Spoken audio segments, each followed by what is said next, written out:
We will call this regular board meeting for Wednesday, February 14th, 2024 to order at 3:31 p.m. Roll call, please. Melissa. Director Bankus, Director Carey, Director Carey will be joining us a little late, maybe in the next 10-15 minutes.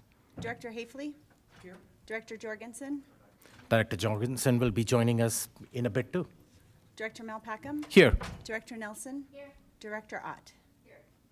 So we have 5 board members in attendance at the beginning of the meeting, and 2 board members should be joining us in the next 15 to 20 minutes. Please join me as we observe a moment of silence.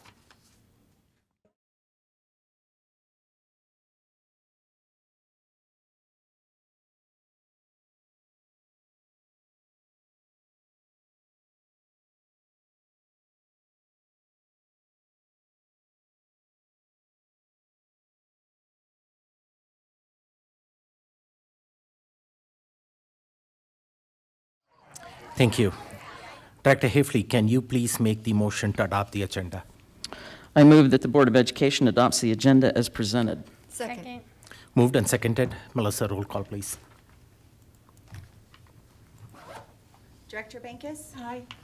Director Hafley, Aye. Director Malpacum, Aye. Director Nelson, Aye. Director Ott. Aye. The agenda was adopted as presented. Moving on to the next item on the agenda, we do have executive session for roughly 2 hours.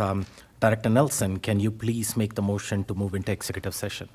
I move that the Board of Education convenes into executive session to discuss negotiations per CRS 24-64024E, particular matter, interest-based bargaining, IBB, with Colorado Springs Education Association, and meet and confer with educational support professionals and executive professional employees. Second. Moved and seconded. Roll call, please. Director Bankus? Aye. Director Hafley, Aye. Director Malpacum, Aye. Director Nelson, Aye. Director Ott. Aye. The ayes have it. We will enter into executive session now and reconvene for the rest of the regular board meeting at approximately 5:30 p.m. Thank you.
Too soon?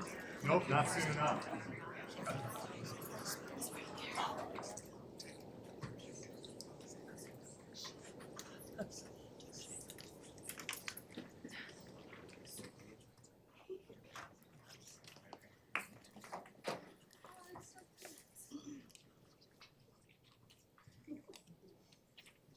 Okay, good evening. Let's get started.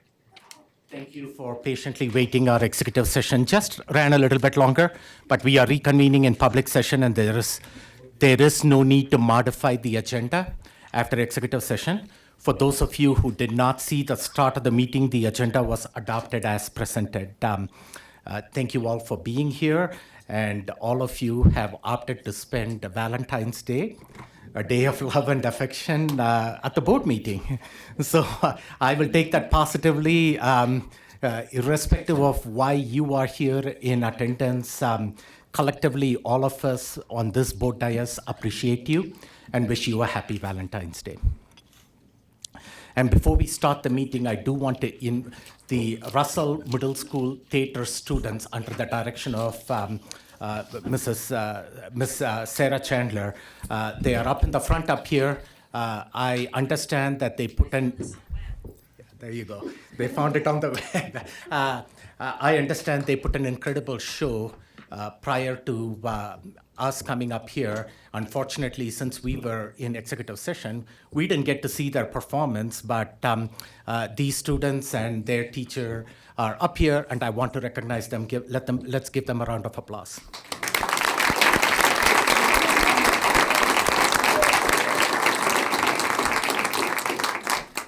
So thank you all for keeping the audience entertained. And Ms. Chandler, you can also join us. Now, this was from the show Mary Poppins. And is this a performance that the students are going to put through? And is that what the students are going to talk to us about? Well, the students wanted to, this is Callie and Katie, and they drafted a small statement just to thank you guys. Okay. So I wanted to give them a moment to do that. And then our 4 shows of this direction will be April 25th, 26th, and 27th at Wasson's auditorium. So Great. Great. Please do send us an invite, and I'm sure board members would be thrilled to attend that. Pull the microphone closer to you. Yep. Go ahead. Introduce yourselves. Hello, my name is Callie-Ann Arriaga, And I'm Katie Roundsville. and we are 8th graders at Russell Middle School. I'd like to start by thanking each and every one of you here today for supporting performing arts at Russell Middle School. So, thank you all. We greatly appreciate you including all performing arts, including dance and, of course, theater. Being in the production for Newsies Junior meant a lot to me. Miss Chandler told us that it was going to change our lives, and we had no idea yet that she was right. Being a part of Newsies introduced us to so many things in life, from meeting new people to seeing what we were capable of on stage.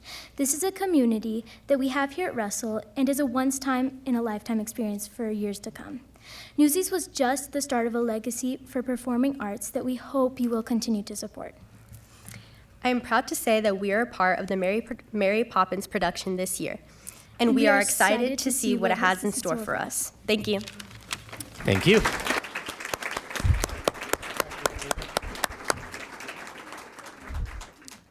Thank you again. Thank you all for being here. The board appreciates all of you being here, and we look forward to your performance again on April 25th, 26th, and 27th. The community that's listening to, these kids are amazing. Please come and watch their performance and support them that way. And parents who brought the kids along, thank you for bringing them here too. So enjoy the rest of your Valentine's Day with your families. Moving on to the next item in the agenda is Pledge of Allegiance. May I please have Miss Ali with the Transitions Program to lead us in the Pledge of Allegiance. Miss Ali? Yeah, come right up here. She's fine. She's fine. Okay. She's gonna come around. She thinks it's. I was gonna bring her here. Okay. Come on up.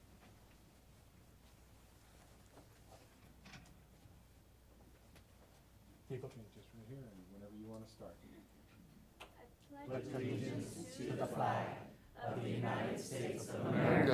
And to the republic for which it stands, one nation, under God, indivisible, with liberty and justice for all.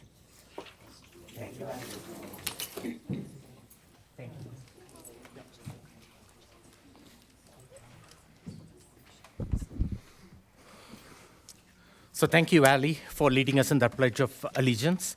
Moving on to awards and recognitions, I see that we have one recognition here for a teacher from Bristol Elementary, Ms. Madsen.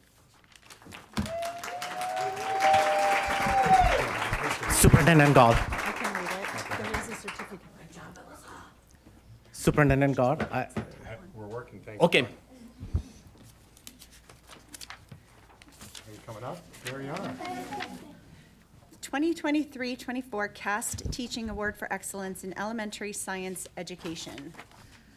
Board Elementary School teacher Melissa Matson has been selected for the 2023-24 Colorado Association of Science Teachers, CAST, Teaching Award for Excellence in Elementary Science Education. This state award is sponsored by the Colorado Association of Science Teachers organization.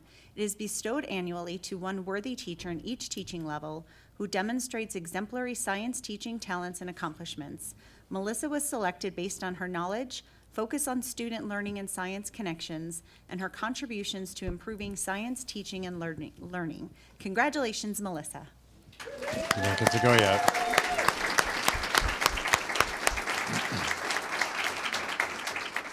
It should be no surprise to our community that one of our science and technology schools, or one of our STEM schools at Bristol, has an award winner in this category. Melissa, anything you want to share with the community and the board? It's just an honor. I'm so passionate about STEAM and the children, like serving the children in D11. I am a D11 grad, and I'm here to stay. We love that. Thank you.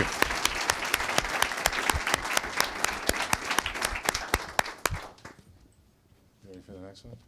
Okay. Chris, I'm going to let you read the next one here. Okay. You want me there or there? I want you up there. Okay. Good evening. I come to you tonight not as a District 11 employee, but rather a Board of Directors member for the Colorado Athletic Directors Association. In its 51st year, the Colorado Athletic Directors Association is proud to announce Dr. Parth Melpackham as their 2024 School Board Member of the Year. Dr.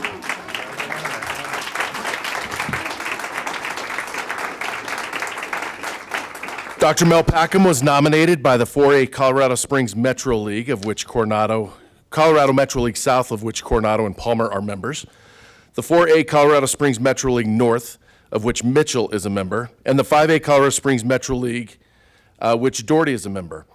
Dr. Melpackham received the award for his exceptional leadership and significant impact on athletics in the D11 community. When others said you can't put in new turf fields and all-weather tracks without a bond, District 11 and with the support of Dr. Melpackham and the Board of Education said, yes, we can, and yes, we will. His dedication to inclusion and breaking down barriers is evident in his endorsement and his being one of the biggest cheerleaders of our unified sports programming. Dr. Melpackham is a constant fixture at our extracurricular and athletic events, and the athletic directors of District 11 couldn't be more thankful for your support. Congratulations.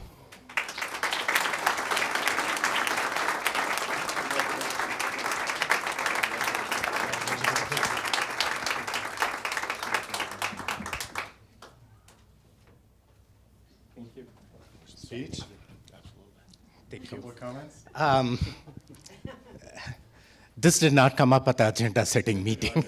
So, those were really kind and thoughtful words. Thank you so much. Thank you for, and any appreciation for a single board member, it's a reflection of the collective work of this board. So it belongs to, this all belongs to the entire board, Superintendent Gall, and all the administration team out here. We prioritized improving student outcomes, and that's captured in our board priorities out there, and that starts with academics. But it doesn't stop with academics. It extends to athletics and arts. We saw the performing arts students here, music, and all the other things, because when we take care of our students out there in extracurricular activities, it reflects well in the classroom also. So thank you. I truly appreciate it. Yeah.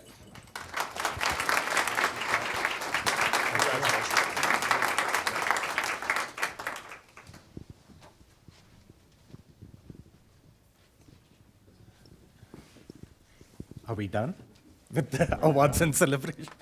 Okay. Moving on to the program spotlight, we have special education spotlighted, and Superintendent Gall, back to you. Yeah, Deirdre, if you want to come forward, there you go. Superintendent Gall, President Melpackham, Vice President Halfley, members of the board, thanks so much for the chance to spotlight our special education program. As you know, special education in District 11 is highly inclusive. Of our over 3,000 students with disabilities, 78% of them spend 80% or more of their time in general education. But with that, we have a subset of students that need more specialized programs. So with tonight's presentation, we're focusing in on our inclusion support programs, which is designed to support our students with the most intense and complex needs. So the goals of this program are that the D11 students with complex needs will be served within D11 schools. D11 families will have access to the full continuum of programming for special education students. They will allow students with disabilities to have increased opportunities to interact with their typically developing peers, and it allows for students to increase their functional communication, behavior regulation, and ultimately academic progress. We're in year one of a multi-year plan. So in year one, we have started at Stratton Elementary with an inclusion support program focused on students with autism. Next year, we're moving into programming for students with affective needs at Rudy Elementary, a to-be-determined site at another elementary, and Mann Middle School. And with that, I'm going to turn it over to Sarah and Kyle.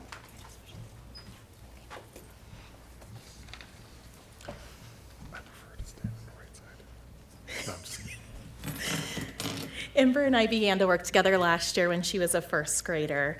With being in general education with pull-out services, it's very challenging with the ever-changing schedules, the lack of practice with those social skills. And so this year in the ISP program, her progress has been remarkable. We have a highly structured and predictable environment that supports and helps facilitate independence and functional language. So you will see that her behavior has significantly decreased. She's able to be in the classroom and with her peers in really inclusive and meaningful ways. Her functional language is blooming, it's blossoming.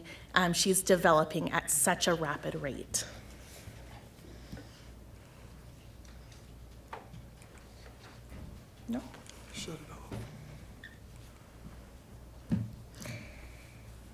And she can now safely play with her peers and take turns playing games, whereas before it was very difficult for her to be around her peers in a safe and meaningful way. So she has just really done a wonderful job in this program. And now Mr. Rudd would like to share his experience with our ISP program. Along with Ember's growth and development, we've also been able to watch the students that are in her classroom grow. Watching her with her peers has been amazing, and watching that development and her ability to be out on the playground and play games. If you remember the first picture, she was in that picture of the students in the circle playing a game. It's just been amazing. This program is something that's needed, and it's not only needed for students like Ember, but for our other students, so they have that experience working with students with different learning needs. And again, this program is wonderful, and this team has done a great job putting it together. What we have here is, this is Grayson, he's one of our students, and we have a video with some comments from Grayson's family. All right, so far, my experience with the program has been pretty great. Grayson, right here, has seemed to have been in a much better mood. It's getting easier to try and potty train him now, so I'm glad that the program has been really working on that, because that's been difficult. The staff is really friendly. Everybody really seems to like Grayson, and I like the fact that you guys are allowing him to interact with other students who are not in the special program that he's in, but still being able to give him like the extra attention he needs, especially since he's he's a little behind his peers right now. And here's Grayson. Grayson, you say hi? No? Oh, okay. All right, and now Kara Woundy is going to take over. Thank you. Hi, I'm Kara Woundy. I'm the program coordinator, and my colleagues, the consultants, are Karen and Greta over here. We are the people that help support the program. We certainly aren't the ones doing the hard work. Sarah and her staff are doing the harder work than we are. But in the meantime, when students aren't in the program, but they still are identified as having some needs, our staff, our consultants, go into the schools and help support the teams by creating meaningful opportunities for inclusion. So not only are we focusing on the program, but we are focusing on the students and keeping them in their classroom and in their school as long as we can, using specialized supports and programming. Another thing that we're really proud of is when Sarah was talking about behavior, there are a lot of behaviors that we see out in the schools, and we have schools that are trained in a program called UKIRU, and that program it helps with behaviors, addressing behaviors, significant behaviors, without seclusion or restraint, something that we're really proud of and that we've just introduced to the district this year.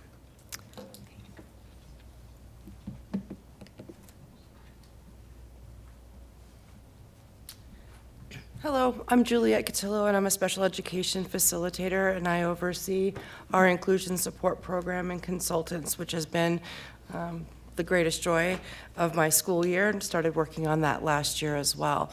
We're really excited about next school year and are looking at expanding our programming, as Deidre had mentioned earlier. So while this year we focused on autism, next year we're going to focus on affective needs. And those are for students who really struggle with self-regulation, social skill development, how to interact with others in a proactive kind of way. So as Deidre mentioned, we're looking at multi-levels and throughout the school district so that it's more easily accessible for our families. In addition to increasing the number of inclusion support programs, we're going to increase the number of staff in schools that are trained in UKIRU because we find it to have been so successful. The staff that have had it want more and more training and more of their staff to be trained in it as well. In addition to that, the inclusion support consultants have done a wonderful job of creating a resource closet housed at Tesla. And that's really a checkout system for teachers within our school district to get supplies to help their students learn how to have functional communication and increase their academic skill. Finally, what we're going to be doing is really focusing on doing some training on inclusive practices for our general education staff members so that they have an increasing comfort level and skill when working with some of our students in the inclusion support programs.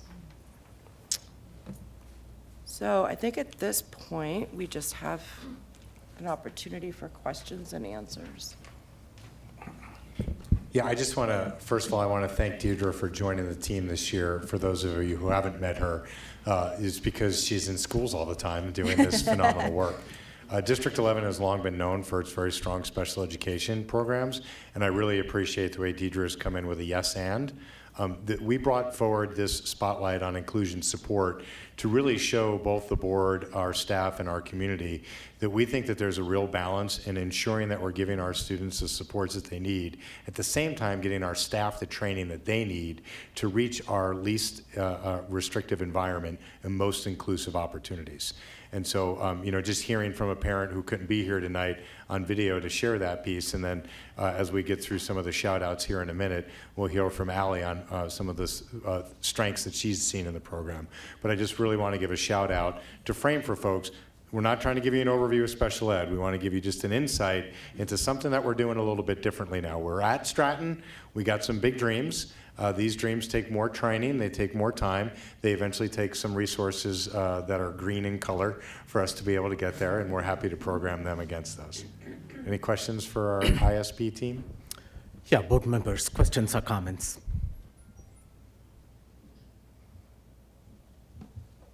Director Jurgensen.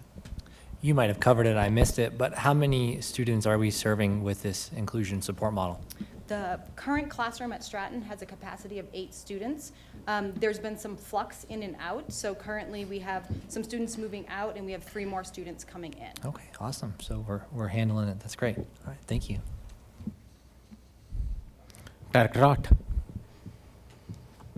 Sorry, You called on me, I assume. All right, I was curious about the expansion programs. I think it was in that first slide. Can you just elaborate on that? And so if maybe we need to go back a few slides, but what is the final build out then expected to be? Or will you just keep adding until we have a in every quadrant? Our one hope school? So our hope is that within each area, sticking with the area model of supports that we've provided with area superintendents and our area support teams, we would hope in each area we'll be able to have an ISP program for students with autism and students with affective needs. Students with more significant support needs, which may include students that have more complicated medical needs, typically those students are supported within their neighborhood school through a combination of supports, but if we get to the point where we need to centralize some of those programs, we'll look at that time. At the secondary level, we're looking mainly at the affective needs. All of our secondary buildings are allocated a teacher to support affective needs and significant support needs. So really our focus at that secondary level is taking the staff we do have and building their capacity so that programming looks consistent across the district versus having, we've created some programs organically due to the needs within a certain building. So the hope is that we'll be able to build capacity and have more consistency. And then high school? And then high school, we again, all of our high schools are staffed and allocated a teacher for significant support needs and affective needs. That need for a specialized program hasn't come up at this point, but we would not be against looking at that. Cool. Thank you. And our inclusion support consultants are going to be out at that secondary level. That's one of their primary focuses, is to be coaching up and helping to maximize that capacity because they have the staff allocation. So increasing that skill level for the ones that are there. Okay, thank you. Dr. Carey. I don't have any questions, just a quick comment. As a father of a kid who has some pretty significant special needs, I just want to really thank you for all the hard work that you're putting in and the difference that you're making in the lives of those families. So thank you. Director Bankus. I just had a question about, on one of the slides, it talked about a closet. Could you tell us what that means? It's a resource closet. And so our inclusion support consultants have been gathering items within the community that current staff can check out to use for instructional purposes within their building. I just wanted to make it clear that it's not an area for children who are unruly to go into. Yeah, we should probably call it a library. Probably so. It's got a lot of educational toys in it as well and things like that, so. Dr. Nelson. Do you have a wait list for the Stratton community, and what do you have a timing estimate on expanding to other locations for that area model? We currently do not have a wait list for the Stratton program. We've been able to address the needs as they've come in, and Stratton really is right now currently serving district-wide, so referrals come in from across the district. We have had to delay taking on a new student if we didn't have staff appropriate, so we've had to do some waiting until we had appropriate staff, but we have not had to have a wait list at this point. Okay. And then do you have a timing estimate for expanding, or is it just as needed? For the Stratton program? To other parts of town. So next year we'll be starting with both Rudy and another elementary site on affective needs for autism programming. Yeah. What we're finding is that we've been able to meet the need with just the Stratton program at the elementary level. So we're looking at that closely to see if that shifts. Okay. That makes sense. Thank you again also for what you guys do. So thank you. I don't see any further comments or questions. Thank you for coming and sharing this with us and providing a little bit more information on what you guys are actually doing out there. This is exciting work, and I'm glad that students are getting the supports that they need. Great. Thank you. Superintendent, thank you. Thank you for all the other teachers and staff members who are here on behalf of this program. Superintendent Gall, back to you for your superintendent's report. Okay, hi everyone, it's great to be back. Happy Valentine's Day. We'll have a slide for that at the end. I'm going to go kind of quickly because we have some guests that we moved up into the superintendent's report. But I do want to start with our teacher shout-outs. Ember was not able to join us this evening, but she actually made a recording. I don't think it plays on here. Does it? Can you play it? And so that was Sarah, that was Ember thanking her teacher, Sarah. Allie, you want to come forward over to my seat and we'll get the next teacher shout out? You're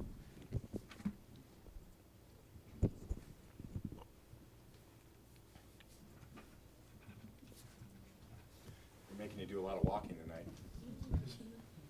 Go ahead, microphone's on, it's all yours. Thank you. Sorry, I got it right up here. Sorry about that. You're doing fine. Taylor, you want to come forward so we can all see you, watch you cry? Just right up here. You can come up here. Right here. I'm going to help you with that because it doesn't look like it wants to cooperate. No, sorry about that. That's okay. You want to bring that back up? When this happens, we just blame technology. Yeah. There you go. It wants to. Here it is. Thank you. Hi, my name is Allie. I am a student in the transition program and will graduate this year. Thank you for letting me volunteer in this inclusion support program. It was cool to see the teachers help the kiddos out. I really enjoyed helping Ember with stickers and the Kool-Aid tie-dye. I saw Miss Sarah helping Ember by directing her to the right things, so I knew what to do. Even though I was nervous, I had fun helping and will come back anytime. I am grateful that Mr. Joe organized this for me. He's very supportive and helped me find new experience while I'm getting ready for the workforce. He recommended that I help out in the program. Thank you, everyone. Thank you. Want to give Mr. Hurley a big handshake there? I do. Thank you. Now he's got the product. It's got some good stuff. Oh, thank you so much. Thank you. Oh. Yeah.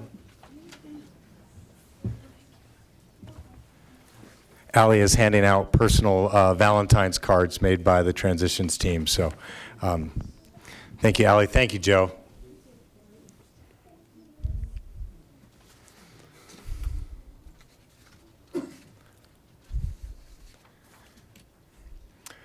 I want to interrupt my own slides. I want to make an announcement in our personnel recommendations tonight is our new Senior Executive Director of Talent Management, Jen Harris. Can you stand up and wave and say hi to everybody? There you are. That might be a familiar face for some. We're very excited to have you back and looking forward for the work ahead. And there'll be a meet and greet, I believe, on Friday. At what time? Is that right? 8 a.m. for all those hard questions for talent management. Thanks, Jen. We're excited that you're here. Keeping with our Teacher Tuesdays, a couple of shout outs here. Miss Kathy over at Freedom Elementary School, fostering strong connections. Miss Kaylee has got kids loving to learn over at Trailblazer. Boy, go to Trailblazer. Everybody's loving learning over there lately. It's a lot of fun. Miss Nicole at Wilson Elementary School is producing lifelong readers. As a kindergarten teacher, we know that students that learn to read in kindergarten just can't be stopped, so we're very thankful for her support there. And Miss Kim also at Freedom, as our TLC, has really dived into our text-first planning. You'll hear a little bit about that later in some of our professional development updates. And then our ESPs on Wednesdays. I want to thank Miss Bethany for creating more opportunities for our students and our curriculum and enrichment coordinator. I want to thank Miss Christina for starting and ending each day at Rogers with a strongly nutritious meal opportunity for our students there. I want to thank Miss Rachel for jumping in and supporting as all things over at Freedom as a special ed paraprofessional, including running some of the after-school activities there.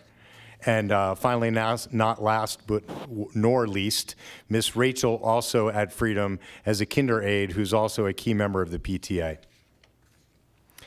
This happens to be National School Counseling Week. Valerie, you want to come forward and sing a little song of celebration for us? Great. Just say slide and I'll hit the slides. Okay. Good evening, Board of Education. Thank you so much for having us. Happy Valentine's Day.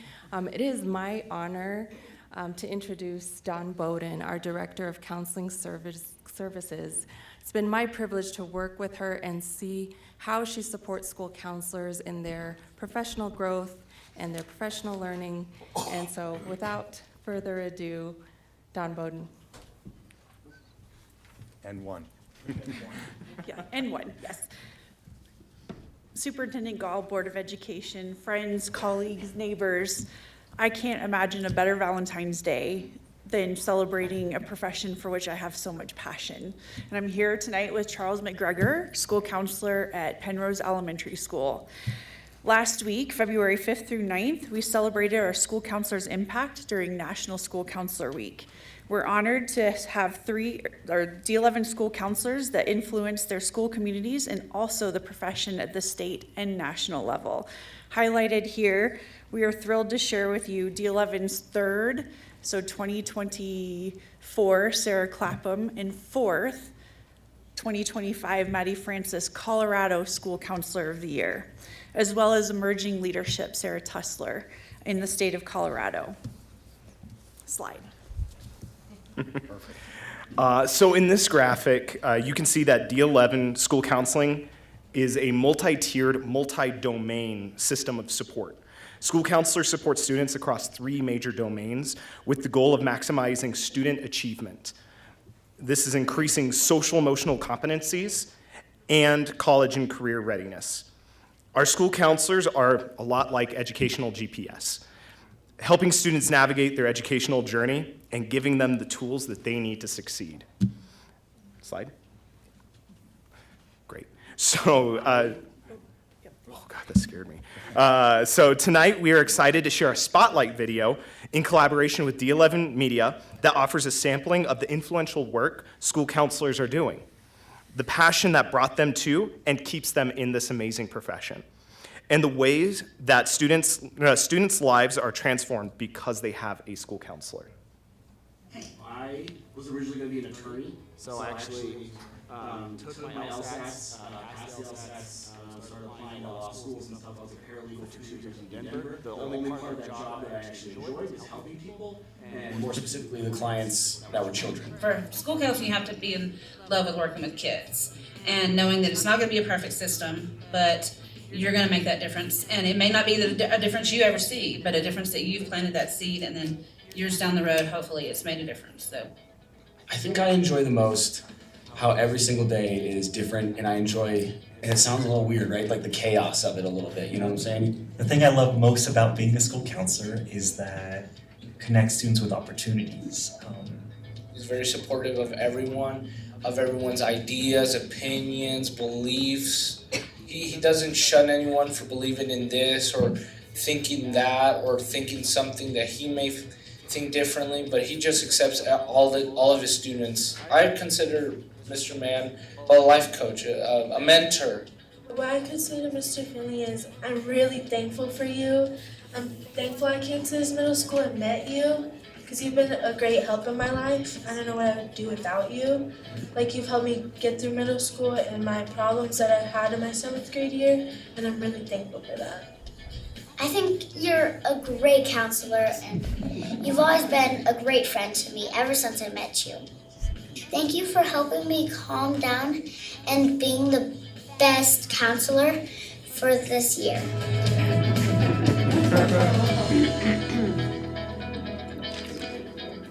Great. Every week is National School Counselor Week, so thank you, Dawn, and your team. Valerie, thank you for putting that together. The whole team, everybody here that's with the counseling team, can you please stand up and be recognized?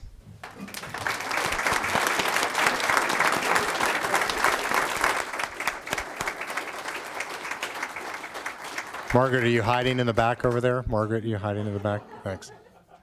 it's so great to continue to see not just the great work every day, but the recognition that our staff is getting, both statewide and nationally. And so we'll be celebrating Sarah when she's back in town, and we're going to ask her to tell us what did the senator and the former governor have to say in those one-on-one meetings. So we're going to hold her to it. Thank you, everyone. I just wanted to take a chance to do a couple of more shout outs. Last week we did our our February K-12 meeting where we meet with our principals and we deliver some professional development to our school instructional leaders. And I just wanted to share with the community the thanks that I have for the work that's happening there. Last year about this time, we moved the idea of professional development outside of what had been personnel service and supports and moved it underneath our new Chief Academic Officer, Tamara Acevedo, because we saw that the connection between what it is that we strive to have happen in the classroom and who it is that's leading our instruction in the district should be very close together. And so just very quickly, a couple of slides to just show folks that it's working. The strategies are resonating. We've seen a reduction of the number of schools on our state watch list by more than half. We've seen strong growth in our mid-year data this year in ELA and math, and it's happening because of the intentionality of the professional development that we're delivering. We start first with our school leaders. The major lever of change for improvement in public education has constantly and will continue to be the school leader. But we also have a secondary aspect of this, which I'll get to in the next slide. I'll let you read these for yourself. The numbers are strong, the quotes are there. I redacted the information of the name of the school principals just because I want them to be able to make comments about things that they like and things that they don't like without feeling like they might have to be attributed to that. But if somebody needs those sources, I'm happy to do it.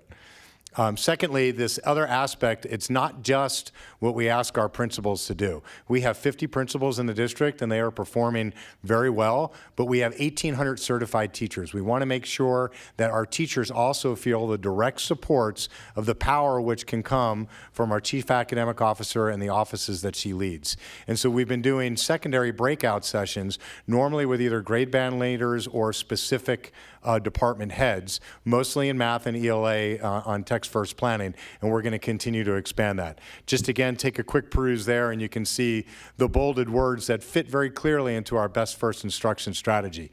The whole idea here is it's not supposed to be a test. You don't give information for a principal and then hold your breath to see if at the end of the year if it worked or not. The whole idea is that we over-resource the entirety of the system to ensure that every student can succeed. And so the power of 4,500 employees in total to be able to serve the 23,000 students is the goal. And so I really appreciate the very quick shift that the team's been able to make sure that we're not just using trickle-down professional development, but that we're getting our specific Eureka Squared and our text-first planning as close to the learning as possible. As some of the feedback that we've gotten from our teachers, you can see here very specific questions. The numbers are strong and starting to improve. You can see general trends are on the upward, but we're very pleased with the feedback that we're getting from our teachers to constantly seek to differentiate. It is a never-ending task to be able to get the exact training that any one teacher needs or the exact learning that any one student needs. So this idea of differentiation, individualization, and personalization are central to the ideas of what central office seeks to do to serve in need of the school. So we hope that the feedback continues. And as an example of that, we actually have a PD task force. So this has been ongoing since the beginning of the school year, and we're getting great feedback of how do we make sure that everybody feels the incredible power and support of the district and that they aren't feeling as if their time isn't valued or their time isn't intentional on the profession of which they've dedicated their lives. And there's a second time we got to see Deirdre tonight right in the middle of that picture. So I appreciate that as well. And then finally, I want to be able to just remind everybody it is Valentine's Day. Some of us might be here until tomorrow, which won't be Valentine's Day, but we didn't miss the chance to be able to say thank you. I want to thank our catering service. They delivered a series of cookie cakes to every one of the schools today on behalf of the students to thank their staff. Now, the students don't know that they did that, but many of us have bought Valentine's boxes for our spouses in support of our kids before to be able to make sure that they know what they're supposed supposed to say thanks. But I really appreciate Chief Odom getting the catering team to do this on short notice, and Jess Wise there leading our engagement to make sure that we get the messaging out. We asked for these pictures this morning, and we had more pictures than we can fit on a slide. And so we really appreciate folks doing that. And you can see it looks like that teacher at Jenkins ate all of them one by themselves. But we appreciate it. Okay, and now it is my great privilege to introduce our next conversation. Last week we introduced the idea of an innovation zone, which would be central in the ability for us to open up the Colorado Springs School of Technology. And we've brought members of their board here tonight as part of the non-action piece of this process with the board. So I'm going to hand the clicker over to my good friend Jana.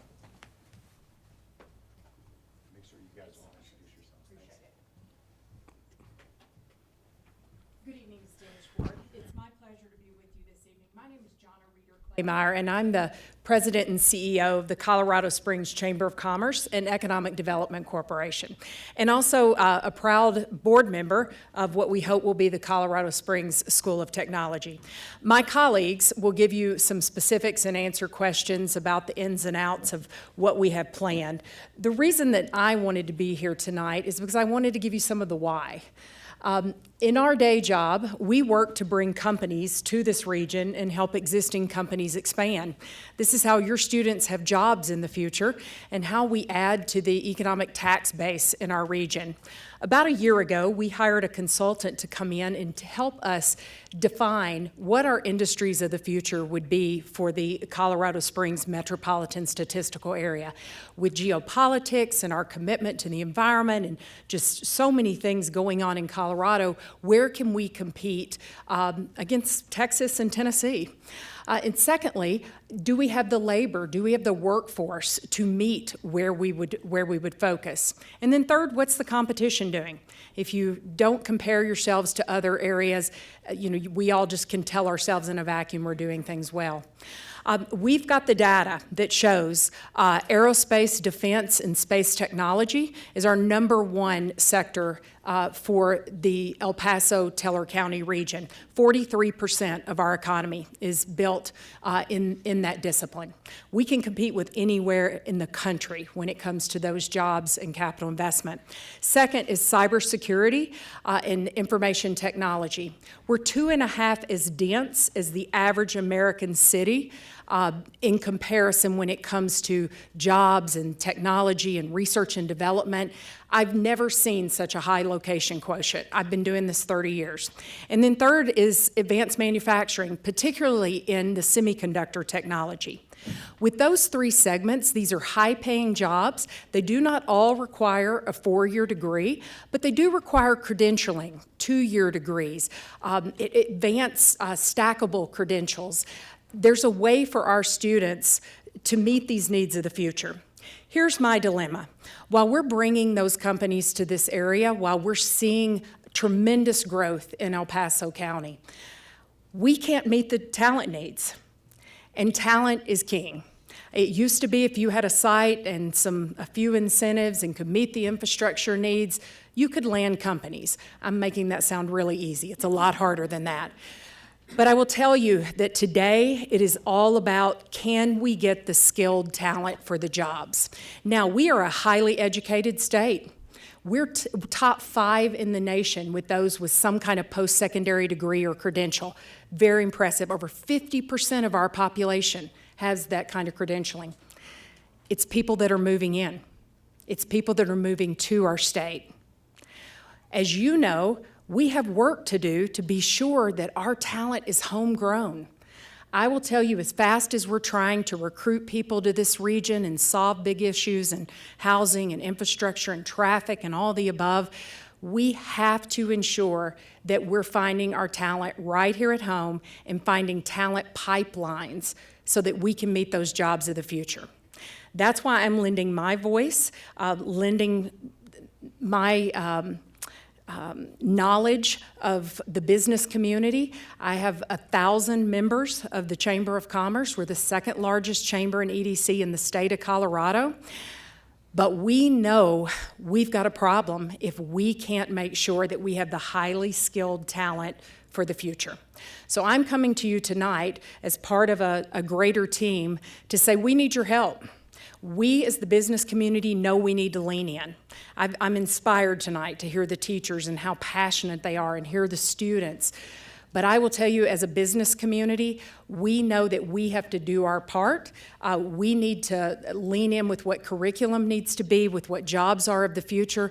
If we want to compete in the 21st century, we're going to have to do this together. So goes education, so goes our community. So we want to be a part of that, and I'll turn it over to Chancellor Jennifer Saubonnier, our new chancellor at UCCS, that would like to speak to their part. Thank you. Good evening and happy Valentine's Day. It's so lovely, and I love everyone dressed in their colors for Valentine's. It's really nice to be here, and thank you for inviting us, Superintendent Gall. Thank you to the entire board for allowing us to come and speak about this. As Jonna mentioned, I'm Jennifer Saubonnier. I'm the Chancellor at the University of Colorado, Colorado Springs. I'm also a board member and care about this topic because of exactly what Jonna's talking about. It's important for the economic development of our region. It's also important for our families. It's important for our students. It's important to create that talent pipeline for this type of really important work. So I'm going to give you a little bit of history about cybersecurity across the state as well as in Colorado Springs and talk to you about the why behind this. So in 2018, the state of Colorado, through the governor and legislature, invested in creating a cybersecurity ecosystem for Colorado and named UCCS as the lead university to develop that. And the legislature and the governor at that time were really ahead of their time. And as a result of their leadership and their investment, in 2023, Colorado was 5th in the nation in the number of jobs in cybersecurity, and we are 21st in the nation in population. So that gives you an idea of what this investment has done for our economy across Colorado, but specifically here in Colorado Springs. There are over 22,000 open positions in cybersecurity across Colorado, and across the nation, 660,000 open positions. I don't think I need to explain the why anymore, do I? But we are working together to create an accelerated workforce solution that creates the talent that our employers need by providing career-specific education in high school that uses concurrent enrollment, Ascent, and TREP to directly connect students to the University of Colorado, Colorado Springs. And at UCCS, we have over 20 degree programs that go across 5 of our 6 colleges that are specific to cybersecurity. And they are master's degrees, bachelor's degrees, they are doctoral programs, we do certificates, we provide industry certificates, and we allow our students to have internships. They compete in cybersecurity competitions across the state and across the nation, and they have direct access to the employers of our region. One of the things that we have learned from our employers is that our students need to come out not just with degrees, but with industry certifications so they can hit the ground running and can be important contributors to the work at hand right away. So together with D11 and friends like Exponential Impact, we are creating an ecosystem right here that includes our D11 students. By co-locating and connecting our students through the tools already available to us, we are creating an environment where our students can specialize in careers of their choice early on and have easy access to a college degree. As I mentioned earlier, this will not only transform their lives, it transforms the lives of their families and of our community. Now at UCCS, we are known for our innovative, creative academic programs and the research that sparks economic development. We're also known for our campus and community collaborations that create those real-life pathways for our students to go from the classroom directly into employment, and sometimes they start that employment even while they're still finishing up their studies with us. So this new partnership would break down traditional silos between K-12 and higher education by allowing us to co-locate a new innovative high school with UCCS's long-standing and successful cybersecurity programs.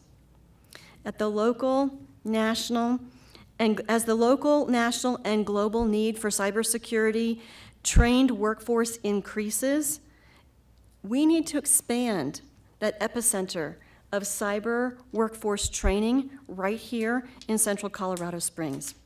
It's good for all of us. It reduces out-migration, attracts more industry, I'm trying to help Jonna with her job, and improves the lives of our community members.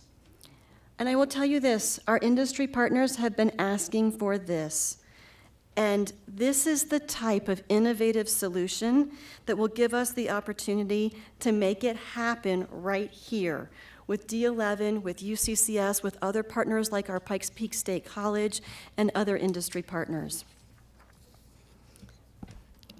So one of the things that I think that we can do together as UCCS, the D11 School Board, our partners across the community is further modernize and diversify the options for our students and our families and enhance the possibility that our students, our D11 students, our UCCS students, will meet or exceed the needs of our employers.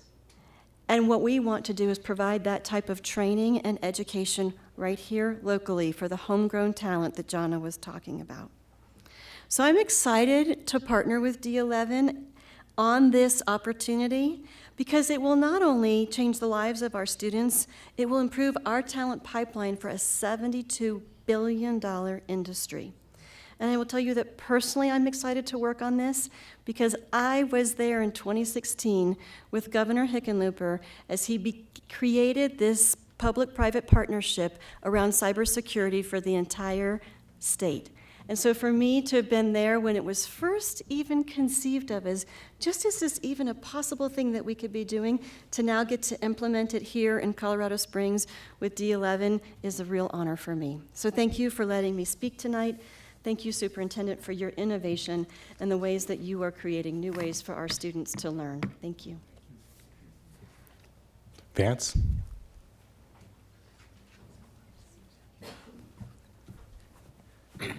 Exciting night, right? I'm Vance Brown. I'm the Executive Director of Exponential Impact. I'm also a first CEO of the National Cybersecurity Center and one of the original founders of the Classical Academy back in the 90s. So, you know, my passion for kids and education is core to who I am. No greater passion than anything I've ever been involved in than kids and their education. So that's my why, right? And then how has this evolved to this moment? I get to tell you a little bit more about it, but it's very exciting. So Colorado Springs School of Technology, a place where character meets innovation. It's at CSST, our mission is to create an innovative learning environment where students excel in space, cybersecurity, entrepreneurship, and ethics, all while embracing character-based education. So yes, this is a STEM-based school, but it's far more than that. We chose not to use STEAM, although there's a lot of that, you know, in it for the name STEM for multiple reasons, but we're really excited about that moving forward. How do we get here? You heard the Chancellor talk about 2015. She was in the room where it happened.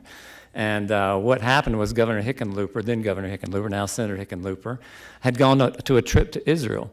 And there he saw an ecosystem made up of government, education, and industry in Israel for cybersecurity. And he'd never seen anything quite like it. And he thought, gosh, we believe Colorado could be this type of ecosystem that could accomplish something like this.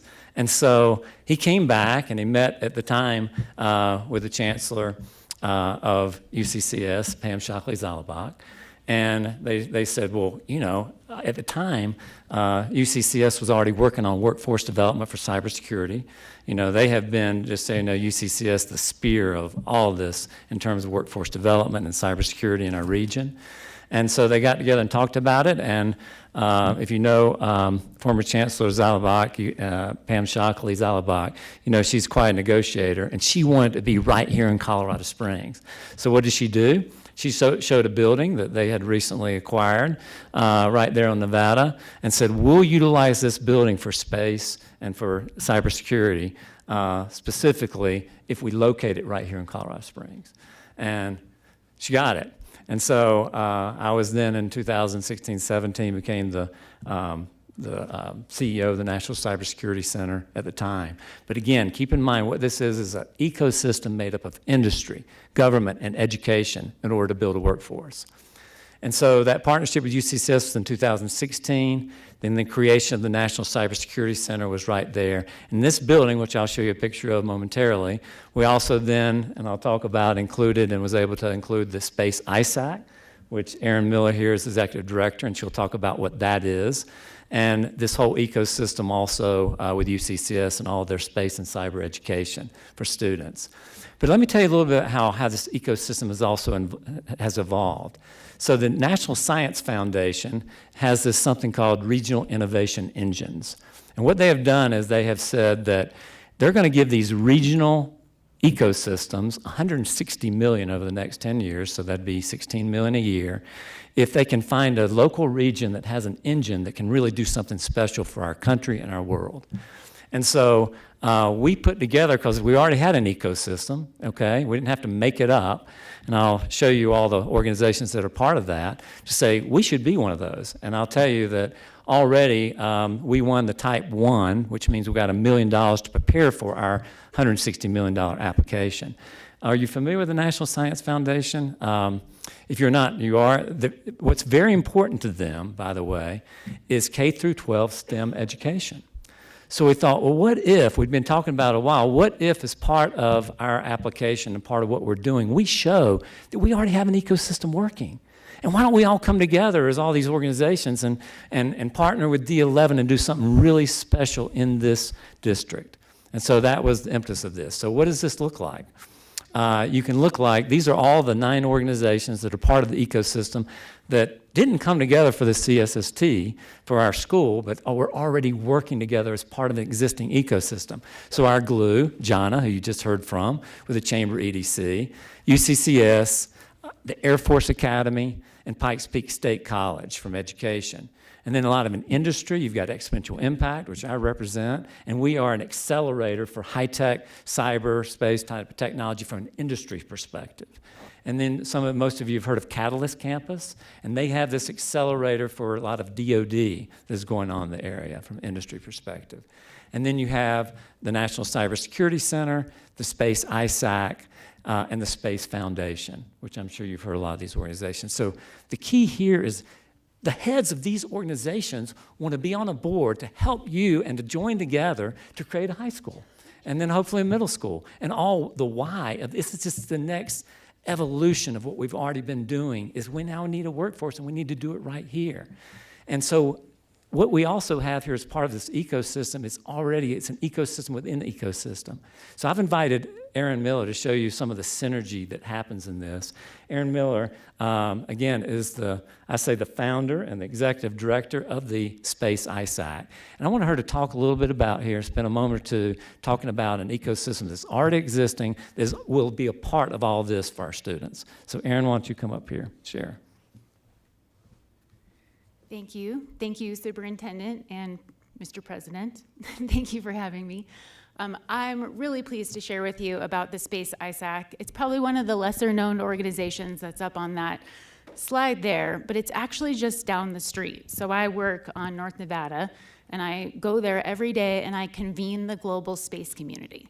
Now, I know you probably find that hard to believe, but actually in 2019, the White House made a call to us and asked that we stand up a one-of-a-kind organization that brings together academia, government, and industry to talk about security, cybersecurity, and threats and vulnerabilities to our global space systems on really a daily basis. So I'm going to pass this around so you can get some pictures, because pictures are worth 1,000 words.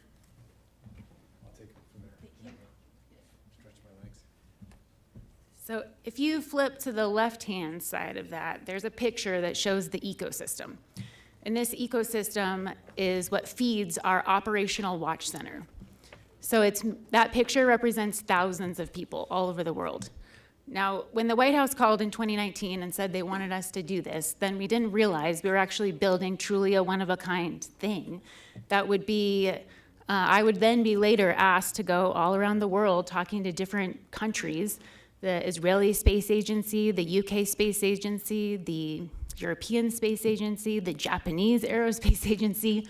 All of them are asking us to talk to them about this exact topic because it's become a global issue. And so if we are able to use our operational watch center and the community, the ecosystem that we've built, you see UCCS is on our board of directors, as well as many companies that you'll recognize.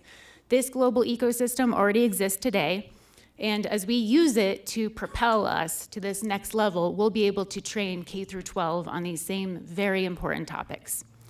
So as part of the vision, we actually, within the Space ISAC, we have a fellows program, and we have UCCS students in that program, and we have high schoolers already in that program. And they're more of interns when they're high schoolers. When they're in college, they're fellows. And we found that people, even like me, my background is in liberal arts and sciences. It's not in science or engineering. We need to learn more about cybersecurity, space, and intelligence. And I started testing this out because, when we started, then I thought, well, this is going to be tough for me to learn this, but now we're going to start teaching college kids. We're going to teach people who are at UCCS and Purdue students cybersecurity, space, and intelligence. Now we're going to teach high schoolers. Now we've taken it to the next level because I actually have a 5-year-old. And my 5-year-old has started to learn cybersecurity, space, and intelligence. And the concepts of this, the interconnected nature of our world, how we have all of our space systems connected to aviation, automotive, our phones, this is really important things that we learn and we begin to understand the threats and vulnerabilities to these systems.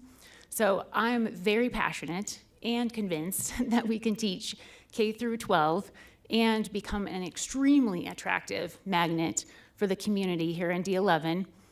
This is already taking place within District 11, actually, because we're just down the street on Nevada. The potential of really what this can do to completely transform a child's education if they're able to learn these concepts at a very early age. So thank you.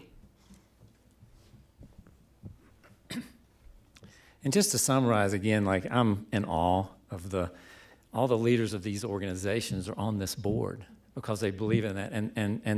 One of the reasons they believe in this and they believe this can happen is because they believe in this leadership now of D11. The board that wants innovation and our superintendent, they believe it can happen now. And so just know that they wouldn't be doing this if they didn't think we could really partner very closely. And so it's pretty amazing, the board makeup. I don't think there's anything like it in the nation today. And so very proud of that.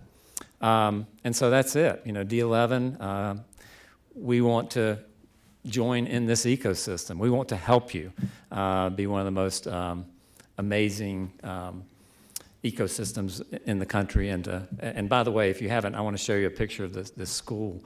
Of where the school will be. There's the National Cybersecurity Center, and some of you may not know this, but if you came by our facility over the summers, you would have seen kids and D11 kids in there in classrooms getting cybersecurity training, and ultimately they would have some certifications. So high school kids would hopefully be able to come out of this program, and there's so many jobs you can make $40,000, $50,000 with the right certifications. So we're not just talking about the advanced learning in colleges and universities, but right out of high school also with some of these certifications.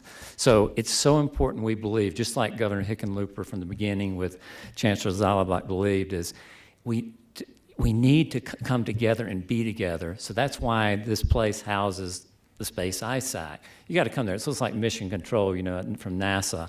It houses the National Cybersecurity Center. It houses the students at UCCS. It houses our innovation with an exponential impact. We're entrepreneurs, all rubbing shoulders, And so so imagine a building built in a corridor going right into that building and these students hanging out with these professionals and not just learning a subject, but understanding the why. Why did I learn calculus? What matters about algebra?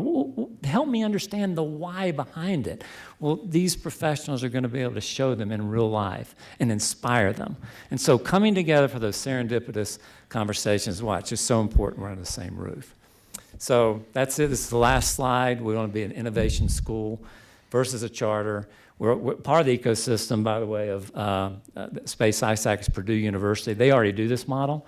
They have charter schools that do both middle school and high school that feed into Purdue University in their program. So they're partnering with us, along with UCCS Air Force Academy and Pikes Peak State College. And then we need instructors who can enable this mission. And what's also important to this is that the Superintendent Gall would be on the board of our board. And so the integration of us all working together on a daily basis becomes critical for this to be successful, like what we're envisioning. So thank you.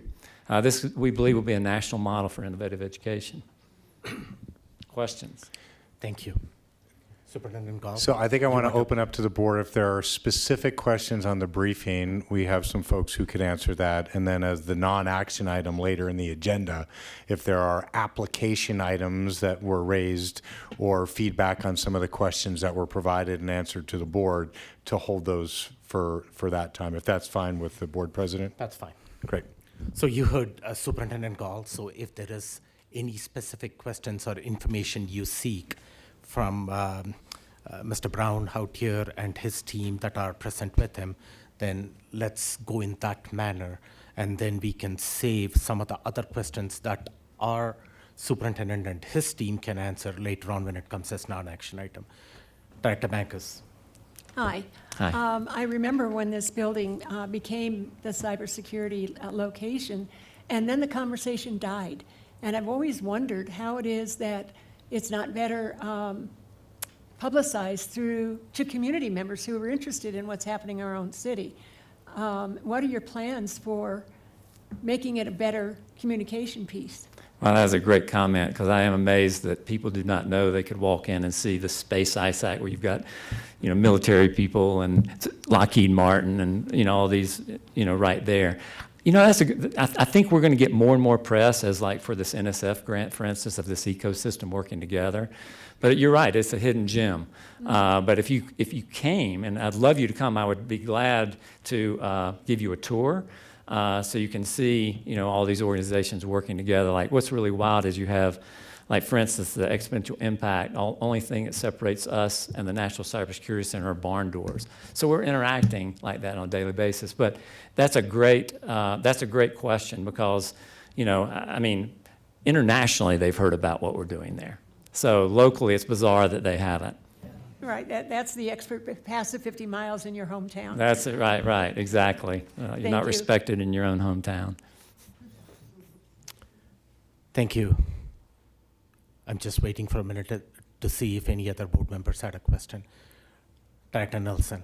Just a comment. Thank you for coming and presenting tonight, and pass it on to the others as well. This is very exciting. I love that business, industry, government are all sort of thinking about how do we support the workforce, the future of Colorado Springs, and ultimately supporting kids, because now they'll be able to support their families one day. So thank you for your passion and coming tonight.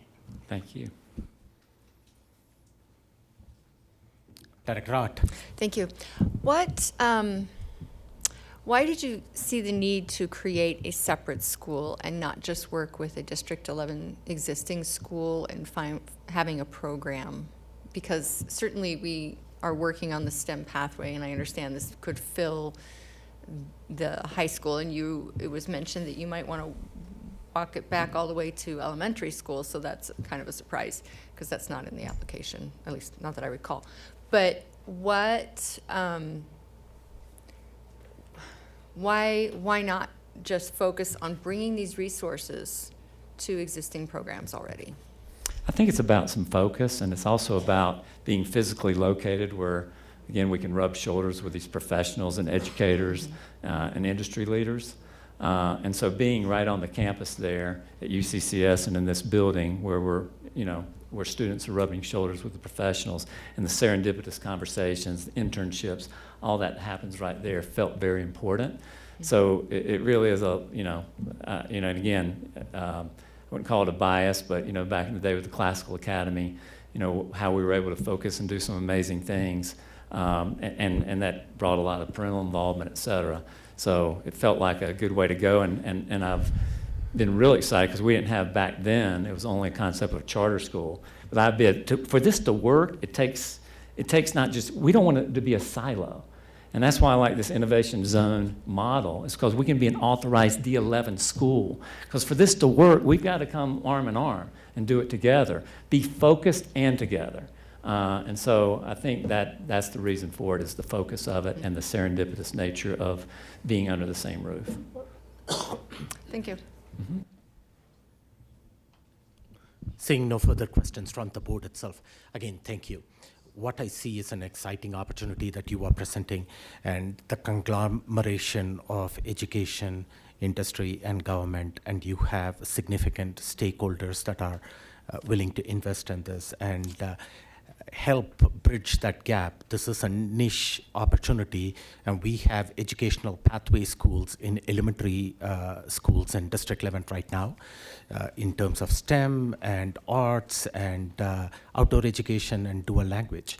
And we are now talking about expanding it to the middle schools. What's missing is that high school thing, the niche pathway, and this provides that pathway, I think. And when we look at our enrollment data from our demographers, which happened 3 or 4 years back, in the transition from 5th grade to 6th grade, we end up losing students. And in the transition from 8th grade to 9th grade, we again end up losing students. So there is, and for whatever reason, parents are choosing other choice, and this is a choice state, and they have the option to exercise their choice. But this provides an opportunity to capture some of those students and bring them back to D11 by providing opportunities where they can interact with industry experts. I do have one question for you. I think you briefly touched on the $16 million from the National Science Foundation per year. 160 million, 16 million a year, correct. 16 million a year. For 10 years, yep. And something about, you already have 1 million secured?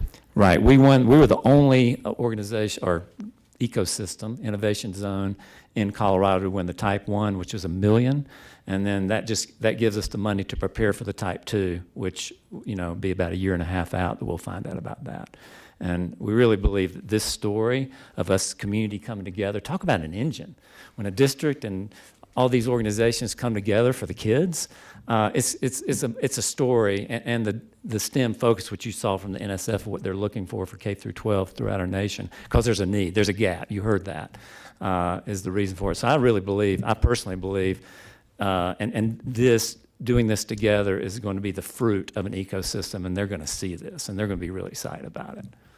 Okay, so between those grants that you are getting and possibly some fundraising efforts, reaching out to the community and the partners that you are bringing in, you would be, I'm just trying to understand this, you would be bringing some resources to the table as we start this new school in the next few months. I don't want to obligate Vance to grants that haven't been applied for.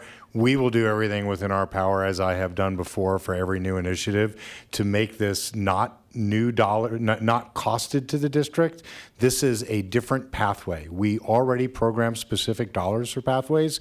Every time that we can get a grant for those pathways, we apply those to those specific schools. But I don't want to put Vance on the hook of he's got $16 million for 10 years. No, I was not asking for that kind of commitment. I was just overall from the 30,000 point of view that you do have various resources that you can bring to the table. Well, the resources, Exhibit A, I brought in, you got heads of organizations, some of the top organizations in our region, if not our country, and those are all involved in this. So that I can commit to. As far as financial resources, we don't have all that figured out yet. Okay. But, financial resources tend to follow that kind of leadership. Yeah.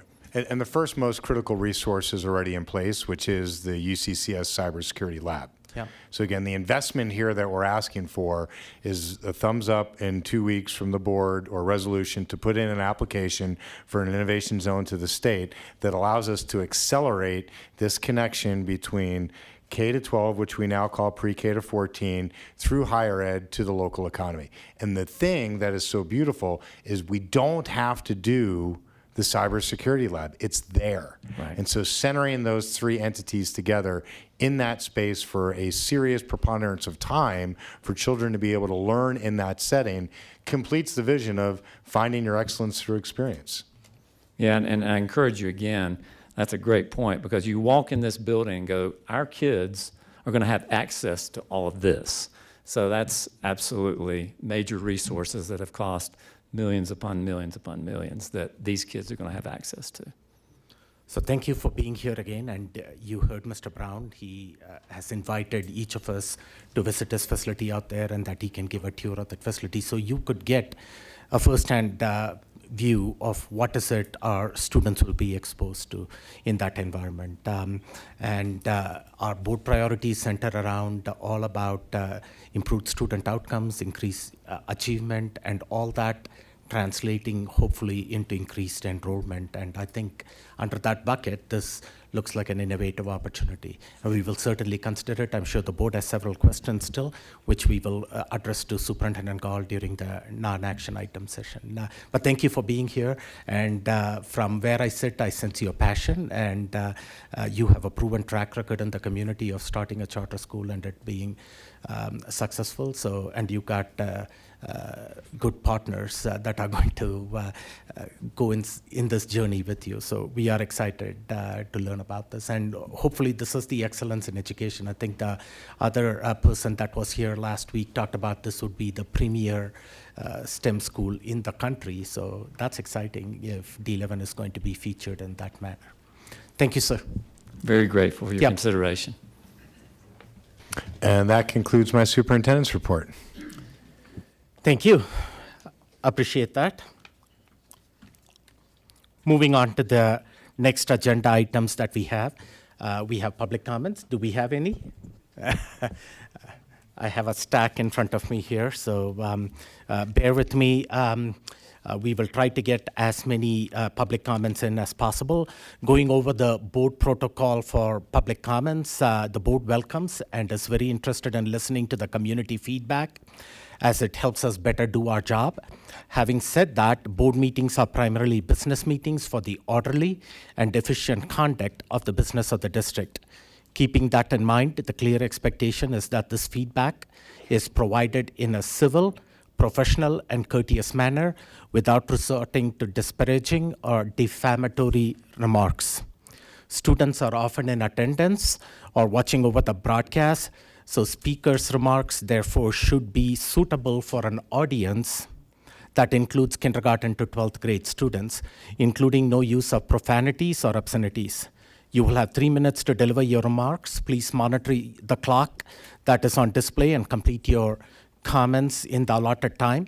If you want to show support or solidarity for a speaker, stand as the speaker is talking or use silent applause. Please refrain from clapping. In the interest of moving this along fast, that's why I make that request.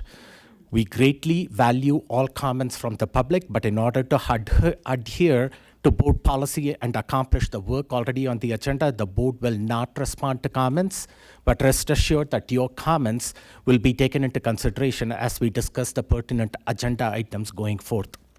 Lastly, the statements made by the public do not reflect the views of the board or the district. With that, students come first in District 11, so there are certain time allocated for students, and I have 5 comments from students. Is that right, Ms. Olson, 5 comments? Yeah, the first thing. Okay, I think students get the first 10 minutes, so if students want to combine their remarks together to present as one on a certain subject matter, that will help speed things up. I will leave it up to you, but try to keep your remarks concise so we can get as many of the student comments in the first 10 minutes, and then students can go back to their homeworks and daily assignment at home. With that, Ms. Olson, keep a track of time and let me know. The first student's name is Vanessa Anaya, Roosevelt Charter Academy. Vanessa? Yep. Come along, Vanessa. And I have Zahira Puga from Roosevelt, and I also have Alyssa Bishop from Roosevelt. Zahira, yeah, and then Alyssa Bishop. So we have 3 students, but you have signed up individually, so you have 3 minutes to talk, but if you can keep it concise, maybe we can get all of you guys in one. You go first, Vanessa. Thank you. Introduce yourself. And does the microphone to your height? If not. Okay. Hola, mi nombre es Vanessa. Yo soy estudiante de Roosevelt Charter Academy. Yo estoy aquí hoy para hablar de por qué me amo tanto mi escuela. My first reason I love my school is the teachers. My first teacher's name was Miss Bustillo. I was scared when I first went to school, but Miss Bustillo helped me feel comfortable to learn. My ESL teachers and GT teachers. Miss Jones helped me learn to speak English clearly, and my GT teacher, Miss Brilla, helped my advanced mindset to help me go above and beyond with my learning. Miss Unseth, she helps her 5th grade students prepare for middle school. In my opinion, all the staff are wonderful people who try to help all the students reach their goals. My second reason is the festivities throughout the year. Miss Gish makes activities for the children to participate in. Miss Kim and Miss Boyce and all the office staff help out the students to reach our goals. My third reason is I've been here all my life since the beginning of school. Every day is a new experience of fun and learning. I love the school a lot, and my brother graduated from RCA last year. My mom wanted me to go to his school, but I was really like this one, so I begged her to let me stay here for my last year at Roosevelt. Those are the reasons why I love RCA. Thank you for having me here today, and have a good night. Thank you, board members, for listening to our speeches, and please consider leaving RCA a charter school for future generations. Thank you.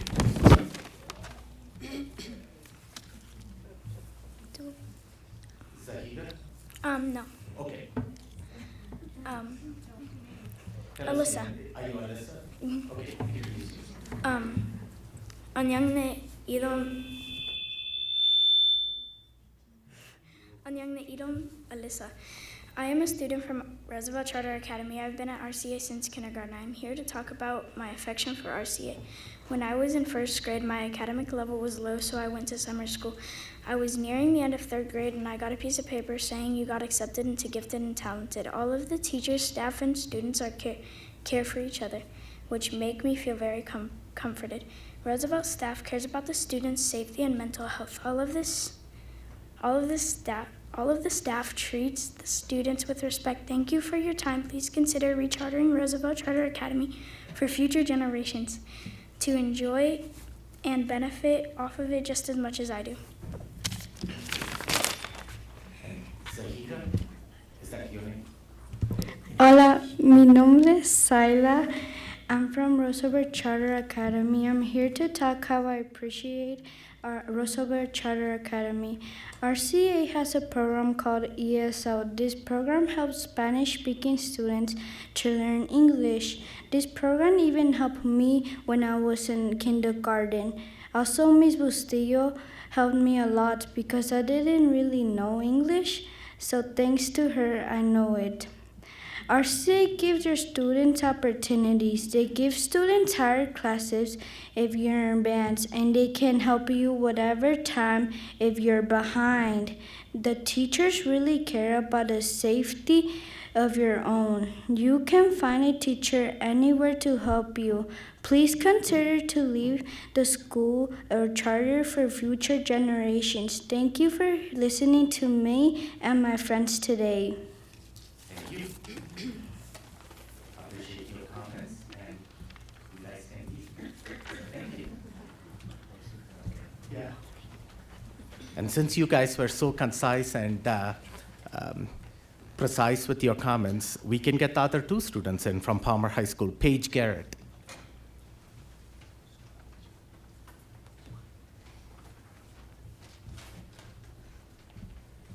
Which one of you is Paige Garrett? I'm I was a joint statement with Paige Garrett. Paige actually had to leave, so I'll be reading it. Okay, hang on a minute. Is that Paige? No, Right next to so he's signed up as well. I believe he's the second Okay. student on it from Palmer. We need the actual person who signed up out here. Otherwise, this has happened in the past. We don't allow other community members to read on behalf of other community members. Yes. So, Are you read? Oh, Yeah. you are. Abdul. Go ahead. Then. Let's go ahead. Yeah. All right. So, hello, President Milpacum and esteemed board members. Thank you for this opportunity to speak tonight. My name is Al-Damal Hussein, and I am a senior at Palmer High School. I am a full IB diploma scholar, the president of our local NHS chapter, and the senior class president at Palmer. These words reflect my opinions, my thoughts, and my thoughts only. Today, I'd like to discuss the newly proposed Innovation Zone.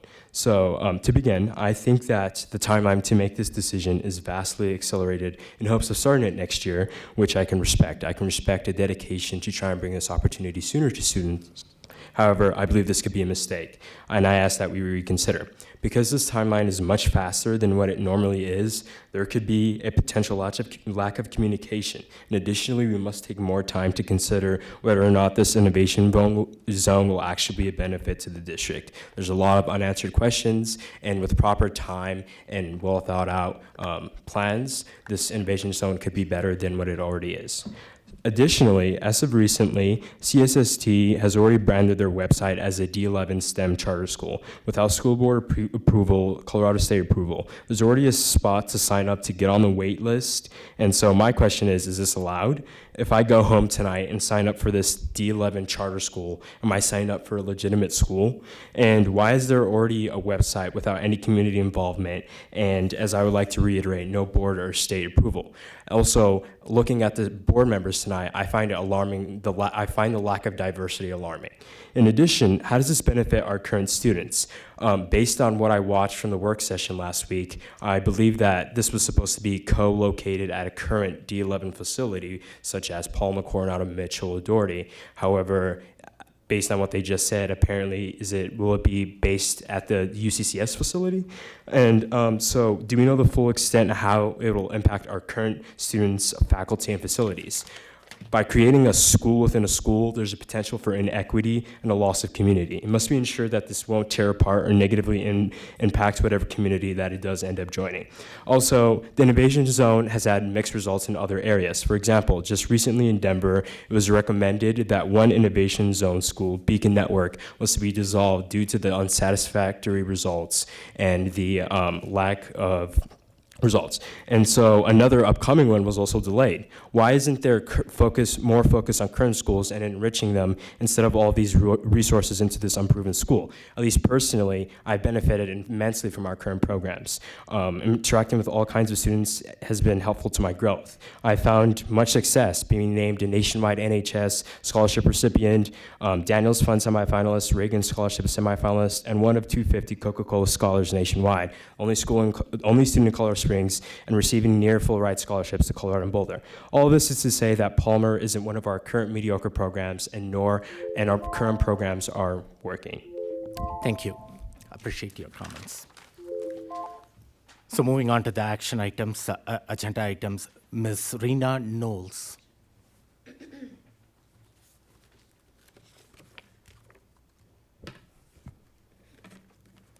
Hello, my name is Rena Knowles, and I am speaking on the topic of the Roosevelt Charter Academy Charter Renewal. This is my first year at RCA. I teach fourth grade at a school that has a diverse student population and an equity-focused staff.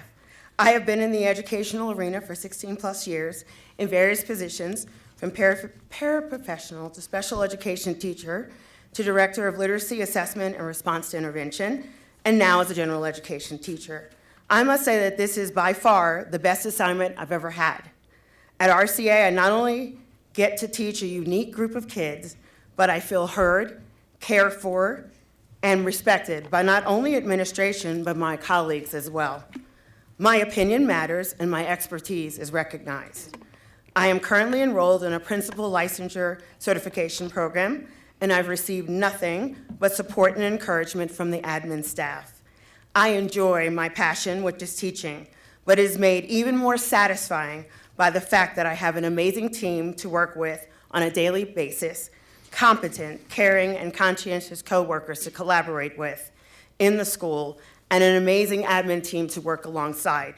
I have been in many positions in various career fields prior to finally landing in my chosen profession.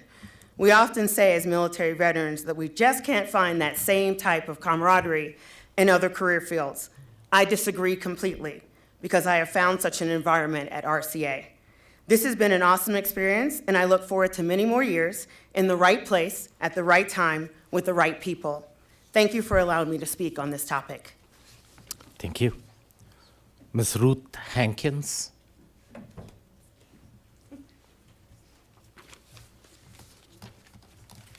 Good evening. I'm Ruth Hankins, and I'm here to speak about encourage the charter renewal for Roosevelt Charter Academy. And we made it through Valentine's Day at a school with 500 students, and we're still alive and we're here tonight. So this is my 9th year at Roosevelt, and I've been part of the front office staff in various capacities. And over those years, I have seen some wonderful changes taking place. I'd like to just mention 3 areas. We have built a great administrative staff, and they work together so well as a team. I know they've had to really work at it, but they work together as a team. Everybody fills in for each other. We've got each other's backs, and I appreciate that. They really work for our students and on behalf of our staff as well. I've seen a lot of innovations in the past several years. We're not doing the same thing that we were doing, when I started. Some of these are reflected in our academies, where teachers get to move into their sweet spot and teach things that they are very excited about, and really get our students excited about these things.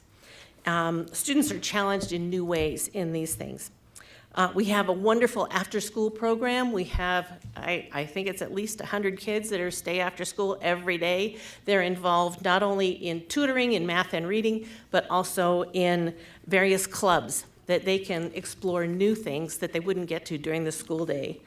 And another innovation is a kind of a new approach or a different approach to professional development that includes the staff as well as the teachers. So we all get to have input in how we can do our jobs better. And then the last thing that I have seen is how we are becoming more and more a place that serves our neighborhood. Couple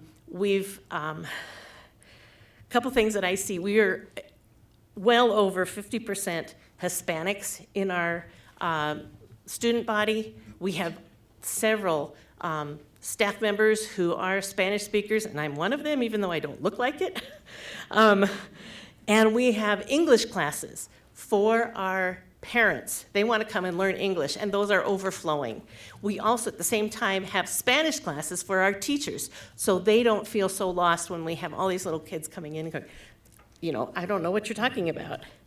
And our staff and our admins are really trying to listen to the needs of our neighborhood and trying to meet those needs in various ways. So what I would ask you to renew our charter so we can move ahead and grow and continue to serve our community. Thank you. Ms. Adriana Bustillo? Please correct me if I got that wrong. Adriana Bustillo. Bustillo. Yes, sir.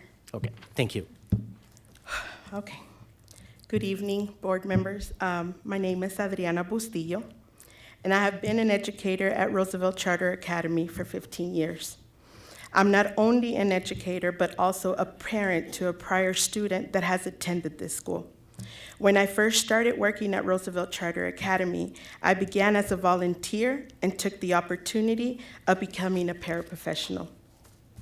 Throughout the time I was a paraprofessional, I was encouraged by my team, other staff members, to obtain my Bachelor of Science in Early Education, as this was a dream that I had always had. After obtaining my degree, I became a kindergarten teacher and was further encouraged to obtain my master's in English as a second language. I am now currently a multilingual teacher at the school. Having the support of my fellow educators allowed me to advance in my career and obtain my dream. I'm an example of how this school supports their staff to improve, and I am able to say that I am that reflection of the environment that our school supports and helps build, and not only for our staff, but also for our families. Throughout the years I have been an educator at Roosevelt Charter Academy, I have witnessed firsthand the impact that the school has, not only on our staff, but also our community. We not only educate our students, but we serve our community as a whole. This includes activities such as family school nights, after-school programs, and night classes. At Roosevelt Charter Academy, we support families, adults, students that have previously and currently attend our school. This school holds a special place, not only in my heart, but in the hearts of our educators and our community because of the many different resources we provide for them. It is a place of refuge, not only to the students, but also to their parents. RCA is not indifferent to the needs of their families and students. Throughout the years, our school has improved the curriculum to cater not only to the families, but mainly to our students. This new curriculum that we have allowed to come into our school allows educators to be more engaged with their students and allow the students to have a voice to express themselves on what they are learning. The school works with all the people we come in contact with. Our admin team is phenomenal with them. We cater to the children's interest. This school is a wide belief. This is our school-wide belief among all of the staff and administration. To me and many of the fellow educators, this is not just a job, it is our community and a family. And that is why I am expressing to you on behalf of the educators and families for Thank the you. charter renewal. Thank you. Ms. Krista Hardebeck. Ms. Krista Hardebeck. Krista, this is also with Roosevelt, okay? Moving on. I'm going to pronounce this name wrong. Abidio Alejo Damian? Okay. Okay, come on. Thank you.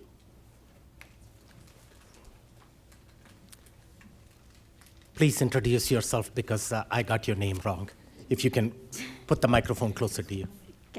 Oh, yes, she's going to translate for you? Yes, please. Okay, that's fine. Go ahead Hola, first. mi nombre es Obdulia Alejo. Hello, my name is Obdulia Alejo. Soy padres de niños que estudiaron allí en Roosevelt. I am one of the parents of students that have attended niños. Roosevelt. I have 4 children. Los 4 estudiaron desde kinder All 4 of them have been at Roosevelt since kinder.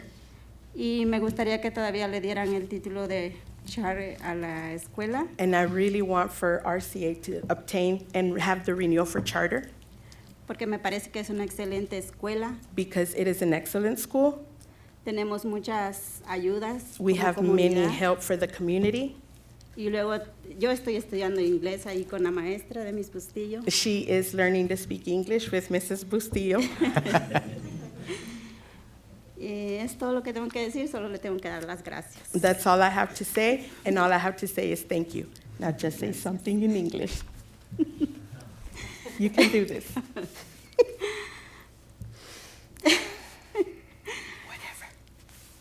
Oh, Buenas noches.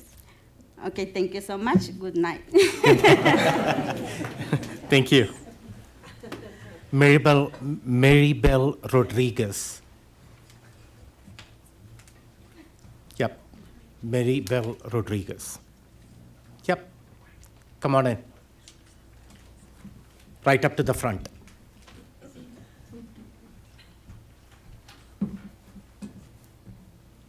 Looks like you're going to translate for her too. Okay, go ahead. Muy buenas tardes. Gracias por permitirme estar aquí. Mi nombre es Maribel Rodríguez. You can come closer to the microphone. Hello, good evening. My name is Maribel, and thank you for the opportunity of being here. Yo tuve niños desde el kinder hasta quinto. I also had children at Roosevelt from kinder until 5th grade. Ahora en este momento yo no tengo niños en esa escuela. Right pero, now, I don't have children at the school, pero me gusta esa escuela porque es una escuela excelente. but I really love that school because it's an excellent school. Y quisiera que mi hijo, que ahorita tiene 5 años, entrara ahí también en kinder. And what I want is for my 5-year-old to attend Roosevelt Charter Academy as a kindergartner. Y mis nietos sí ya tengo, pero todavía no. And my grandchildren, which I don't have, but I will be having soon. Yo solo quiero agradecer a mis Bustillo por darme la oportunidad de estar aquí delante de ustedes, decir que la escuela es una buena escuela, es la mejor que he visto. She wants to thank Mrs. Bustillo for encouraging her to come and speak in front of the board. It has been a really good experience for her being at Roosevelt, and she really loves the school. And she is also going to say something in English. She is my teacher to English. I speak Spanish, but I'm learning more English. Help me for my kids and my work, and help me for everything in my life because it's necessary because my 5 years old child he needed it. So,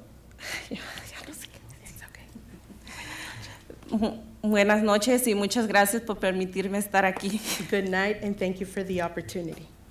Thank you. Appreciate it. So that was all the comments for action items.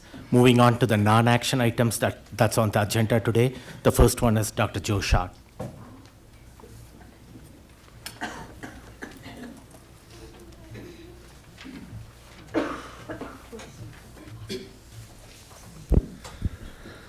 Dr. Melpacum, Mr. Gall, directors, I'm Joe Schott, president of the Teachers Association.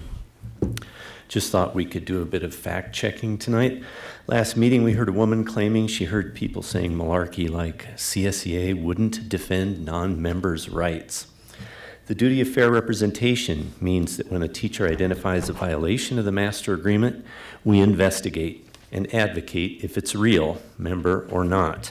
As Dr. King wrote, injustice anywhere is a threat to justice everywhere. And so it is. We defend the rights of the master agreement. Together, the members support that advocacy. Everybody seems to like the rights and protections. They just don't all want to support the work to get and maintain them. Do the teachers of CSEA provide free legal services to those who don't share in supporting the work? No, that's absurd. That mutual support is the solidarity empowering the justice of fair treatment in the workplace, and that enables teachers to engage their profession with confidence and without distraction. Teaching is a profession, not an accident or amateur hour. The state thinks so, it licenses teachers. Everybody understood that during COVID when kids were home. How can teachers do this? Well, we're not going to revert now to marginalizing and devaluing the profession with the anybody can teach mentality, are we? I'm an engineer, so I'm an engineering teacher too. Our kids deserve more competency than that. Professional teachers dedicate a career to nurturing our students. So are the teachers to be treated as cogs in the gig economy where mercenary employees are transient and disposable? Or do we want our children's learning environment to be rooted in the qualities we extol, like loyalty and competency and dedication, and populated by educators certified in the professional standards of public education? Our students and public education deserve the fidelity to professional instruction embraced in the innovation plan ratified for Mitchell High School. Non-licensed staff will be required to complete a teaching program such as Teach for America, BOCES, University, and so on within their first 2 years of employment. Bring people into the profession and support them in becoming teachers, since teaching is what they will be doing first and foremost. They won't be scientisting, they won't be woodworkering. Let's not seek ways around expectations of teaching proficiency. Ask a teacher. Content is the easy part. Teaching children is what takes skill and expertise. Thank you for your time. Thank you. Carmen Moyer. Miss Carmen Moyer.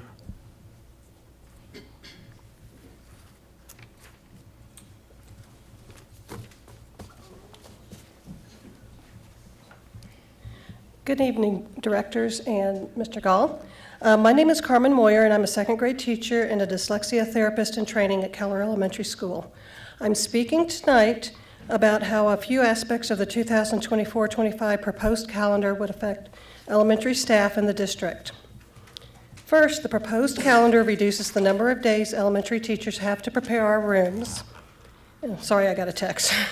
Our rooms, plan for the first days of school, plan for the first quarter or the year, and prepare for open houses from 2 days to 1 day. You may not know that we already have to pack our rooms at the end of each school year for room cleaning and maintenance.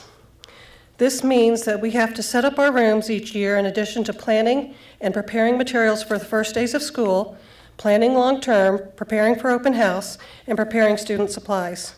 What do we drop off this list? Because all of these are necessary to begin our year successfully. The second aspect of the proposed calendar I oppose is removing 3 comp days from the end of the school year for elementary staff. The proposed calendar turns these into 3 student contact days for elementary. The board may like this idea, however, are we really adding 3 more days? One possible plan I keep hearing for PLCs is to embed them within student contact hours. With 36 weeks of school in the school year, we would need to pool 27 hours from student contact time for 45-minute PLCs. Since general education teachers spend about 5.67 hours each day in contact with their students, we would be losing 4.76 days of student contact time to add the 3 days at the end of the school year. This particular plan will also cost the district additional funds. First, we'd have to pay our paraprofessionals and bus drivers and such for 3 additional days. Some schools may also need subs to achieve embedding PLCs into student contact time, requiring them to employ subs for each week for each grade level teacher. Hope that makes sense. Costing the district more money again and suggesting that teachers create sub-plans for PLCs. Finally, Article 10, Section A2E of the Master Agreement requires that any substantive change to the schedule, which this is, be a collaborative decision at the building level. The proposed calendar does not allow for this collaboration. In summary, I request that the board send the proposed calendar back to the calendar committee to reevaluate the proposed calendar. Thank you for your consideration. Thank you. Ms. Jessica Kloppenburg. Ms. Jessica Kloppenburg.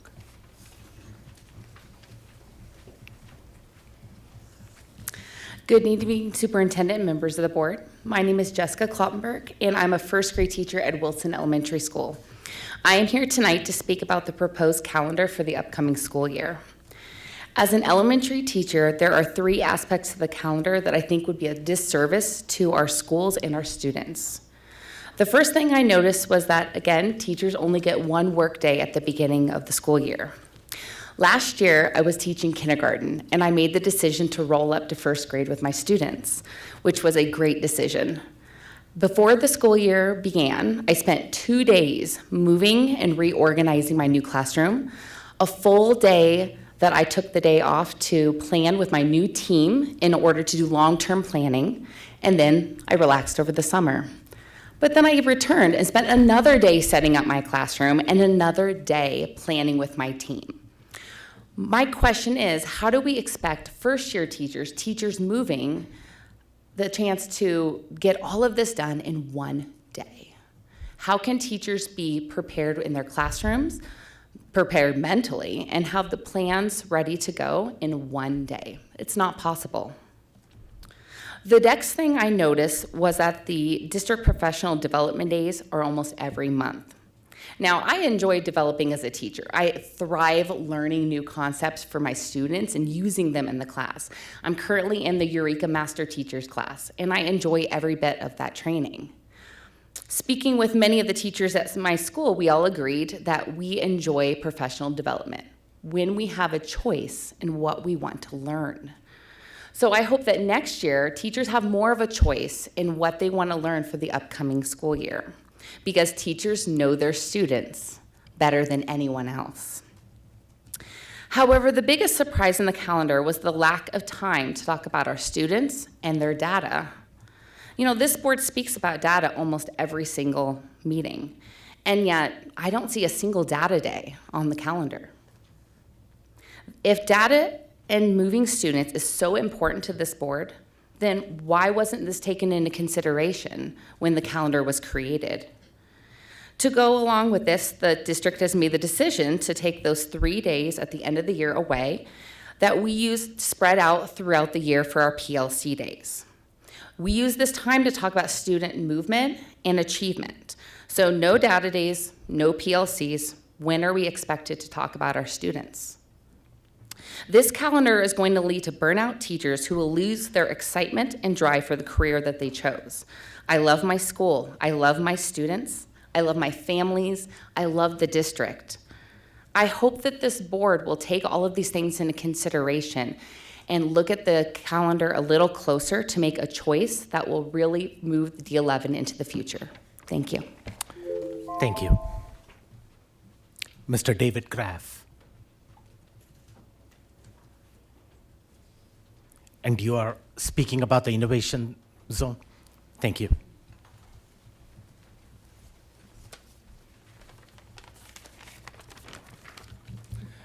All right.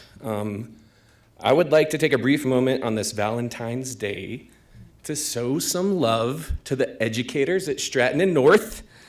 You guys have taught my children how to read, how to write, and most importantly and profoundly, and I don't know how to enjoy math. That is truly incredible. I'm here as a parent of 3 D11 students.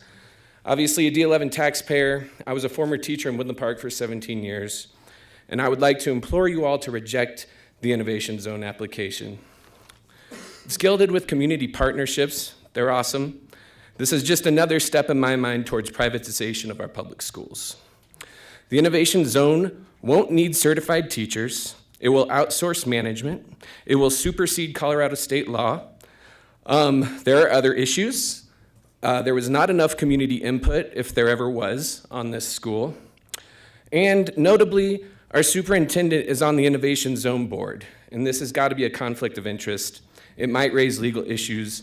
I don't think it's ethical.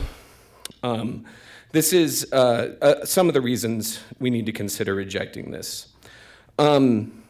Okay. As a teacher in Woodland Park, a school came to our school board back in 2020, and it was rejected by a fiscally conservative school board who did not want to funnel funds to the new charter school. And so I found it surprising that we saw Brad Miller in the work session last Wednesday as you all were discussing this application. If you're not familiar with Brad's work, just know that in his wake, oftentimes there comes extreme school board policies, lawsuits, and board recalls. Woodland Park presented a charter school application 4 years ago that was rejected, but approved under the guidance of Brad Miller when the new school board was elected. If you're not familiar with the actions of the Woodland Park School Board, just do a quick Google search. Breaking of sunshine laws, erosion of First Amendment rights, book banning, introduction of social studies curriculum that is not NCAA approved. The list goes on. I digress. I've heard in the past our superintendent mention the portfolio model, a model that adds more charter schools and schools of innovation to a district in the name of school choice. Accepting the Innovation Zone application would be one step closer to implementing the portfolio model in District 11. Opening new schools to close old ones is not effective. In fact, it harms students as money that should be going to regular public schools gets diverted to charters and schools of innovation. We can look at Denver to see that the portfolio model has not been the success it was sold to be, particularly for Denver's most marginalized students. It was found in a Michigan State University study that adding charter schools and schools of innovation, and I quote, powerfully exacerbates the financial pressures of declining enrollment districts. Your time is up. Thank you. And I will remind the speakers again to refrain from personal attacks against community members. So I will use the gavel next time. Mr. Michael Dill. And you are speaking about the innovation plan? Yes, sir. Yes, thank you. Forgive my appearance. It's not just Valentine's Day, it's also Ash Wednesday, so I got a visible reminder of my mortality today. And as a father of four kids, one in heaven, when I told my wife I was coming to a board meeting, she gave me a look that also reminded me that I will die someday. But I just wanted to rise and make a comment in support of the Technology Innovation Zone. I do acknowledge there's some issues that we need to look at here, but the economy is changing. I'm late in my career. I'm also in the Army Reserve, and to get a job in Colorado Springs, if you don't have space or STEM in your background, it's very challenging to get some of those more sought-after jobs. I remember my father in his midlife, about my age, getting his Cisco certifications and just leaning over a book as all these crazy kids were out in the hallway making too much noise, just really studying to get himself into that, to break into it. So I think as a public-private partnership, this is actually a real good opportunity to provide oversight, to address diversity, to make this opportunity available to more diverse and underprivileged communities. And if we don't do this and we allow it just to become another, private school out there, it's actually going to just exacerbate the kind of issues that we all agree we don't want disparity. So I brought talking points about the economy and how much STEM is in demand, and maybe one of them is worth reading, that in a September 2, 2022 article by the Washington Post details how those with humanities and arts degrees are most likely to regret their major, while those in STEM degrees are the least likely. And the reason is no mystery, because Federal Reserve survey shows that the higher your income is today, the less you regret the major you chose back in college.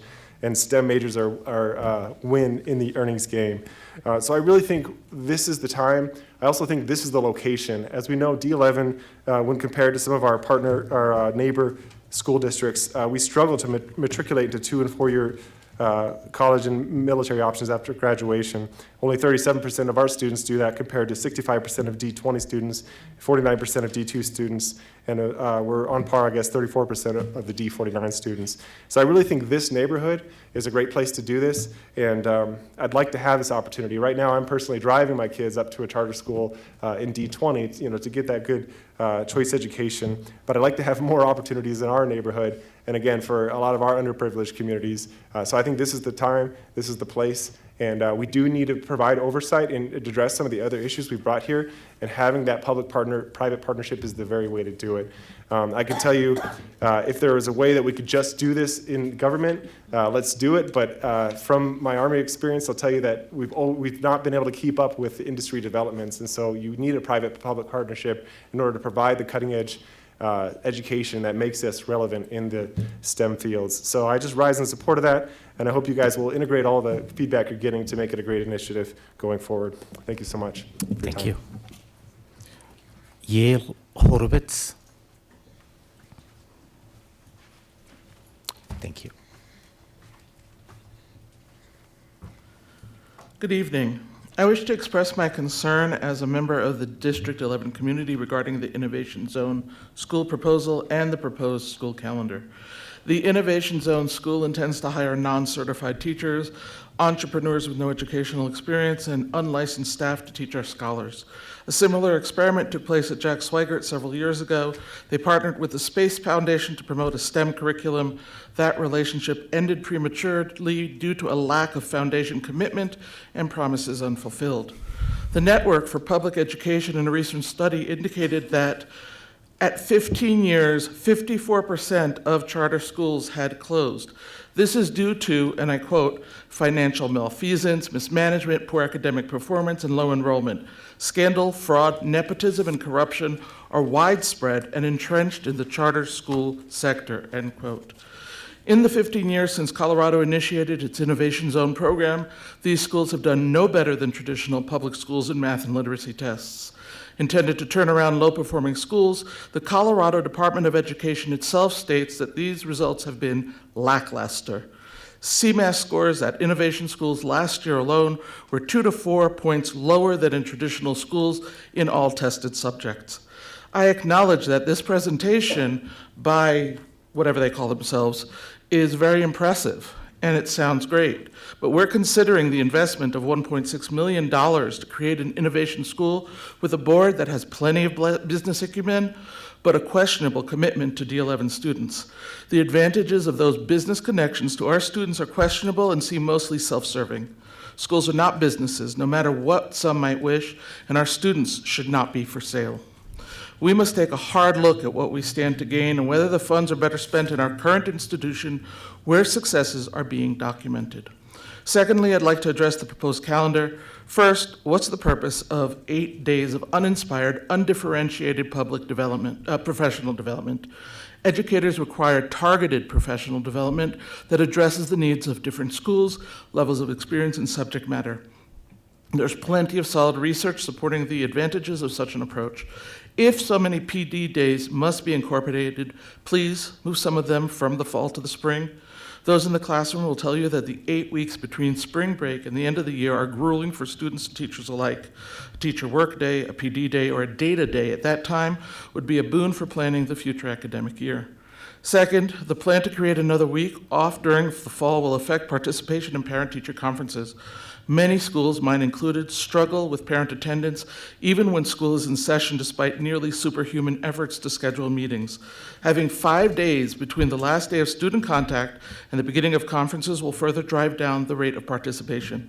Finally, the workday planned for Friday, January 3rd raises concerns. Your time is up. Thank you. I notice you don't cut off other people who are talking with what you want. I use the same standard. Okay, thank you. Moving on to the general comments that are there. The first one is Ms. Cindy Angelus. Ms. Cindy Angelus.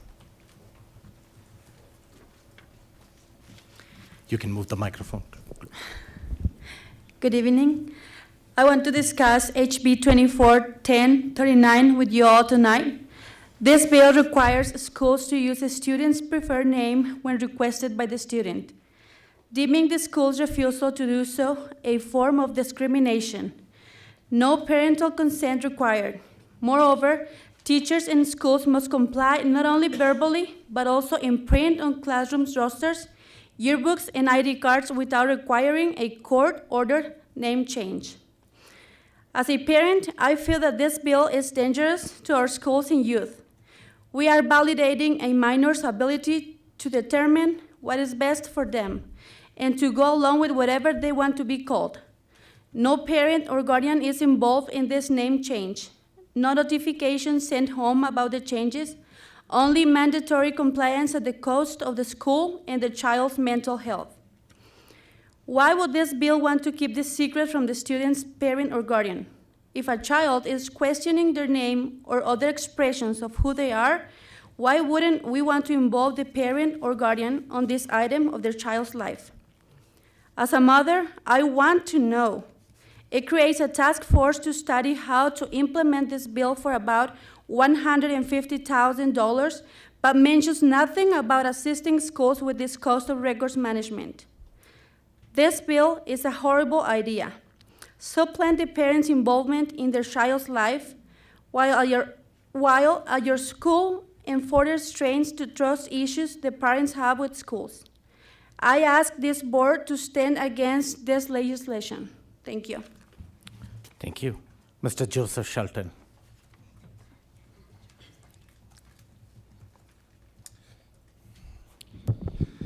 Good evening, board members. My name is Joseph Shelton. I'm 27 years old. I use he, him pronouns. I'm a District 11 alumnus, a District 11 taxpayer, and a proud LGBTQ plus rights advocate here in El Paso County. If this is your first time meeting me, rest assured that it won't be your last. Today, I'm here to express concern regarding recent opposition towards House Bill 241039. During the last board meeting, two of you raised concerns with parental rights. It is essential to clarify that this bill is not infringing on parental rights, but rather about fostering inclusivity and protection for all students. HB 241039 ensures that all schools respect an individual's self-chosen name, contrary to the board's assertion that this is not an attack on parental rights, but a crucial step towards creating an environment where every student feels seen and respected. The bill recognizes the diverse ways students express their identities and ensures that schools provide a supportive and inclusive atmosphere. I am proud to present to each of you a petition that has been signed by 377 individuals and organizations. Of the 377 who signed the petition, 76 are D11 parents, 25 are D11 teachers, 19 represent organizations, within or serving within D11, and 93 hold no affiliation to D11. That 93 consists of individuals from other school districts, cities, states, and countries, showing that this isn't an issue to only D11, but communities far and wide. The petition states, members of the Colorado Springs School District 11 Board of Education and Superintendent Michael Gall, we, the undersigned, express our support for HB 241039. Understand that we respect the board's commitment to parental rights. However, a closer examination of the bill is necessary to appreciate its intention and impact on our students fully. It is crucial to recognize that HB 241039 is not an affront to parental rights, but a legislative measure aimed at promoting inclusivity and respect for every student. The bill seeks to ensure the measure aimed at promoting ensure that all students feel valued and accepted within our schools' communities, regardless of their background. Additionally, this bill aims to classify that addressing a student by their self-chosen name is already the legally correct thing to do. Essentially, it advocates for an environment that aligns with the fundamental principles of respect and fairness that every school should strive to achieve. The opinion of some board members to advocate in opposition to HB 241039 is a step backward in pursuing support for all students. As members of the board, each of you has committed to upholding integrity and advocating for the well-being of every student. However, opposing a bill that seeks to affirm the rights and dignity of all students contradicts these principles. We must acknowledge that School District 11 has diverse students from various backgrounds, identities, and experiences. Supporting HB 241039 is an opportunity for the board to send a clear message that District 11 values and respects the uniqueness of each student. By standing in opposition, the board risks alienating certain students and perpetuating an environment that may not feel inclusive or supportive for all. We urge the board to fully consider its position on HB 241039 and consider the potential positive impact of this bill on fostering a more inclusive and respectful learning environment. Let us continue to uphold the values of integrity and support for every student you advocated for during your campaigns. Thank you for your time and consideration. Thank you. Ms. Megan Martinez. Megan Martinez. Is there a Megan Martinez? No. Okay. Maria Bergman. And if you can lower the microphone. Good evening, board. My name is Maria Bergman. I'm a D11 resident, and I'm speaking to you today on behalf of the El Paso County Young Republicans. I wanted to thank you, Director Jorgensen, for your comments at the last board meeting against HB 241039. It is unfortunate, if not unexpected, that our local state representative would put forth a bill that, as you said, is about usurping parent and guardian rights. A petition has gone around in the last couple of weeks by some local parent groups in opposition to 1039. The petition, which has garnered over 400 signatures, says in part, this bill is an attack on the rights of Colorado parents to have a voice, much less a decision, in something as paramount as the names of their own children while in a taxpayer-funded public school. I urge you to hear these voices and these parents who want to be a part of their children's lives and who do have rights as parents about these issues concerning their own children. Thank you, D11 School Board, for standing for parental rights, and I ask that you stand in opposition to 241039. Thank you. Thank you. The last one that I have is Ms. Sharon Simpson Dagan.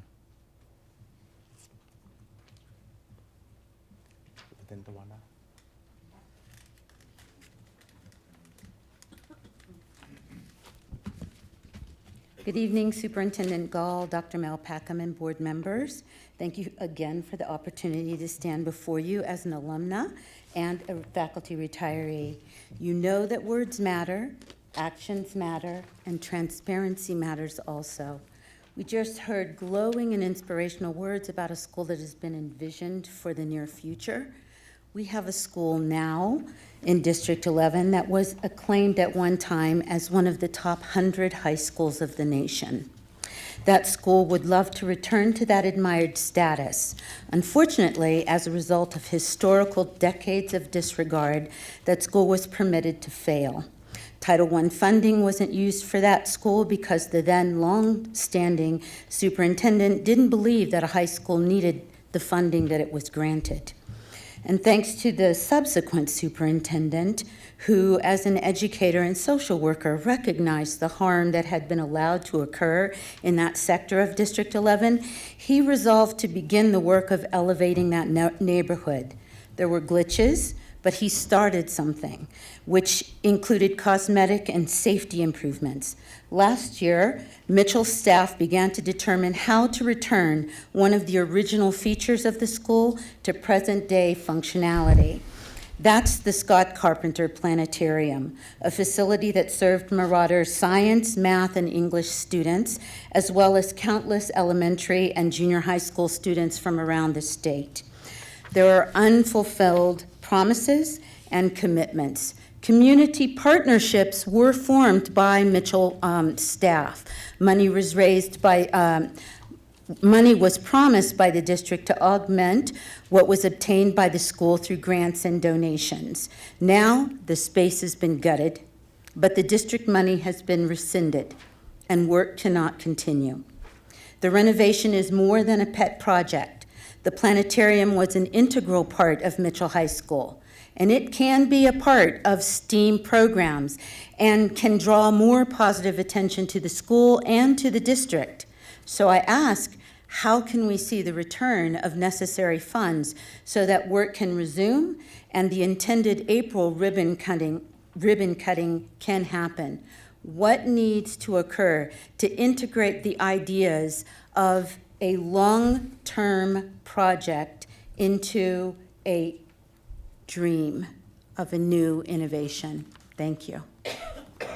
Thank you. That's the end of public comments. I think I got everybody in. Again, just as a reminder, everybody gets 3 minutes to talk, and at the end of 3 minutes, the buzzer goes off, at which time I ask the speaker politely to remind them that their time is up. And secondly, the person that signs up for public comments are the only persons that should be speaking up there. So this has happened 2 board meetings in a row where one person signs up and another person shows up speaking on behalf of that person. That's currently not allowed in the board operating manual. With that, we will move on to the next item on the agenda, which is board member reports. Board members, I will turn to you and see if anybody wants to go right at the very beginning.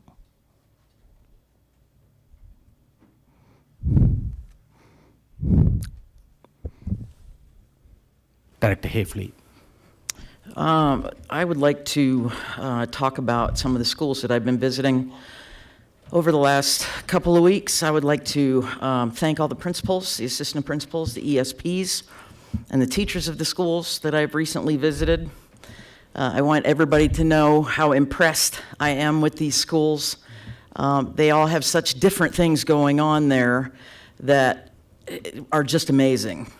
So specifically, I would like to thank Tony Carr and the staff at Holmes Middle School, Gabe Hamill and the staff at Bristol Elementary School, Angie Prochnow and the staff at Buena Vista Elementary, Christina Butcher and the staff at Queen Palmer Elementary, Tracy Squires and the staff at Fremont Elementary, Jared Torres and the staff at West Middle School, Stacy Miller and the staff at Odyssey Echo, Robin Moore and the staff at Edison Elementary, Sheridan Hirsch and the staff at Wilson Elementary, Julia Scott and the staff at Galileo Middle, and Addie Arnell and the staff at Coronado High School. It's, as a former teacher, it's nice to get into a school in a different, wearing a different hat and being able to see things from a different vantage point. So that was pretty cool. And the work that these people are doing with the kids at their schools, I can't say enough about them. I walked into classrooms at Queen Palmer and even other elementary schools, and one, I call them littles. One little would get up and he or she would walk over to me, and the first thing that they would do right in the middle of class, as the rest of the class was going on, this kid would stand up and come over and put his or her hand out to shake my hand, and they would say, "Welcome to my classroom. I'm such and such. Would you like to see our social contract?" And of course I want to see your social contract. What even is that for you guys? So they would walk me over and they'd read to me everything that was on their social contract, and then they would ask me if I would like to sign it. Am I going to say no? Of course I want to sign that. Give me the pen. Where do you want me to sign it? And then I would ask, what do you think that your class does particularly well? And they would look and they would, okay, I picked that one. And they would tell me why they would pick that one. And then I would ask them, what do you think you need to work on? And almost all of them said, active listening. So that I appreciated that. I also want to mention, I don't think people fully understand or get the idea of all that D11 is and how everybody works together for the benefit of the kids and families within D11. I know I didn't until just recently. This week I visited the FOTC, or the Facilities, Operations, and Transportation Campus. That was on Monday.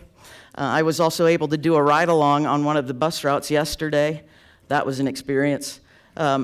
I was so impressed with the folks who work at the FOTC and those people who drive the buses. As a new board member, I want to be a sponge, and I want to learn as much about the District 11 that I don't know yet. And I'm glad I got out there to see the foundation that is D11. There is district-wide custodial support, a warehouse that has just about everything you need for schools to run smoothly, as well as food and nutrition services that rival Costco. There's also in-house shops like mechanics, both small and large engines. I met electricians, plumbers, HVAC guys, guys that work the grounds, construction people, people that hold welding certifications. All of this is done in-house for the district. And I would encourage people and any board members to get out there to see for themselves what a fine crew we have over there at the FOTC. And the theme among them all showed a common thread. They are there, and I quote, for the kids. Some of these people get up at 2 a.m., start work at 3 a.m., and plow the parking lots in bitter cold temperatures. By the end of that time, they can't feel their fingers or their toes, or even their noses in some cases. These same guys work in 100-degree temperatures in the summer, mowing school properties and taking care of the fields and all of the sprinkler heads that have been kicked off by kids playing football and soccer. Others work nights and weekends because they're basically on call for any emergency that may occur in our schools at any time for any reason, like our recent frozen water pipes that were suffered at a few schools during the polar vortex. It's amazing to me the work these folks do at all hours of the day and night just so the kids of D11 have a school they can go to so they can learn, be a part of a community. And they do this without anybody really paying much attention to them. And I want to change that. I was very impressed with all of them. And I just want to make sure that everybody heard that. Sometimes what they do is a thankless job. So Chief Odom, if you could pass along to them that please let them know that they are appreciated and that they are not out of sight, out of mind. Appreciate it. Thank you. Thank you. Appreciate your feedback after your visits too. I'm a little vocal tonight. Director Nelson. Mine's brief. Oh, okay. You can There have you some are. of my time. You can turn your microphone. So last month was School Board Appreciation Month, and the board members were asked to answer a couple of questions, and I just thought I would share one of my answers. The question was, why is it important to be a part of a public education support system like the Board of Education? So my answer, public education offers opportunities to students. The mission to equip youth with knowledge and skills is understood to be a civil right in the United States because education empowers freedom. I can't think of a better way to spend my time and energy through serving on the school board, supporting future generations so that one day they may use their unique gifts and talents to support their families and contribute to the world. So tonight we will be voting for a couple charter schools in the district, and we'll be celebrating choice in doing so. And I just want to give a shout out to the staff that are here from AcademyACL and Roosevelt Charter Academy. I see some friendly faces. I visited Roosevelt within the last couple of weeks, and so did Director Ott.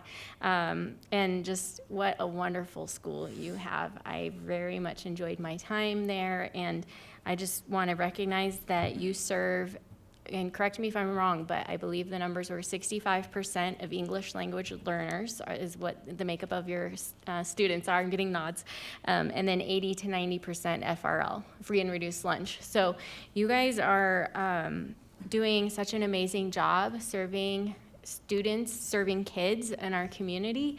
And it was so heartwarming to see the students that are new to English learners that maybe had just arrived, and you had other students who've been here for a while helping them and helping, translate, okay, here's what you need to be doing in this math assignment, and how heartwarming that is, and what an experience to grow up in that kind of a classroom where you're focused on supporting your classmates. And so just thank you for all that you do, and thank you to AcademyACL for how you serve our community as well. And excited to vote to renew your applications tonight.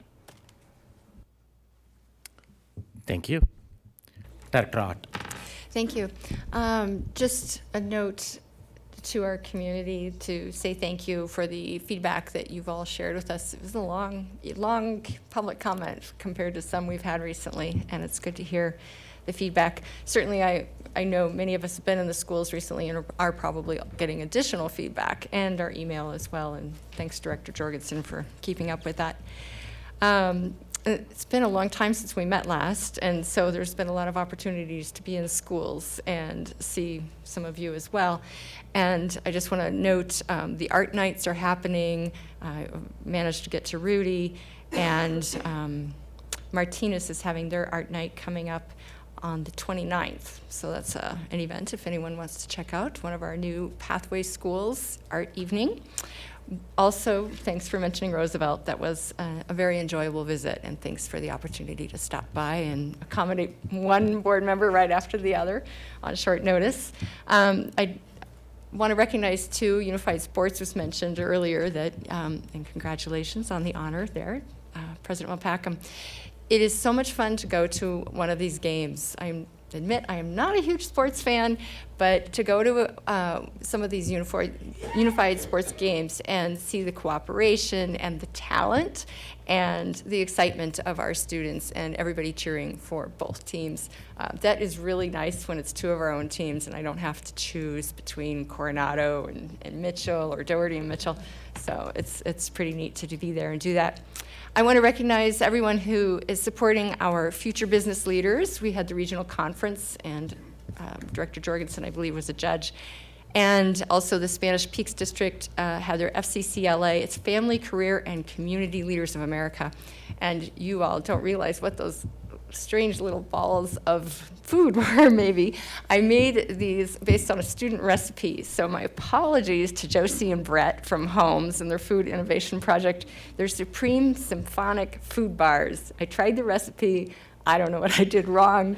It's like one of those things you see online and you try it home and you say nailed it, because yes, it's they didn't come together like they were supposed to.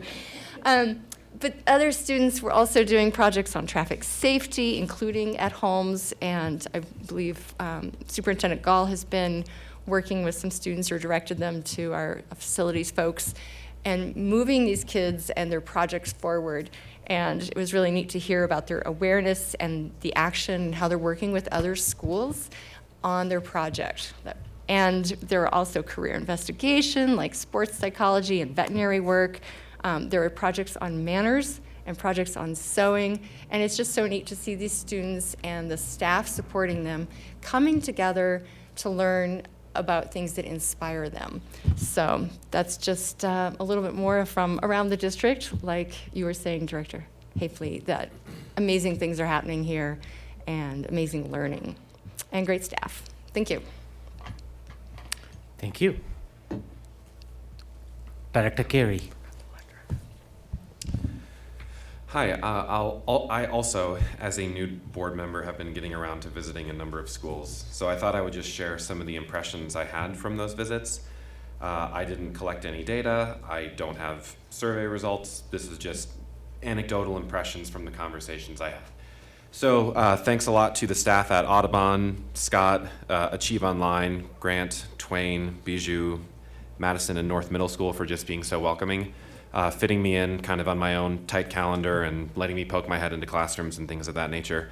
Most of my conversations were with the principals. I haven't had time to kind of, take it to the next level and start talking to the classroom teachers. That's next on my list.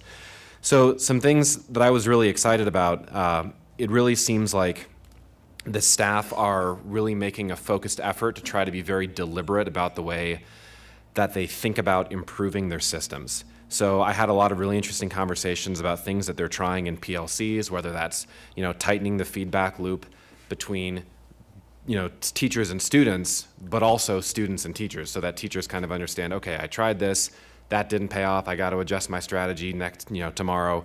This worked really well, I got to keep doing that. So really just tightening those feedback loops, that was really exciting to see. And other ways of just being really deliberate about, okay, in my class, who are the specific students that kind of need the most help? I can speak as a teacher myself, when I'm looking at performance after an exam, I don't just look at the averages and move on. I'm thinking, oh, okay, Jim over here, I got to make sure they get some extra help before the second exam. And it sounds like teachers are really starting to do that, and that's exciting as well. That being said, I've mentioned this briefly in other board conversations, and I think I really just want to kind of come out strong with this one. The impression that I'm getting, because one of the questions I asked every principal was, how are your staff doing? What is staff morale like? How are the staff feeling right now? And I think the impression that I really got is staff are just feeling like they have a lot on their plate right now.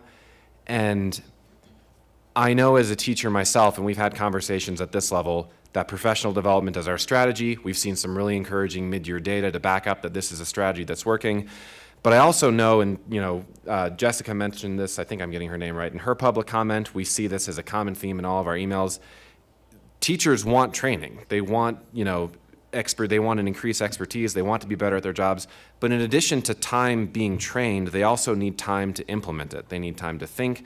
They need time to plan, whether that's planning on how to actually best utilize the training, time to grade, time to prep their classrooms.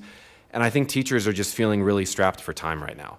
And I know this is public education and there are no easy solutions. Time is probably the single most precious resource to any teacher. But I really think over the course of the next few months, as we're kind of seeing how the end of year data plays out and thinking about how we can improve our own strategies and our own thinking for next year, I really think we should be taking some creative looks at, can we give teachers more time back? Time to plan, time to think, time to grade, because right now they're really feeling the pressure. Thank you. Thank you. Seeing no further comments from the board members, I will end with my public comments, my board member reports. And some of this is piggybacking on people that have already, the board members that have already commented. To me, a picture speaks 1,000 words, so it's easier for me to have some pictures and visuals up there and communicate that the Dr. Seuss Read Across America Day is coming up, and I think board members have got invites to read at several schools, and that started last week, and I saw several board members at Chipeta Elementary School out there, so it was good to go and interact with the kids, and kids at that age have so inquisitive, and they open up and ask you 1,000 questions, so I got to interact with the second grade class out there and had fun doing so. And then I walked past the teacher's lounge, and this was before the Super Bowl Sunday, and they had a chili cook-off out there, and you had all those crock pots out there. We didn't get to taste any of the chilies. It was reserved for the lunchtime out there, but it looked delicious. That the whole staff lounge smelled wonderful out there. I hope all the teachers got to enjoy it. It's some of the things that bring our school community together, having these type of staff celebrations together, and that morale that you were talking about, Dr. Carey, that was very evident, the morale and the spirit at Chipeta High School. Director Art already talked about the FBLA, Future Business Leaders of America, and Director Jurgensen, Director Art, and myself spent the morning out there judging these some of these students who competed in various events. And I got there at 7:30, and I got this visual picture far to the right from the top up there, and that place was already buzzing. It seems like these kids were out there for the past hour. the nervous excitement was palpable out there, and it was just so wonderful listening to these kids come and make a pitch and presentation to you, whether it's about a business idea or marketing idea out there. And the students that participated from Doherty are all pictured on the top left out there, and the students that qualified for state are on the bottom out there. So I want to congratulate all those students. Best wishes for you as you go and compete in state. And Ms. Newmeyer, Mr. Schaefer, and Mr. Bruce Cole, all from Doherty, they were so instrumental in helping these students come up with the right topic and prepare for this FBLA conference out there. So shout out to those teachers. And just watching these students compete with the other fellow students out there, their dedication and the focus. I was sitting at the back of the auditorium as the awards were read out. These kids have so much pride in what they are doing out there. So kudos to all these students, and this also translates into academic engagement in the classroom as well. Move on to the next slide. So, Superintendent Gall already talked about the K-12 principal event out there. I don't have nothing more to add to it. The synergy and the excitement in that room was palpable again. The vision, what we have tried to communicate over at the board priorities, if you have an opportunity, board members, participate, come there and sit in one of those round tables and engage with the principals out there, and you can see the best practices that are being shared, and the board priorities, the SMART goals, all of those things, you see that coming to the goals that we establish in paper, you see that coming to fruition in that room. Director Jorgensen was there, and I saw Director Nelson too. And the picture to the right, I just want to say that the breakfast events at our schools are still going on. Yesterday was at Sabin, and I think today was at Bristol. And one of my most favorite teachers in District 11 got recognized yesterday, Ms. Cindy London. I've known her for a long time, and I can't think of a more dedicated and committed teacher than Ms. London. And the last picture I have out there is something that I shared with the board about this opportunity where in Swigert Middle School, they have raised some grant money and the opportunity to build a playground out there. And I was at Swigert Middle School and talked to the principal, and then talked to Judy Cara, who was from the Friends of the Children group, and she was instrumental in raising 75% of the money. And we through our through the facilities, we are going to be investing 25% of the money. But that is the area right now, the area to the far left, which is barren and has got nothing in it. That's hopefully going to be transformed into that kind of playground out there. Dr. Jessica Weiss is working with them, and Superintendent Gall and the facilities team will provide the details. This is just one of the pictures idea that they come to, but there is a good potential that in the next 6 to 8 months, that is going to be transformed into a playground that not only our middle school students out there, but the entire community can come and enjoy. And this was already talked about again by Director Art, and I was at the Doherty Palmer basketball game. This happened on a Saturday evening, and we had snow in that game, considerable amount of snow. The roads were slippery, and I was not sure how much crowd was going to be in there, but that gymnasium was rocking with both support from Doherty and Palmer thing. And you can see the student crowd out there, the band playing. That's what high school athletics is all about.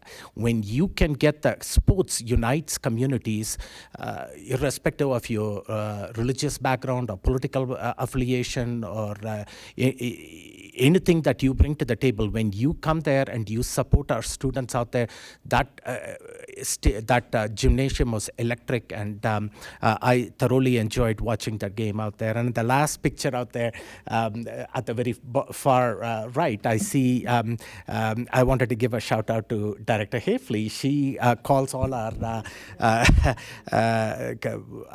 our basketball games. She's the public announcer out there, and I see her at all these athletic events, and you do a wonderful job out there. And thank you for your commitment too. But when we get good student athletes out there and competing with each other, we pull the community into that high school, and that's how we end up increasing enrollment in our schools too. So it's not just about academics, it's about the extracurricular activities that go with it. Again, that gymnasium, if you haven't experienced high school sports, please go to one of these games out there. The stadium is rocking. There is one picture out there right in the middle to the left. This was the unified sports that Director Art was talking about. And I've been following these kids right from the very beginning. And in the first game that they played, the scores was 10-8 or this. And this game was in the 30s. So these kids are improving from game to game, and they are not missing a basket now. So it's just good to see them score and enjoy and participate and be a part of our student body out there, and the parents and the students supporting too. And the last thing that I do want to talk about, take a minute and kind of end on a somber note, but also on a positive note. This past Sunday, I got to attend Life of Celebration service to Coach Al Blanc.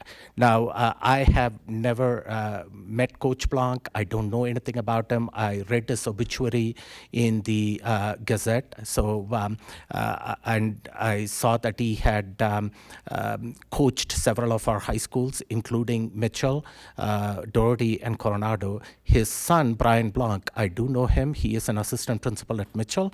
And I did reach out to him and expressed my condolences for his dad passing away. But I didn't know the story behind Coach Blanc and the difference that he had made. So this was on Super Bowl Sunday. They had a celebration service at Mitchell at 1 o'clock, and I didn't know who was going to be there. And I walked into that gymnasium again, and there are 300 to 400 people packed in that gymnasium. And these are all players that have been impacted by Coach over the last 25, 30 years of his coaching. So players that played for him and they were 15 years old, 16 years old, they returned back there to pay their tribute to Coach Blanc. And these are now middle-aged men and women too, 35, 40, 45 years old. There were coaches, there were teachers, there were district people out there. So, and I got to hear their stories, and truly there was not a dry eye in that gymnasium. And it just goes to show the impact coaches make and teachers make. The legacy that this coach made an impact on those players was very well evident. And there was a plaque at the in his memorial table out there, and you can read for yourself. All I have to say is Coach Blanc was a winner. So our condolences to Coach Blanc and his family. And with that, that's my end of my board member report. Moving on, under special reports, we have legislative update. And I'm going to introduce the Dr.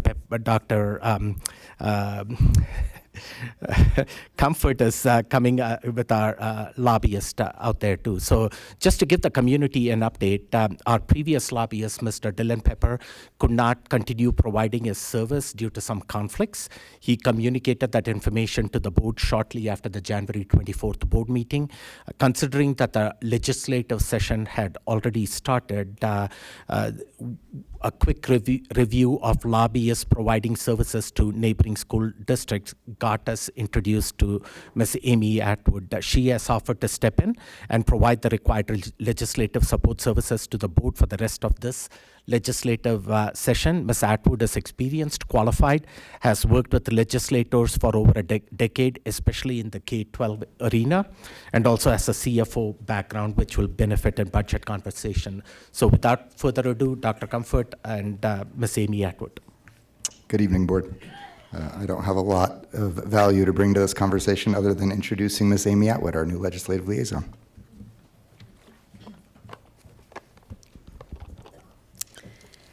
Amy Atwood, Atwood Public Affairs Contract Lobbyist. It's good to be here with you this evening. I thought I would start with a little bit about my background. You heard some of it. I've been in the political game since 2008. I started as an in-house lobbyist and CFO. After the 2012 election, I started my own contract lobbying firm, and I haven't looked back. I love what I do. The transition was immediately successful. Some of my very first clients, actually my number 2 client and my number 3 client, were K-12 districts, and I still have those clients today. I've been lobbying in education for over 10 years. This is a subject area where I'm very comfortable. I also know the players and decision makers and work with them daily, whether that is lobbyists from the different associations, CDE, or stakeholder groups. Most bills start with lobbyists, so we're ahead of the game because of those relationships. I, of course, have relationships with legislators. They are the ones that take the final vote. I'd like to talk about what my role will look like for the district. It'll be a little different than you previously had. I review all the bills that are introduced, and those that could impact the district are put on your specific bill chart. That chart updates every day. You'll have a link to the chart so that anytime you want to see what's going on, that's a live dynamic link. When bills are identified, I'll work with staff so that they can review those bills to see what the impact is to the district. During this time, the review period, I will connect with lobbyists and bill sponsors to gain intel and hear what issues, if any, stakeholders have. It is important to remember that every stakeholder, including the district, has a finite amount of political capital. Therefore, my recommendation is to always focus your energy on bills where your positions make a difference. The bill has a good chance of passage, or the bill is of fundamental importance to the operation of the district. My intention is to present twice a month. If the legislative calendar permits, I'll be in person, and at that time we can review bills and see if you want to take a position, and we will have the subject matter experts are the ones that will be giving you the feedback, whether it's written or they're here. I am the expert on the people and the process and the timing, but you all and your staff are the experts on the district impacts. As you may know, the session is only 120 days or 4 months. We're 37 days into the session, and we have about 500 bills that have been introduced. We expect, in years past, it's been upwards of 700 bills. It seems as though those extra bills, there just aren't as many this session. So we'll probably get to 600, though. Committee schedules are very full right now, and each chamber is moving along nicely. We are into the second quarter, if you think of football. So we've moved into the second quarter, and the action really doesn't start until well into the second half. The Joint Budget Committee began what they call figure setting for the budget. However, the budget is not introduced until the last week of March, and it will pass the first week, at the end of the first week of May. So when the budget passes, that's when we know how much money will go to K-12, but it's not until we see the School Finance Act of how those dollars will be allocated within the School Finance Act. And the School Finance Act is not introduced until after the budget. There's always hopes that it'll be that second week of April, but it can be the third or fourth week. Keep in mind, we finish May 10th, so it's usually one of the very last bills that gets passed. We'll have a good idea of the overall amount, so when it comes time for your budgeting, like I said, we'll have a good idea of what the state share will be, what your PPR will be. We just won't know exactly, but we'll have a good idea. And the legislature this year, along with the governor, have made the commitment that they will buy down the negative factor 100%. So that will go to 0. They're not repealing, though, the statute that allows the negative factor, the budget stabilization factor. They will still keep that there. So if there are hard times, they can increase that factor. There was a school finance task force that worked throughout the interim this year. If you remember, for years, there's been school finance interim committees that didn't have experts on it. It was legislators predominantly. And that the task force report was submitted 2 weeks ago, about 2 weeks ago. Unfortunately, if the legislature wants to adopt all the recommendations in the report, they will need to find an extra $1 billion. So we believe that we may have more than one School Finance Act bill this year. We know that there are stakeholders that are working on those recommendations, some of which within the current budget constraints will be in their School Finance Act. So it will be very interesting to have parallel bills that, on a positive note, will come together and compromise and work together, or they'll be competing. It has been relatively quiet so far in K-12 education when it comes to bills that have been introduced. Housing is taking up all of the oxygen, affordable housing. It is far surpassing healthcare, caseload, human services, just far surpassing all of those. So I do expect in this next tranche of bills that come out that we will see more education bills. What's interesting is that during an election year like this year, you see bills that are very focused on what is polling well. What is polling well, and affordable housing is number one. So a lot of legislators want to have their stamp on that. In years past, education has been in the top 3. And as of the fall polling this last autumn, education wasn't in the top 3. So that could be why we're having a quiet year. One bill that was brought to my attention that I'd like to address right away is House Bill 1039, the non-legal name change. This bill has been a point of concern for the entire K-12 community, everyone in K-12. Amendments have been worked on, and late this morning, we received an amendment that is a total rewrite of that bill. I passed it on to staff. Staff is reviewing that to see if it takes care of the district issues, particularly those issues that are the issues that impact operations, where the data pipeline and how do we manage both of those at the same time. So that is in committee tomorrow, and we'll see what amendment, if that amendment gets on, and then if that amendment will impact the district. I would suggest waiting to take a position until next week. And once we know what the impact is with the amendment, and we can work together so that the opportunity is there if you want to do it next week or in 2 weeks when I would be regularly scheduled. We have talked about when it comes to the timing of the legislature and how quick things move, because we put 70% of the year into 120 days, that sometimes 2 weeks is too long. And so there may be times that I am here 2 weeks back to back, so that we don't miss our opportunity to be an influence, work on bills that have operational impact on the district, and where our position will make a difference. And I will be lobbying for your positions. So I will talk to legislators specifically about D11's positions on bills that we take, or that you all take. I always feel ownership.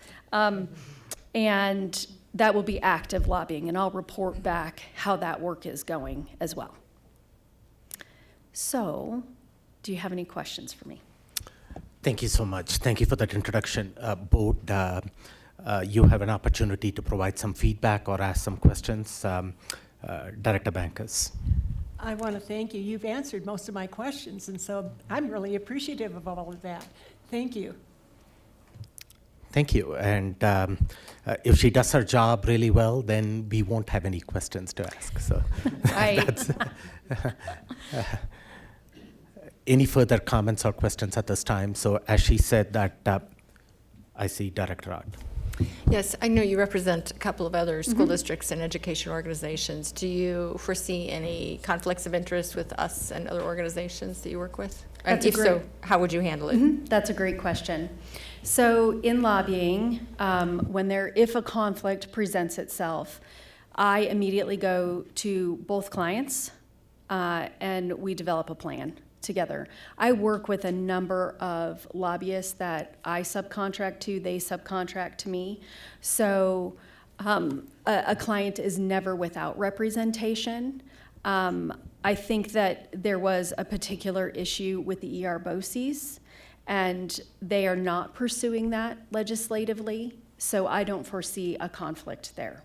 And working with the districts, a couple of the districts in this area, and looking through your website and your policy priorities, I see a great synergy, but I will always come to you right away. I won't wait for a meeting. I'll come to you right away and let you know if there is a conflict. Okay, thank you so much. Thank you for the feedback that you gave us, and we look forward to working with you over the next 3 months. Keep in touch as and when necessary. If you need to be included at a work session, we have alternate work sessions and board meetings, as I mentioned to you, but we can get you in as quickly as possible. And also through emails, we can correspond with the board members and keep us updated on the progress of bills as they go through the legislature. So thank you so much for making the drive here and introducing yourself to the board and presenting what's happening at the legislature. Great, So, thank you. thank you. So moving on to the next item on the agenda, which are consent items. Director Bankus, can you please make the motion to adopt the consent items? I move that the Board of Education adopt all consent items as designated in the agenda. The consent items are E2, approval of January 24, 2024, regular meeting minutes. E3, personnel recommendations, February 14, 2024. E4, district-wide 2-hour delay due to inclement weather. Second.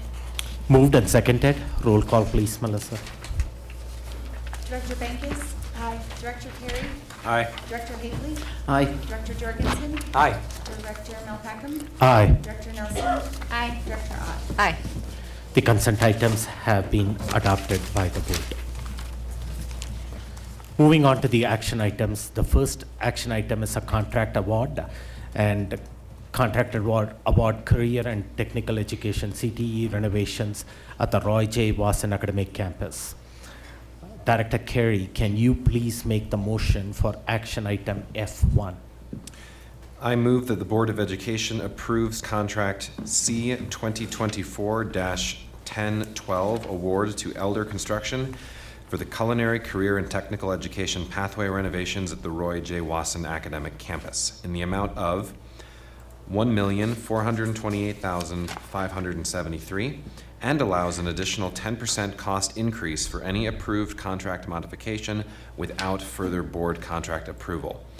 The period of performance will begin June 1st, 2024 and has a completion date of September 30th, 2024. Second. Moved and seconded. This is new information. Superintendent Gall, I'm turning it over to you. Yeah, I just want to give a brief summary. This is a next step in a previous board's decision on the divestment of the Whittier complex, of which we realized some monies. There had been a commitment from a previous board to reprogram those dollars into CTE programming. Dwayne has been chomping at the bit and waiting for some time. I really want to acknowledge Dwayne, his work, his partnership with all of our schools to find a budget that worked. There's never enough money, right? We're always going to say that. There's always more need than there is for money. We believe this investment in Wasson will be realized very short order on return on investment. Anybody who's seen the work that's happening at Odyssey Echo and knowing that the students there will get immediate access to this improved facility. So normally Rosa would get right up here and talk about contract, but I wanted to have Dwayne to give a little bit of a summary to what I just introduced there, and then we can get into contract details. Dwayne, anything to add there? Sure, thank you. Good evening, Board. So we're really excited about introducing the district's first commercial kitchen, and that's really what this award is about, is upgrading an already fantastic facility and part of an already program to what would be an award-winning kitchen and an industry-qualified kitchen. And the benefits of having this type of kitchen would be that the students would be learning for the first time in an industry level capacity, which is gas. It's a gas kitchen with a full 3-compartment facility for maintaining appropriate hygiene. What this really does for our students is opens up the opportunity for them to earn better industry certifications and come to employment with high quality training and become more competitive in their own ProStart national, state and national competitions. So we expect that the output from the students and the input from the community in this space is going to just be phenomenal. Rosa, you want to go over the contract, and then we can, or Chris, I'm sorry. With that, I'll turn it over to Chris.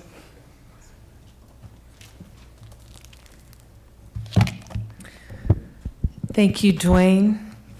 Good evening, Board of Education. Thank you, Superintendent Gall. Dwayne, I do have to say, I do appreciate your passion for what you do for our students and how you grow our CTE program. Thank you so much. It's a pleasure working with you. Well, as the superintendent indicated, with the sale of the former Whittier Elementary School, that funding was earmarked for CTE program renovations.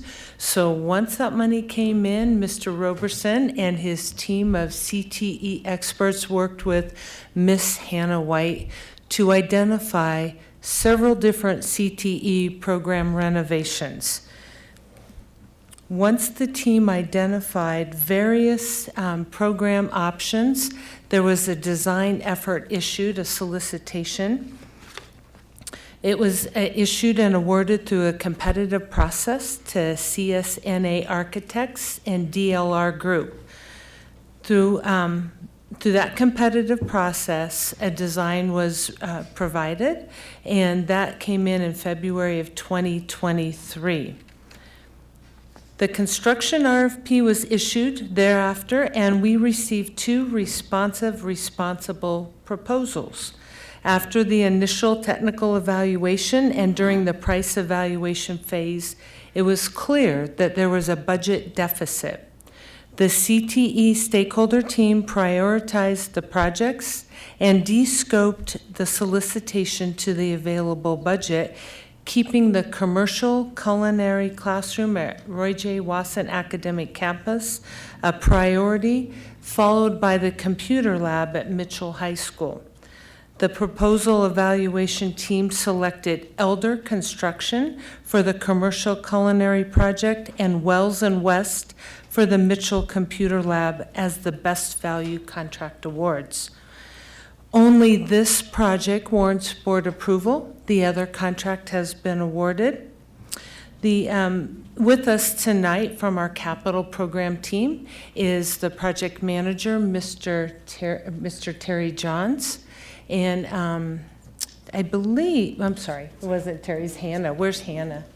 I'm so sorry, Hannah. Miss Hannah White is our project manager for this, and her boss, Miss Jennifer Hotelling, is the capital program manager. And then from the program or project contracting office, we have, thank you, Miss Jocelyn Kumperman and Rosa Garcia. So after we issued the construction schedule, I'm sorry, I apologize. The construction schedule for this project will start June 1, and it will end September 30th. The majority of the work at Roy J. Wasson Academic Campus will be completed during the summer. The work will start with mobilization, followed by plumbing, electrical rough-ins, interior walls, HVAC work, roofing, welding, and drywall to be completed by August 6th. The work continuing thereafter into the start of the school year will be less invasive and non-disruptive to the school day and will include painting, plumbing fixtures, installing lighting and dimmers, ductwork, and all finishes, which is the flooring, the cabinets, ceilings, and trim in the classroom. And then last but not least, the most impressive and fun part is the new equipment and furnishings that will be installed before September 30th. This commercial kitchen will be ready for students the first week of October. Just a quick review of the contract. All of our standard construction terms and conditions are included in this contract. There are no anticipated liquidated damages necessary for this effort, as we have alternate space we can pivot to if something unforeseen were to happen. We will obtain the necessary payment and performance bonds and insurance certificates required for this project once you approve. This effort, as proposed, will be performed 100% by small businesses.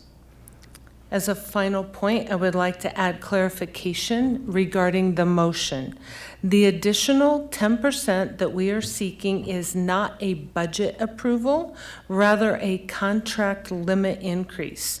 This allows us to incorporate any unforeseen site conditions that we could go up to a higher limit without having to come back to the board for approval. At this time, this concludes my overview of the project scope, the construction schedule, the outcomes, the contract in its entirety, and the period of performance. Mr. Roberson, Ms. Hannah White are here to answer any questions you might have. Thank you, Board. Thank you for coming and presenting this. I remember it was it 2 years back that we sold the Whittier building? November of 2021 is when the board approved that sale, yes. Yes, and we were in a remote environment, I think, and it was a special meeting, if I remember, just recalling that.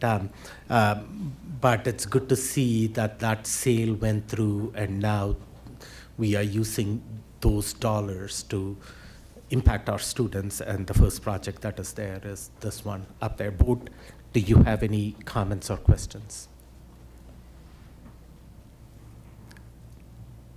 I don't see any comments or questions. So the only feedback that I would give us is, this is exciting. Please let us know when that kitchen is done.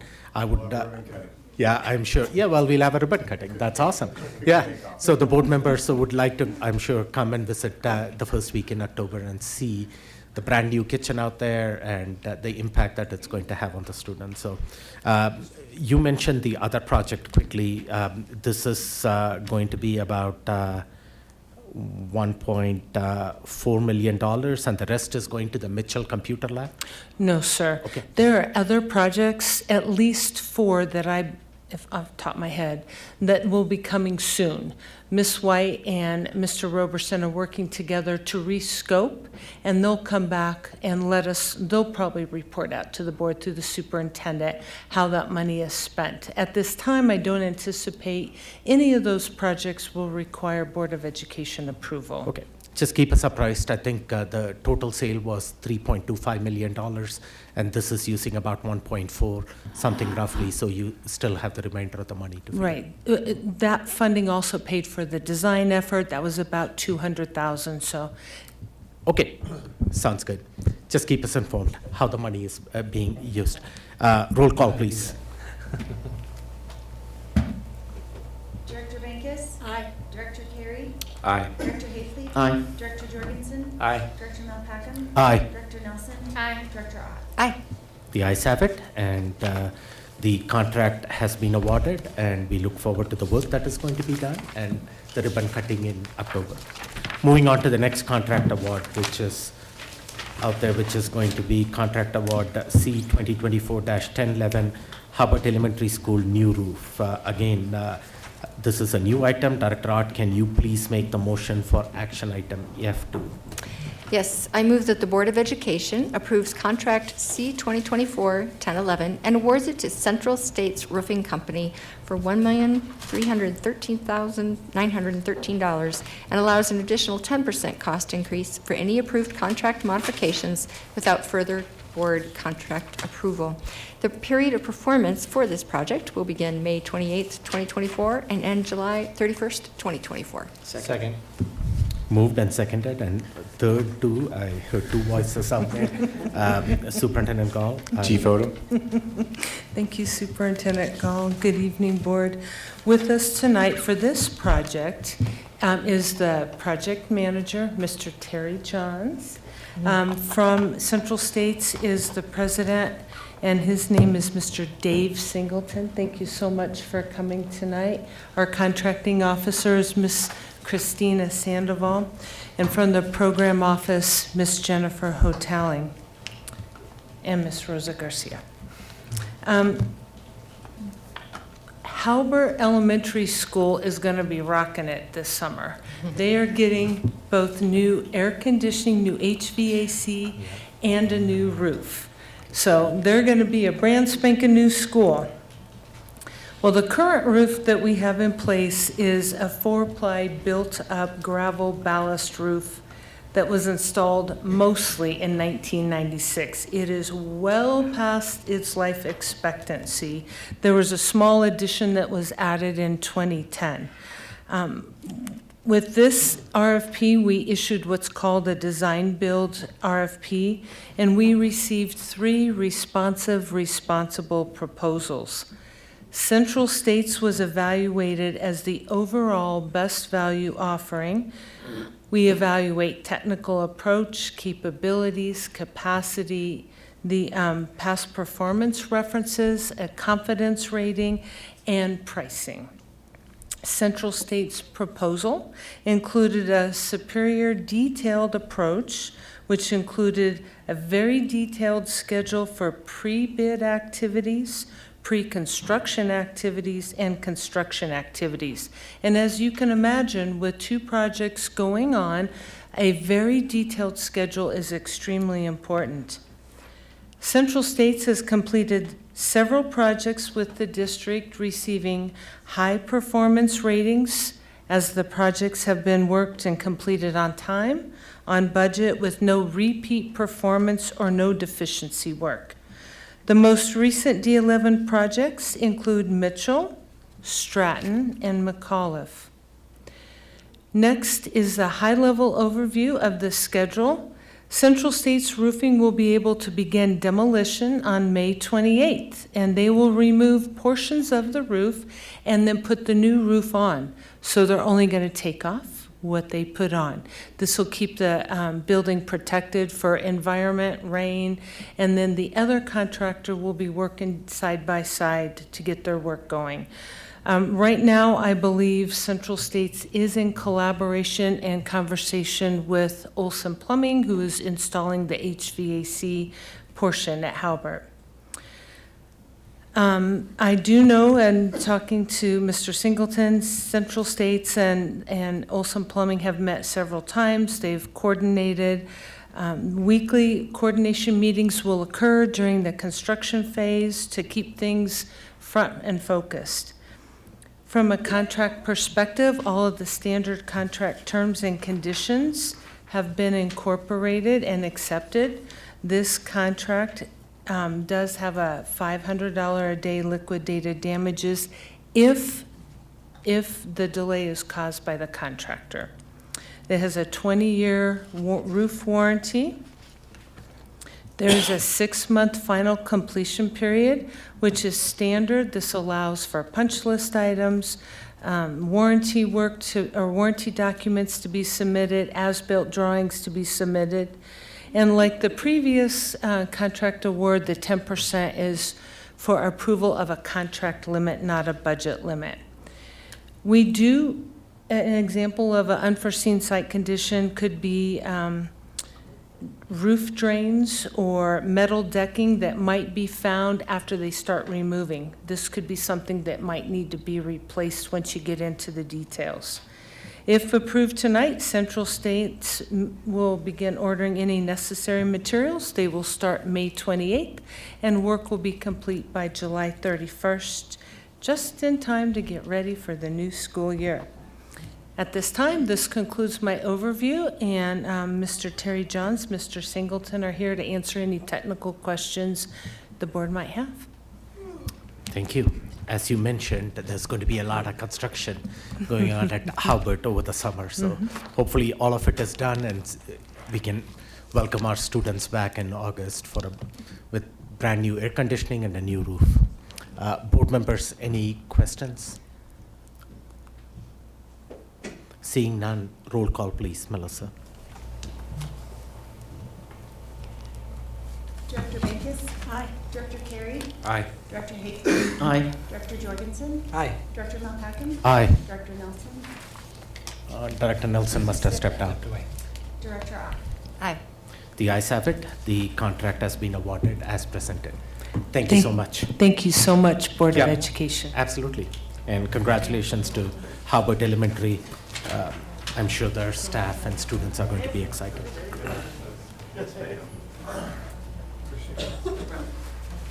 And thank you all for being here from the facilities team, everybody out here.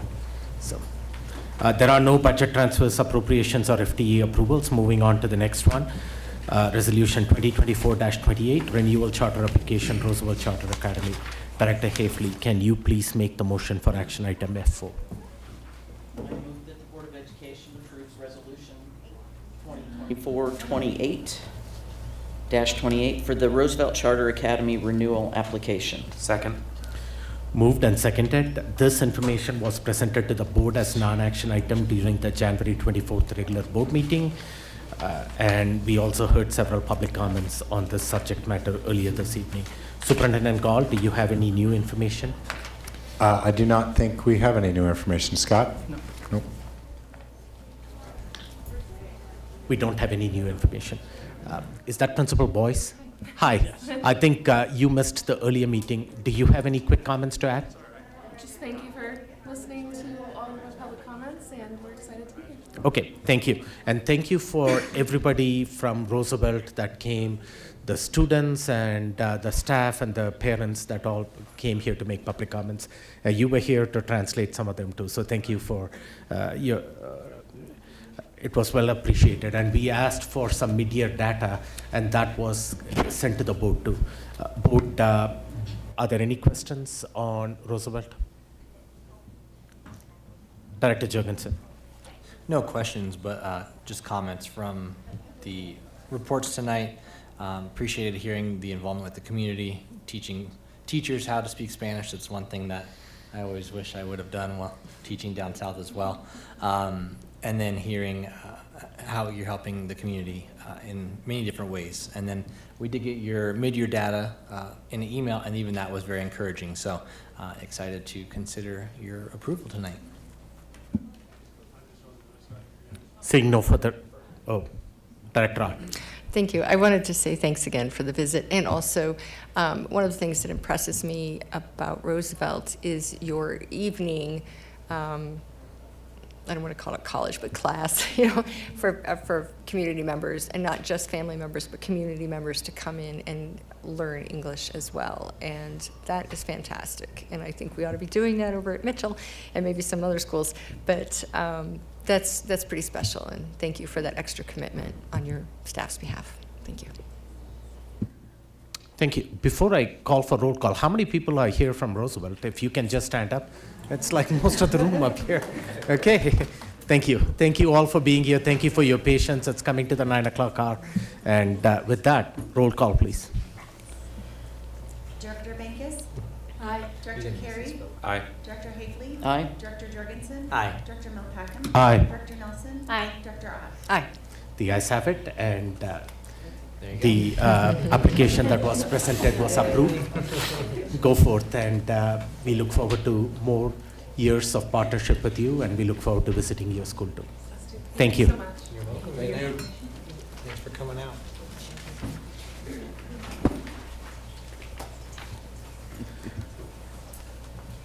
The next item on the agenda is the renewal charter applications for AcademyACL. Director Jorgensen, can you please make the motion for action item F5? It would be my pleasure. I move that the Board of Education approves Resolution 2024-27 for the AcademyACL renewal application. Second. Moved and seconded, and Superintendent Gall, any new? No new information. Okay. Thank you, Board. We discussed this again at the January 24th regular board meeting. It came as a non-action item. Most of the questions or all of the questions were answered at that time. I don't see any further new questions come up. Are there questions or comments at that?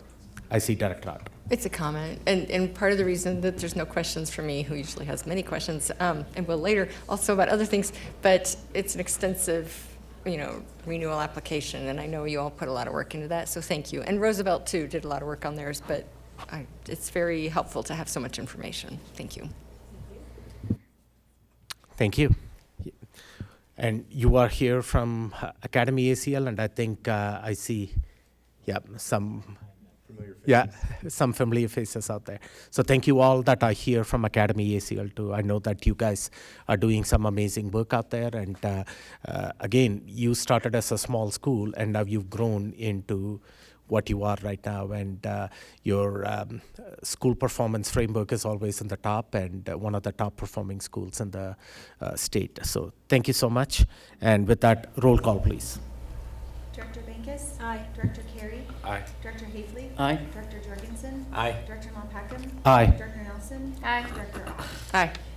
The ayes have it, and the contract, the application that was presented was approved. So again, congratulations, and look forward to your partnership and the collaboration too that happens with both schools. You got some good practices that our District 11 schools can benefit from. That collaborative work, both mutually. You can benefit from us, and we can benefit from you. Congratulations. Thank you. Moving on to the non-action item, the first item that is on the agenda is accreditation of schools with school performance framework rating of 74 or above. Annually, the board recognizes the highest performing school in the district with accreditation with distinction title. Usually we get a recommendation from the DAC accreditation committee on this, and that's how this came on the agenda. Superintendent Gall, I'm going to turn it over to you for the information. Yeah, if Ms. Ottmer can come forward. We really don't have much more to add than other than what's printed. David is off this week, and Marion has made the presentation of the data. So it is here for questions and comments from the board. We are super excited to have these levels of distinction, and the banners are on order.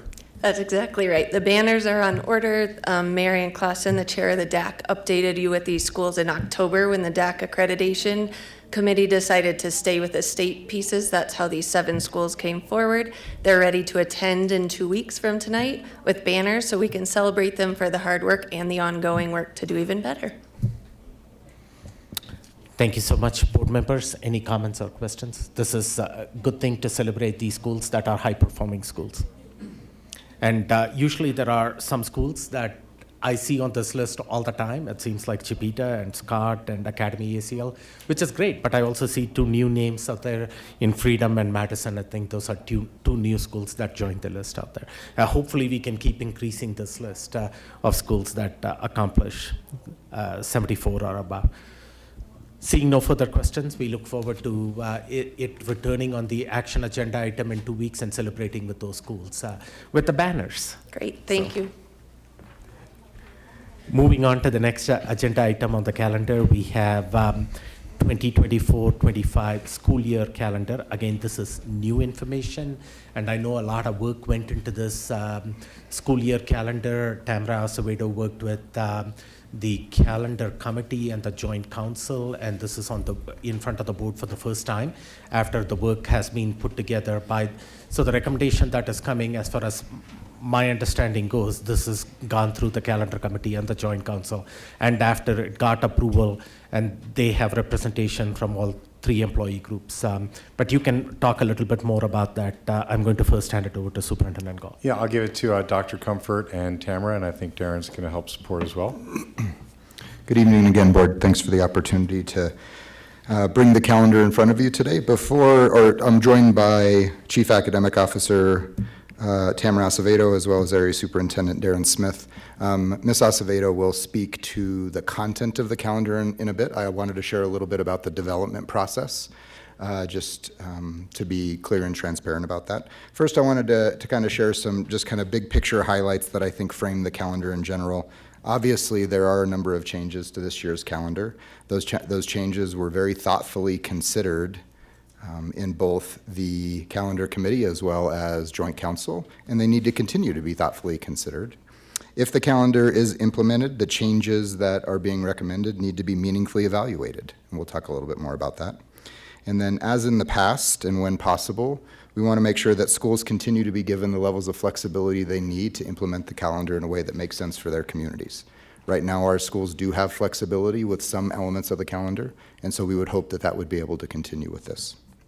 And then finally, I want to share, I had a really good conversation with Dr. Schott earlier today about the calendar, because obviously there are conversations about it. And we really found that we had really good complete agreement on this last point, and that's that this calendar was developed in complete alignment with the collective process that has been used in the district in the past. And so I'll talk a little bit about that process. So on the screen, you'll see the broad representation that is on the calendar committee. It is represented by teachers of all levels. It is represented by employees across the district of all employee groups. And so it is a large group. As you can imagine, bringing 22 to 23 voices around a concept such as the calendar, that is challenging. And President Malpacum acknowledged Chief Aceveto's leadership in that. And so, as you can imagine, with a group that diverse, there were lots of perspectives, many of which were shared tonight, and many others in the development of this year's calendar. Okay? And then I want to talk a little bit just about feedback in general. And so you'll kind of see that overall feedback there. This calendar demonstrates a willingness to be open-minded and experiment with innovations on or to previous district calendars. We acknowledge that there are changes to this, and we also want to acknowledge that through implementation and evaluation, if there are elements that are not working, we're not stuck with this forever, right? We can continue to evaluate and make adjustments as we need. No, I mean, thank you for pointing that out, Dr. Bakis. I will share a little bit about that. What does the calendar provide? It provides an increased number of district professional development days, which create more ongoing professional learning opportunities. It creates a more consistent PLC schedule across our district. It provides a consistent end date to the end of the school year across our sites, and then it also provides that October break for students, as well as some opportunity for a break for our staff. To Director Bankis's point, I think we do have opportunity for the remainder of this year to plan for some of the potential challenges that these calendar changes might create. We have opportunities right now to talk about what happens right before school. How do we make sure that teachers are not spending their time creating sub-plans for PLCs? We can be doing that work right now. The area superintendents are fully committed to that and fully committed to addressing that work with principals and instructional leadership teams in schools. But in ongoing ways, both during next school year and obviously as we're planning towards the 25-26 calendar, we will continue to seek input on the following ends. So again, do teachers have adequate time to set up their classrooms before the first week of school? And what flexibility can we provide in how the district schedule calendar is built now? What is the impact of parent participation in student conferences during October break? We heard about that today. We know the area superintendent team evaluates that every year. We know exactly what our parent participation rate is now, currently. And so we can very simply continue to evaluate that and see if we are seeing changes either in the positive or if participation were to decrease. We also could have some creative strategies around how we look at conferences differently. So there's lots of opportunity here, I think, to solve problems. Another area that we need to evaluate is the needed report card information available to teachers and families in time for fall conferences. Obviously, that window is abbreviated. And so we have had confirmation from the IT department that it will be there, but it is different from how it is now. We need to look at elementary school-wide schedules allowing for meaningful PLC practices. Personally, I think getting a consistent PLC practice into the school day is a wonderful thing, and we want to make sure that teachers continue to have the time they need to do the work in a meaningful way, and that they're not spending additional time writing sub-plans or a variety of things. And I think we have a variety of strategies to address that. And then what is the impact of kind of the half work days and PD days at the elementary sites? So these are all points that we have come up in our conversations either on calendar committee or in joint council. As President Malpacum stated, this did get a thumbs up vote through calendar committee as well as joint council. And so that's why we're bringing this calendar to you today. I'm going to turn it over to Chief Acevedo.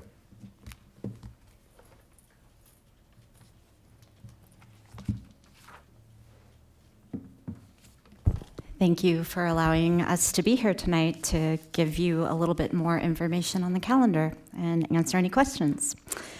As our Chief Resource Officer just described, we've made some commitments. I have told a few people that we know in making changes and adjustments to better align ourselves as an overall learning district, not as a learning community just within a school, within groups of teachers, but as an overall system, we're going to have to make changes in order to align our structures, including our calendar, to meet that goal. And I was very proud of that large group that, again, Dr. Comfort showed us, of lots of people that came together to give feedback in a large group, to volunteer to be part of a subgroup, that then bring back information, and at the end of the day discuss, oh, I'm worried about this, let's talk about this, but to move forward with something and agree to the commitments that Dr. Comfort put together for us so that we can make sure we keep this a living document and then we act as a learning organization and see how it goes. What I can say from my experience in my 27th year of education, working in a couple of different districts now and collaborating with districts nationally, is there's a need for us to align to some of the practices that we see that we just didn't yet have here in D11. And I think that it's by no means saying what we have done before, there wasn't great things, or by no means saying that what we're doing now is perfect. But it means we're committing as a group, and that committee committing as a group to learn and grow together. Some of the strengths or wins that were accomplished for this changing calendar are that I'll just reiterate some and comment on a few others. An increase across in the elementary level with 3 more instructional days. That common end of year release for all students, no matter the grade band in elementary, middle, or high school. The opportunity to live, again, as a learning community, really a true professional learning community as a district, with more consistent spread across time for learning throughout the course of the year, to align with our scope and sequence of learning, the standards that are being taught, to better support strategies, implementation, data, and assessment. And with that opportunity, allowing for district grade level PLCs to further differentiate and grow our profession overall. As a reminder, our professional learning is not just at the district level. And so I think with the district calendar, we tend to focus there. But there's district learning community, to school learning community, to individual grade level learning communities, to individual teacher learning. And we are working to support that district-wide. Some of the things I was very thankful to be able to be on many of the emails and then have the board forward and the superintendent, many emails that we heard from our teachers and staff. I had the pleasure today of being at one of our teacher faculty forums at Howbert, and I got more feedback on calendar and lots of other pieces in the district. And so I'll highlight some of the same pieces of feedback that we've heard and some current concerns that we'll want to watch and mitigate. But I want to say it from a frame of, while we have some consistency with the district-wide calendar, there are also pieces of flexibility within it as well. That our committee talked about that. Teachers, central office staff, that commitment to continuing to do that in past practice and moving forward for how can we do that even more. Parent-teacher conferences. In the past, we have had, schools have had the discretion with the goal of trying to get all parents to conferences, to work with their school committees, communities to find out what's the best day, what are the best times. So in some cases that meant we have one full day in an evening and then another evening, which means we would take comp days depending on how it worked out. So the instructional leadership team, those days would be used because parents could come better at night. Some even had the conferences on a week adjacent to the week that we identified, and again, gave that as comp time to teachers so that they could better accommodate the needs of their school community. That does not change with how we've placed parent conferences within the week. We still would offer, and even some of the feedback that I heard today and I talked about today, if a school and working with the leadership team and the community felt like they wanted to have conferences the week after the actual days that are listed and have the other 2 days as comp time, it allows for that same flexibility that it has in the past. Area superintendents with Darren Smith being part of the committee, and he's already talked to our area superintendent team. They've agreed to submit and to support leaders in schools and teachers with needs there. Also, some of the concerns related to, workday PD time. I just wanted to remind, and I also want to say Darian Founds, he's been on the calendar committee for several days, or several years, is also here, but he reminded me of this. We have parameters, this document, that we must follow as a calendar committee, and so that limits us and it supports us in making thoughtful decisions. But we have state and federal parameters. We have district parameters that are led by our master agreement and also policy. And this calendar hits those, including with our work days that have been pretty consistent over the course of several years going back. But it counts, the language in the contract is pretty specific to having the 5, one at the beginning of the year, one at the end of the year, and October, January, and March. So it's important for us to continue to revisit, what's working, what's not working. I made that commitment to teachers today when I talked to them, and we can always use more time, for sure. Fall break was another concern, so I talked a little bit about that connected to parent-teacher conference, so that can look different ways depending on what a school wants to do in terms of the time they take. But again, we have to fall within the parameters set forth by the federal and state guidelines and also our district master agreement and district policies. And so with that, we most definitely need to stay true to our contracted work year for our employees, and it's important. Moving forward, our goal is to, as Dr. Comfort said, we have not reached the goal of 100% parent-teacher attendance, families attending at conferences, but that is the goal. And so area superintendents, myself and team, will be working to help support teachers and school leaders in meeting that goal, regardless of the change, and we'll use the information to inform next year.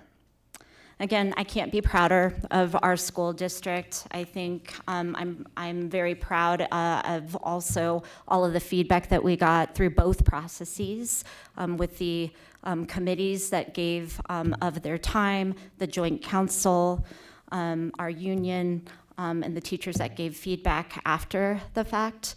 I think the strength is, again, that we know we need to continue to work together through any challenge and continue to adjust and use information as learning organizations do as we move forward. With that, we'll open it up to any questions that you have. Okay, thank you. Appreciate your feedback that you provided us and what the calendar committee discussed and what we have here, and also address some of the concerns that have come up through public comments that you are trying to work collaboratively with the schools and the teachers to find if parent-teacher conferences could be scheduled on a different day based on an individual school, then they can work it at the school level. I'm sure board members still have questions. I will look to my board members on the left, and I have Director Hafley first.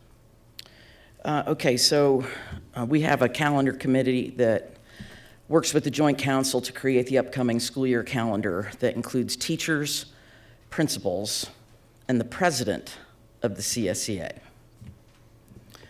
I would like to underscore that. These people work hard to try to get a calendar together that makes sense. And as a teacher, I've been a big proponent of a fall break for a long time, and I'm a little disappointed it wasn't implemented while I was still in the classroom. Be that as it may, both kids and staff are exhausted at the end of first quarter. They're trying to get used to a new schedule and also get used to each other, and that can take a lot out of you. We do have requirements that we have to meet. Instructional days, we have requirements for the master agreement, among other things that have to be taken into account when creating a calendar. I didn't get a chance to see this calendar until just a couple days ago, and that's when I began getting emails from concerned citizens and staff members. I think I got more emails on this issue than I got on anything so far. I'll just let that marinate for a little bit. I know that the committees work hard, and they try to do what's right for kids and families and staff, and of course, I thank them for their hard work. But there are problems with it, specifically with the month of October. The week the calendar committee and joint council have chosen for a fall break is the same week that they also schedule time for parent-teacher conferences. Many families will take advantage of this break and leave town, so it's not conducive for conferences. At the middle and high school level, families don't currently interact with teachers enough as it is. I can tell you personally, the parents that needed to be there weren't, and the parents that really didn't need to be there were the ones I saw on a regular basis. I'm not pointing the finger at anybody. It is what it is. That's just a factual statement. Okay. Parent-teacher conferences in elementary school are one of the most important opportunities teachers have to connect with parents and guardians to discuss their kids' learning progress. That building leadership and their teachers strive for 100% of parents to participate in fall conferences. Having conferences in the middle of a week when there's no school will further hinder the chance for communication between parents and teachers. When I see a full week off from school, I see the opportunity for a vacation, not for attending a conference, whether in person or via WebEx. This would require teachers to use valuable planning time after school during the following week to make up missed conferences, and that would continue on until they got their 100%. I don't think the change to the calendar is helpful when it comes to increasing family and school partnerships. Plus, there's the expectation that during this fall break week, staff won't be getting their own fall break, but they will be required to get their grading done and their report cards ready for all of their classes in less than 5 days after the quarter ends on October 11th, because conferences are scheduled on the 16th. It's not enough time for them to get that done, and I speak from experience in that. At the same time, district PD is scheduled for them, not leaving them enough time for them to do what they need to do. Former calendars accounted for the need teachers have in preparing for meaningful conferences with families. And all levels of instruction require focused prep in wrapping up the first quarter, developing read plans, grading essays, the wide variety of reports that teachers need to compile to show student growth and performance require hours of teacher time and preparation. The calendar goes on to change the beginning of school in August, and again, not enough time is given to teachers to get what they need done to prepare for their classes and students before school starts. It also leaves staff who are in the schools short on their winter break by 1 day. Too many times, staff do their jobs outside of school hours because they simply don't have the time to get it all done during working hours. This has become an unwritten expectation of them. They need time to get their classrooms in order before school starts, take required PD, and then time to implement that PD, and then collect and analyze their data so they can make changes to their teaching if necessary. The calendar doesn't allow for that. I'll finish up with a quote from an elementary teacher. She says, and I quote, "In the committee meetings, elementary concerns were heard but dismissed because they didn't align with the discussions the subcommittee held privately outside of the calendar committee meetings. The parent-teacher conference issue was repeatedly brought up and ignored. Omitting the second workday at the beginning of the year was also brought up and ignored." So essentially, she's saying that she believes her concerns, which are valid, were dismissed. So obviously, teachers don't feel like they're being represented well within the committees. Seeing how it goes is fine for those not in the classroom. But those in the classroom will bear the brunt of this calendar, which is why I would ask the calendar committee and the joint council to rethink their proposed calendar and take staff feedback about this current proposed calendar into consideration. And I yield. Okay, thank you. Yeah, you can respond back and. Just a point of clarification, Vice President. The prep time, so like that the week with fall conferences in there, the amount of prep time and the day workday for that is the same. So that wasn't a change that was made. What was changed is that we brought the days, the same exact days, all together in 1 week. So the prep time was the same.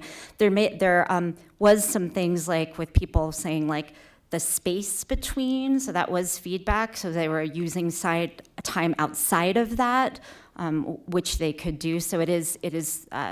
You are correct with it's a quicker turnaround time. Yeah. May I? Yep. Yes.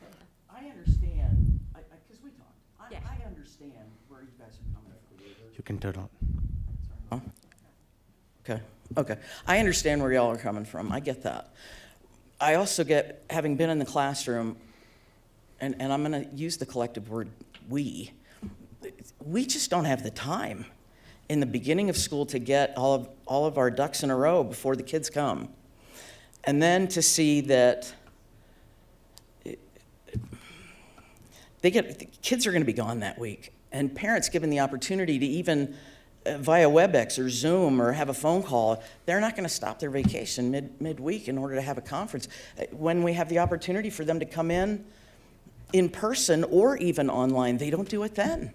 So I can't imagine that they would, okay, my kids are off for a week, this is a great time to go wherever, because the weather's still good, and then I'm going to just stop in the middle of my vacation to talk to my kid's teacher about whether or not my kid is doing what they're supposed to be doing, and then you can imagine the kid quaking in his boots, what's my teacher going to say? And then my vacation's ruined anyway. I'll just stop there. Okay. So thank you. And if I heard you right, what I thought I heard you say, and correct me if I'm wrong, and I'm hearing Vice President Hafley here too, you mentioned that there is some flexibility at the school level for them to decide to have their parent-teacher conferences, let's say the following week in the evening, a couple of days, and by that, the teachers will make up that calm time and will get the day off during the midweek. Is that what you said, so that I understand that clearly? Yeah, there absolutely is flexibility when schools work with their leadership team, their teachers, to make different choices. Our schools currently do that regardless of this year's proposal. They've done this past year. Area Superintendent Smith could speak to that as well, but Yeah.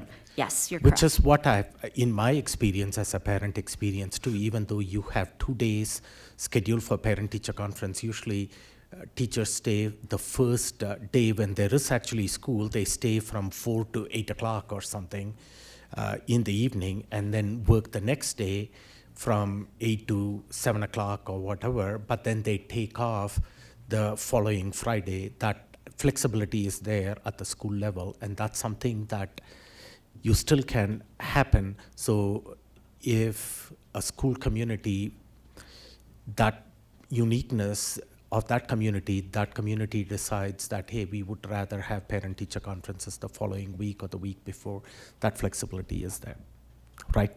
Yes. Okay, and yeah, hopefully that provided some clarity. And the second thing that I would like to point out, and this came up in several public comments too, the board members got to see this calendar around the weekend, the same time it was published. And you see all these names that are there on the calendar committee as membership. A board member is not listed out there, and none of us participated in this discussion to know what is happening at the committee level. We always get feedback that committees are important, that we need to be receptive to the feedback that comes from our committees, and these are made up of teachers and ESP and exec pros at all levels. And we engaged this committee, and these are the representatives of all the employee groups, and they spoke for that committee. And Director Hafley shared the concern about one elementary school teacher feeling that her voice wasn't heard, but the committee came through and gave a thumbs up. So it looks like, is this a discussion that if we don't go to the committee, we hear about it, and if we go to the committee and they approve it and send it back to us, then it's coming to a board decision. Anyway, it's just concerning to me that if we are headed in a direction where we are going to ignore a committee recommendation that is coming up to us, then what's the point of a committee? Director Art. Thank you. I will note that just because people give a thumbs up doesn't mean they like something or they aren't willing to compromise. So that's just an observation. People are willing to compromise even if they don't like something or don't feel heard. So just a general observation that just because we had all these 22 people doesn't mean that 10 of them didn't like it. And I'm not going to ask for the vote because that's a dangerous place to go. I know. I share some of Director Hafley's concerns, especially, wondering, I have to balance, would I be one of those parents that would just go on vacation? I like my kids' conferences, but yeah. And so a question about the comp times is kind of a tangent, but not really. How long do our staff members have to take a comp day after they've traded it for the extra work, I guess? So if they take that off on the conference day, how long do they have to take the comp day that they're making up the extra work for? Or is that it in the conference week?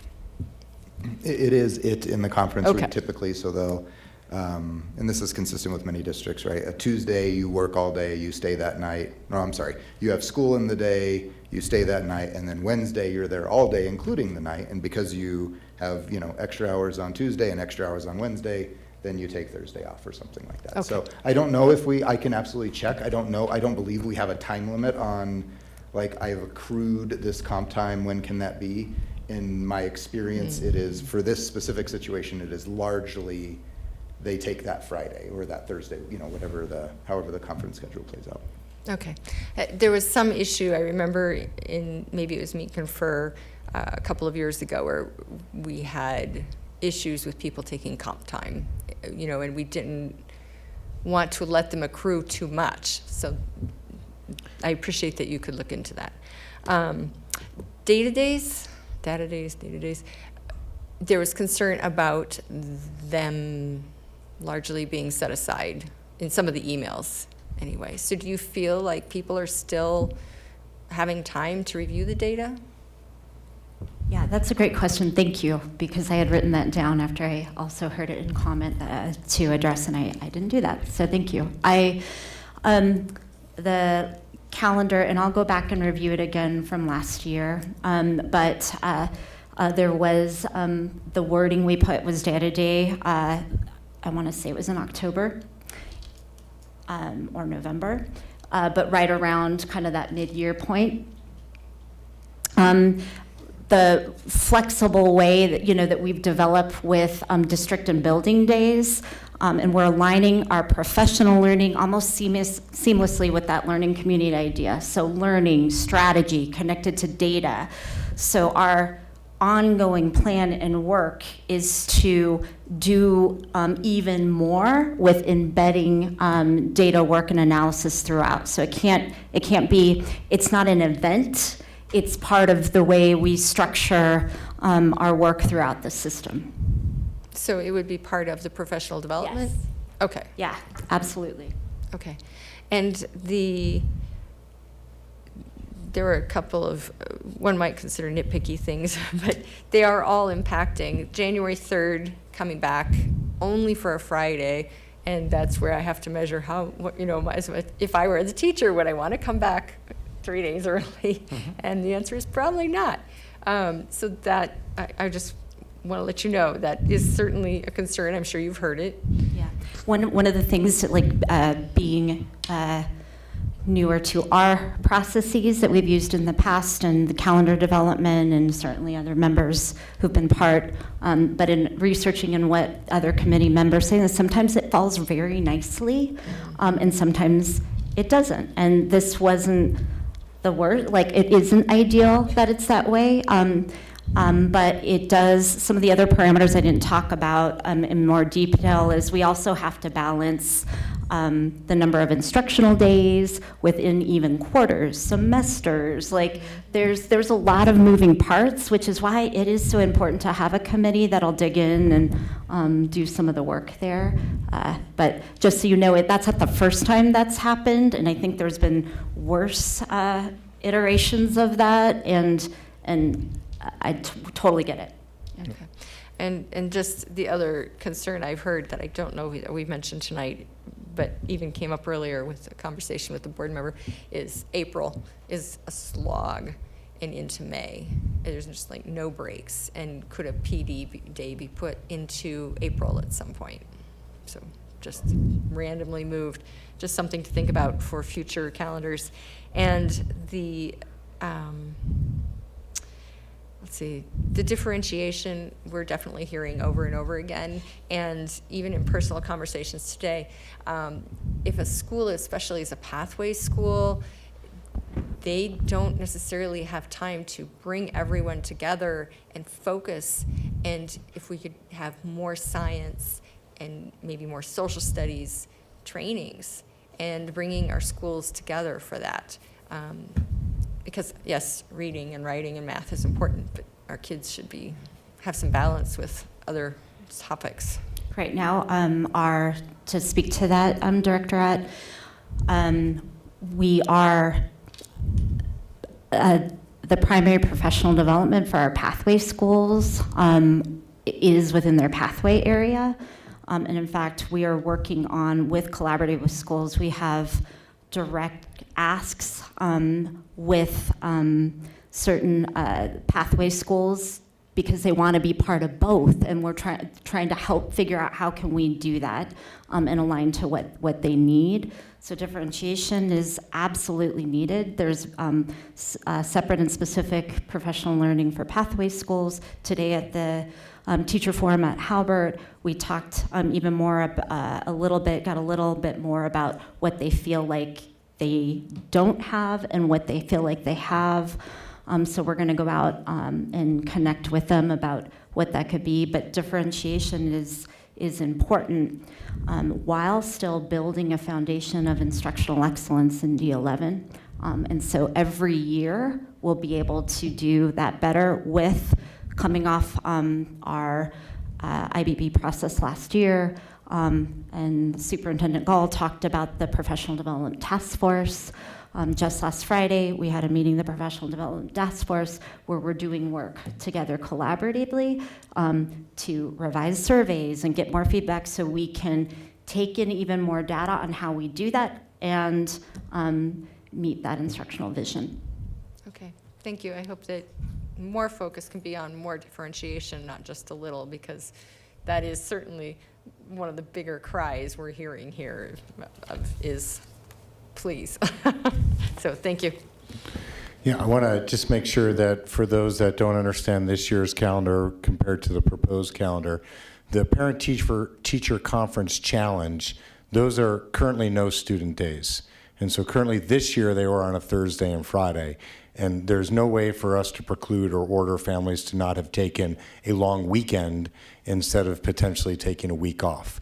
And so is there a challenge for us in parent-teacher conferences? Yes, but I want to make sure that we avoid causality without correlation by saying that just because there's a midwinter break, that now families will choose to not be working their primary jobs if they have one, and that they won't attend.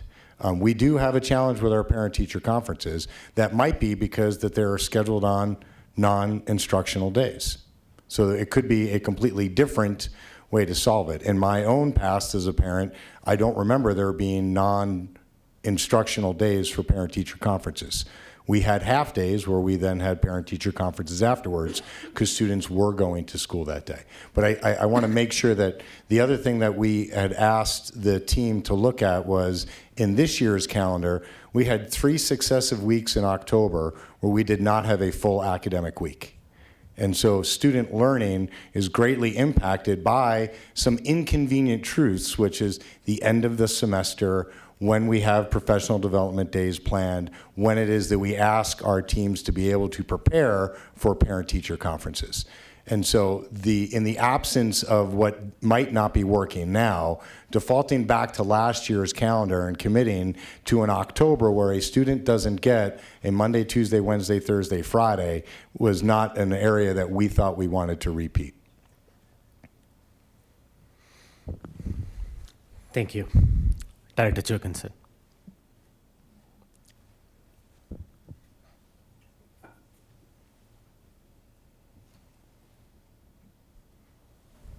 Oh, I'm sorry. Thank you. Being the board secretary, I've heard all of these emails. I shouldn't say heard, I've read them all and responded and have CC'd CAO Acevedo on those as a result of her mentioning some of them tonight, which I appreciate. So thank you for recording all those comments. To Director Hafley's point, your sentiments are I agree with them. I'd also then like to go one step further and maybe offering some ideas for us to consider so that we can maybe brainstorm some solutions. And I chatted with President Malpacum about a few of them, and being a former middle school science teacher, I remember those days starting a school year where you just like, I just would like one peaceful day at my building just to get my stuff done. So I understand, wanting more than just one day. You always wanted one more. So I didn't know, I had a couple questions. Did the calendar committee or joint council committee consider the full week of Thanksgiving in relation to having the fall break where, I look at D20's calendar and I saw this calendar over the weekend and then I went over to D20's and D49's and it's like, all right, what are those guys doing? Because I just want to compare. And not that we're trying to mimic them, but, how do they figure this out? And so my thought was, like D20 doesn't have a full week for Thanksgiving. They go school Monday, Tuesday. And that was something that I've appreciated when we brought a full week for Thanksgiving as a parent. And as an educator, I would appreciate it as well. But I'm wondering if we're going to give that fall break for students to then maybe grab a couple contact days in November, which would then be, here's my overall goal. If we take the conference days out of the 16th and 17th in the middle of that October week, give the PD day from January, that Friday we're asking staff to come back, and tack it onto that October break, then we can give staff a 4-day weekend. So they're not going to get a fall break, but they could get a 4-day weekend, Thursday, Friday, Saturday, Sunday. And then potentially consider where to take a day or two from the Thanksgiving break. I don't know if that was considered. And then just what about grabbing Monday the 12th of August as another teacher workday uninterrupted before kids come back on Tuesday? So those were a couple of my actual ideas to piggyback on what Director Hafley shared, to maybe solve some of the concerns we've been seeing. I don't know if any of those were considered or what you guys discussed.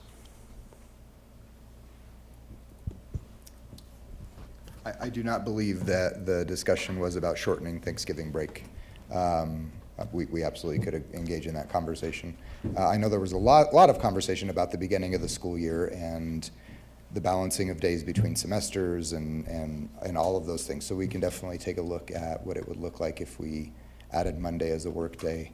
I think if and when we have direction, I think we can absolutely engage in a lot of problem solving to address what we need to address.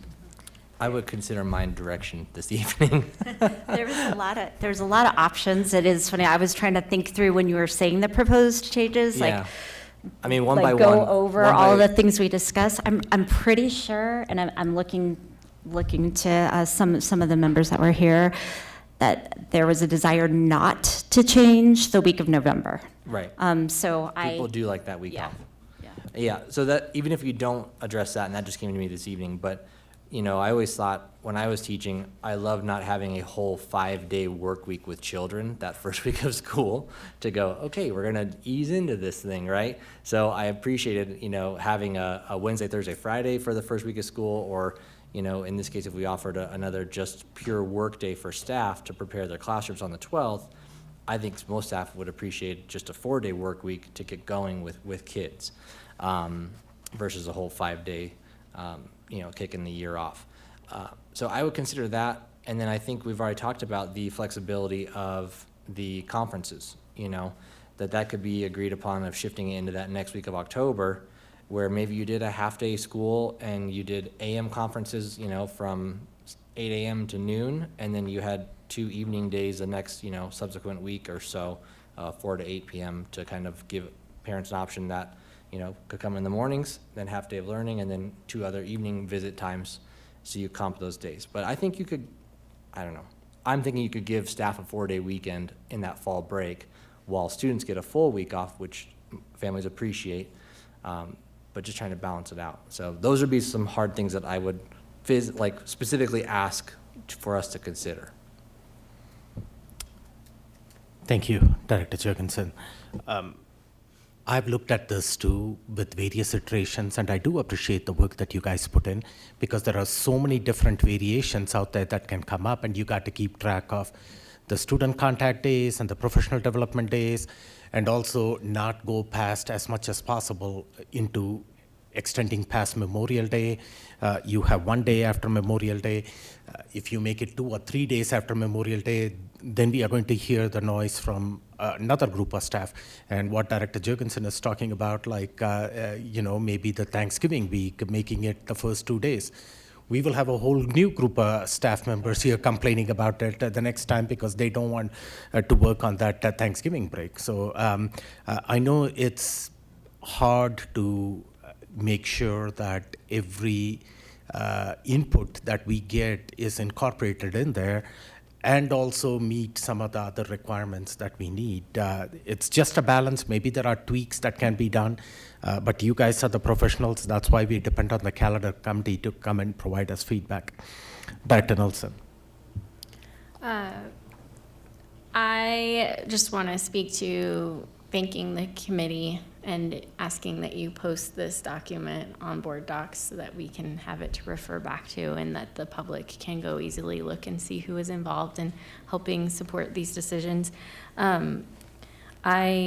It sounds to me like you guys have already addressed a lot of the questions I had and pointed out that we have time to find solutions to some of these concerns.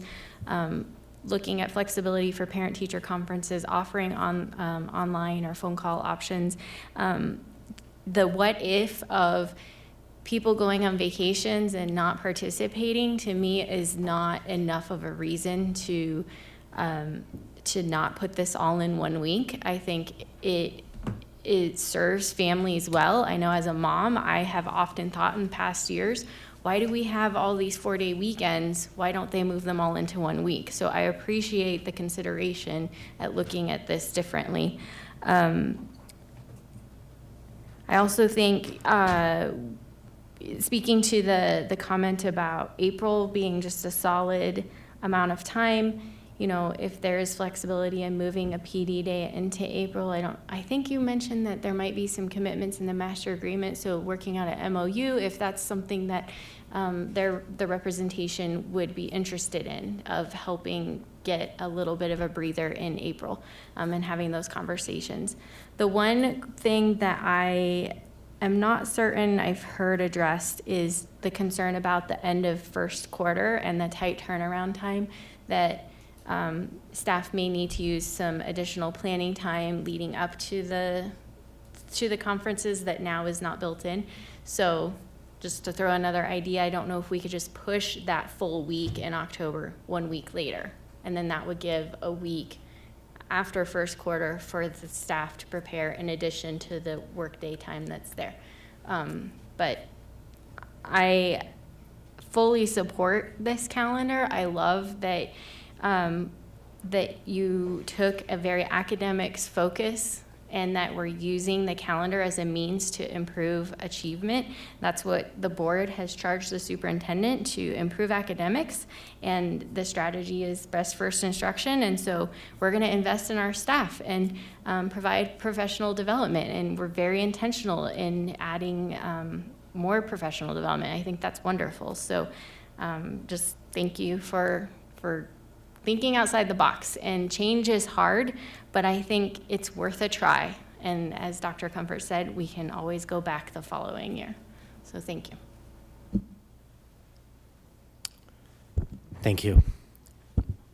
I'm just comparing the April calendar for this year with the April calendar which is proposed, and looks like in April it's a full calendar every year. It's no different.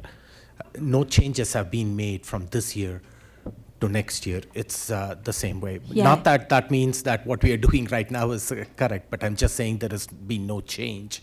So the community is aware that we didn't take away any time off. It's the same as last year. Yes, and President Malpacum and Director Nelson, I think history beyond that, we try to stay away from doing a lot district-wise because it's the huge testing window and month. Yep. And State so testing. That's I think it's been the history there. Yeah. Yep. Director Carey. Yeah, I'm going to try to be concise, and I'm going to try not to be rambly. We'll see if I succeed. So to my mind at least, there are two disparate things going on in this conversation. One is the object level question of the quality of the calendar. And then there's another question which Dr. Malpacum, President Malpacum, I'm so sorry, brought up, which I want to underscore, which is just the meta question of how these decisions get made. So I think my fellow board directors, as well as public comment, have done a pretty good job of summarizing some of the aspects of this calendar that seem a little strange to us. You know, as a teacher myself, coming back on a Friday, that is puzzling to me. But at the same time, I'm trying to approach this topic with a little bit of humility, because I know that there are many aspects here that I do not understand. You know, I don't have the angle on the constraints imposed by the state or the constraints imposed by the federal government on public education. I don't have a full understanding of the constraints imposed by the master agreement or by this, that, and the other thing. This is why we have a committee. And I'm just trying to think of what we're going to do here. You know, we're having conversations where each board member has their own little nitpicky ideas and suggestions. We don't have the full picture. And so we're going to kick it back to the committee, potentially. I don't know what they're going to do differently than they already did. The purpose of having a committee and tasking a committee with putting together a calendar, and you see on this slide right here, the representation on the committee, all the different voices from all the different mission elements, that's a word from my school, I'm sorry, all the different, you know, mission elements of the team, they're the ones who are offering the input. I just don't fully know what we as board directors are going to add to this one. We don't have the context that, you know, this group of people here has. And I feel like if you're going to give a committee the responsibility of putting together a product, you also have to give them the respect and the authority to execute on that idea. So if we're going to come up here and we're going to spend 45 minutes nitpicking this, why do we have a committee? And if the question is maybe the committee didn't do a good job, that's a fine conversation to have. At our board retreat, we talked a little bit about committees and whether we like the way they're functioning. Maybe that's something we have to talk in more detail about. I would just really caution us. I think we got to have a presumption that people in the system are doing their jobs, and that includes our committees. Thank you. Thank you. Director Ott. Thank you. Just to follow up, because to some of these points, the committee has discussed this, I'm sure, obviously at length, and you did touch on this earlier, I believe, which is the idea that you will seek input to the following ends. You're going to review this. Can you just elaborate on that and how that might impact? Because certainly you're getting plenty of feedback, yes, from us, and some of that is us speaking on behalf of the community. That's what I'm doing anyway. And so you will be learning how this works, and how will that influence you and the committee next year then? And you mentioned surveys, I think, but if you can elaborate, thank you. Yeah, I'm happy to speak to that, Director Ott. There's some natural opportunity, obviously, as we stated, to do some designing against some of the challenges specific to potentially the fall breaks, specific to the feeling of lack of work time at the beginning of the year. So I think those are things we can do now. I think we can obviously very easily evaluate conference attendance, however that looks. I think we can also assess and survey about the impact of the calendar as in additional professional learning days. What I want to make sure we're not saying is it's not the calendar committee's purview to assess the quality of professional learning, right? That is Chief Acevedo's, and she's doing a lot of that work. But could we very simply send out information about, okay, now you've lived this, how did this feel? What adjustments? I think that actually could inform our work in future committees to where maybe we are hearing from a more representative voice. I don't mean to say that it wasn't representative, but I mean just a larger voice in general. So I think we can really naturally do some things that would give us the information to act in the moment, and then also as we build the following calendar, as long as we stay in the lane of the calendar committee. I do also think, given the board's interest in committees and the board's presence on so many other committees, that the board might want to create their own understanding that they will participate in the scheduling committee. So I see boards in the DAC budget subcommittee, I see board members in the policy committee, I see board members in many committees, but there's certainly a feeling right now as if this is either new information or incomplete information, or maybe not consistent with a direction of where the board maybe wanted something to land. And so maybe as the board evaluates its relationship with committees, this is a place where a board member is a sponsor of, or an auditor, or an attendee of this committee. Because this is the second year in a row where a schedule has come forward and was met with angst at the dais. And to remind the community, last year we did not have full support. There was an abstention of support to a calendar. This year, we have that support, and we still have angst at the board level for the calendar. Okay, I see no further comments, and I'm trying to capture what the board feedback is. You heard the board feedback. There are some board members that have expressed some concerns over the current calendar, and there are also board members who have expressed that this is the committee work, and we, as board members, depend on these committees to do their responsibilities, and we trust that they're going to be doing it with the best of intentions, and you are bringing a calendar that the board will approve after that.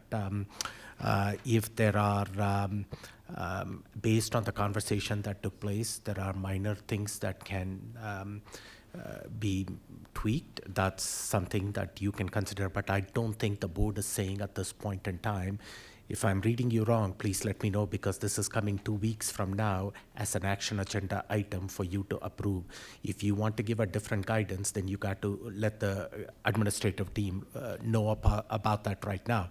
I'm not hearing that this needs to be kicked back to the calendar committee from the majority of the board members. If I'm reading you wrong, please let me know on that, okay? Because I think they've captured some of the feedback that got from the community and also from the board. If there is anything that they can, working with Superintendent Gall, make that minor revision and bring it back to the board. I've got some thoughts on how to do, but I don't think, I'm the expert in this. Director Jurgensen. Yeah, just to clarify your comment there, are you saying that if we don't have a board support to have some of these questions addressed this evening, that this is the calendar that we're going to see to approve on in 2 weeks? Yeah, I think I'm going to ask for a thumb for what the board wants us to look at, because right now it's all over the map. Yeah. And so, That's what I'm saying. well, I think the calendar committee, through the joint council, through the expertise of the administrative team, has presented a viable calendar with accommodations for understanding if the changes that are different from last year can be measured to be determined if they should then become the norm as we go ahead and move forward. But Yeah. I think the board needs to give a thumbs up of present this next week or send it back on this topic, because otherwise they have no action to go back on right now other than the veracity of individual comments. Right, and that's why I wanted to clarify, is we all spoke to things, and I heard Director Carey's point about, entrusting this to these committees, and I agree with that sentiment while I was away from the dais here. And then just a question of, with the comp time of conferences, are we just gonna say, okay, if you don't wanna have those conferences on Wednesday, Thursday, then the Friday the 18th scooches over to Wednesday the 16th, and we give staff a 4-day weekend, and then buildings are on their own to determine conference times? Is that just gonna be a understood thing, or do we need to have that in writing somewhere? I mean, those are the things that I'm like, that's what's hesitant. If you took a vote, I'd be thumbs down, because I just want to understand that I'm not going to let this thing cook for 2 weeks and then come to an action item and go, where do we get with this? Because I would like an extra day for staff at the beginning of the school year. I think we had sentiment shared. I'd like, a 3 or 4 day weekend for staff on that fall break within the flexibility of the conferences. So those are things I would like to have us consider before I vote on this. Okay. Just to be clear in where I'm at. Right. Just to make it clear, the number of PD days are the same this year and in the proposed calendar, okay? What they have done is distributed those PD days throughout the months out there, so we don't have a concentration of PD days right at the top of the school year. So with the scope and sequence of what the learning is that happens, so that's why you see a diminished number of days at the top of the when it starts on August 6th, and it's a 4-day at the top as opposed to 5 days at the top in previous calendars. So, Director Bankers, you've got a thought? The only thing, Yeah, go ahead. the only thing I haven't heard is, and I'm looking at it from a parent standpoint, and I can't call up my calendar at the moment, but every month except April and May, kids are off to school. Every month there's a professional development day, and I'm stuck between, it makes more sense to give professional opportunities for professional development throughout the year so that teachers can go into their classroom and improve their instruction or modify their instruction. I get that. But looking at it from a parent's point of view, I've got to make sure that I have coverage for my children every month except April and May. Yeah, I think it's important to note that the other trend that exists, instead of taking a day per month, is taking a half a day per week.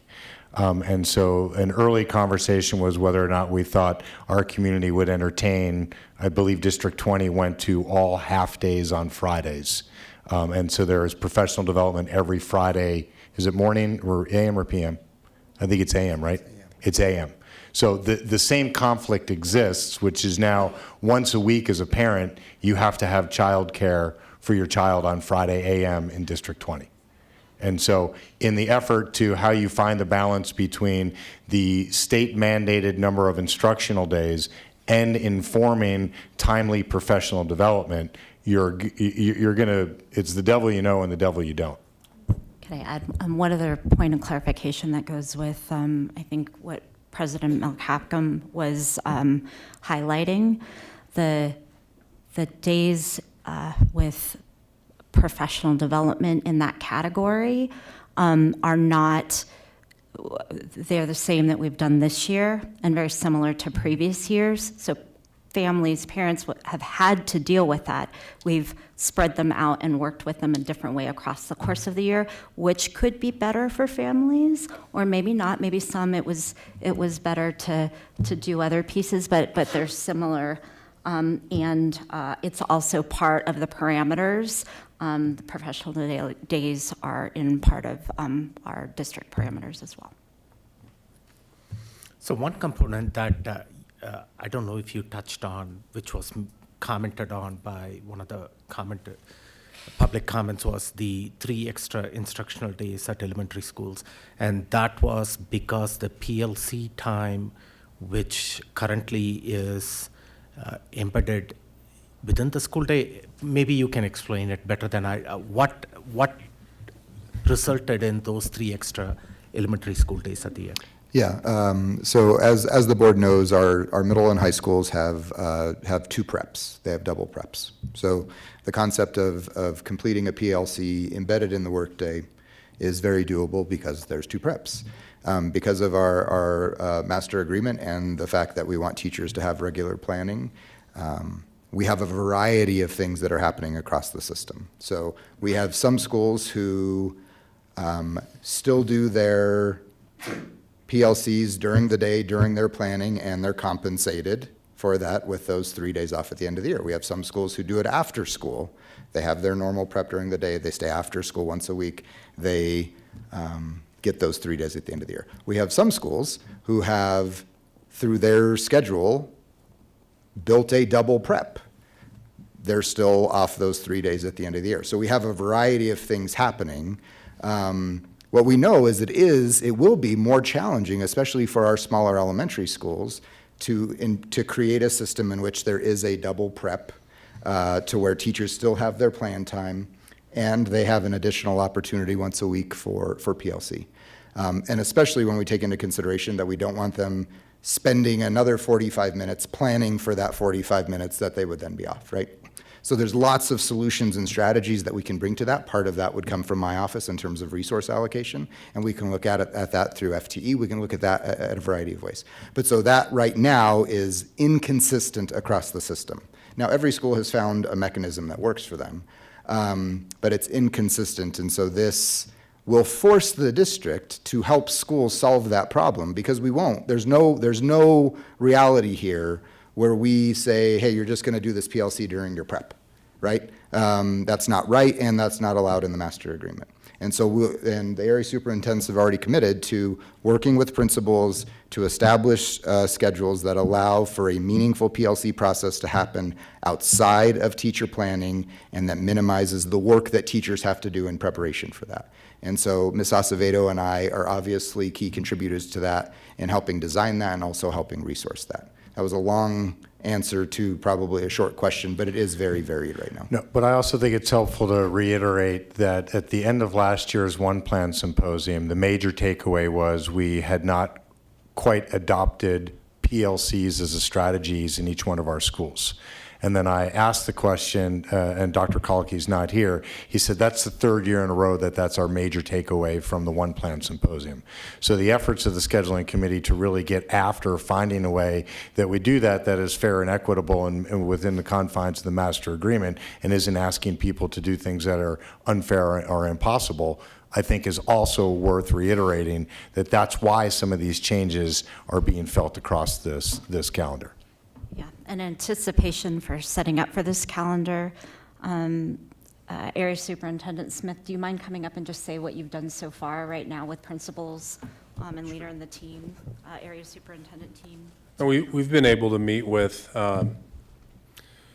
elementary school principals, and we met with the high school principal teams to talk about this very scenario, talking about the beginning of the school year and the needs of teachers, and during the fall break, potential fall break, and the needs of teachers, and the things that that sometimes buildings want to do to move the system forward. But working with the district professional development, I mean, you just can't do it all.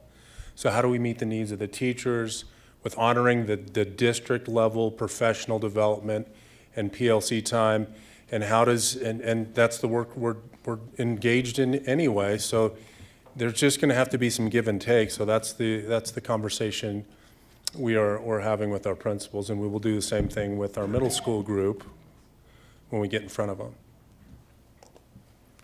So what I'm hearing from you is going forth in this proposed calendar, there will be a consistency in when PLC is going to be there across various schools in elementary?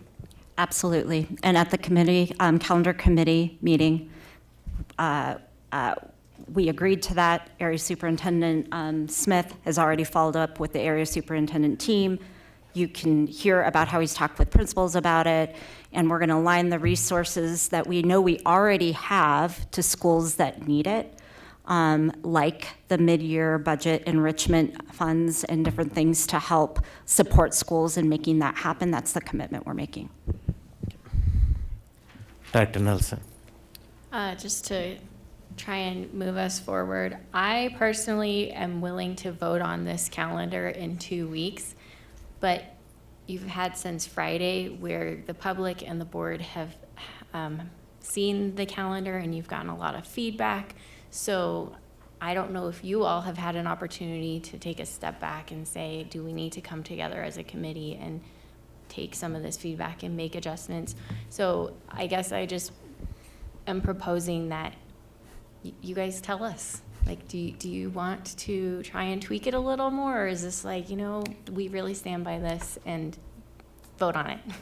I'll let Chief Acevedo speak. I would just reiterate with what Superintendent Gall said, which is if we're going to go back and make adjustments, and we're happy to facilitate that, we would need direction on specific things that want to be addressed. Because if it's the broad range of issues, then we're rebuilding the entire calendar, right? And so if the board can agree to, we want you to fix this, this, and this, I think we can assemble a team to start working on that.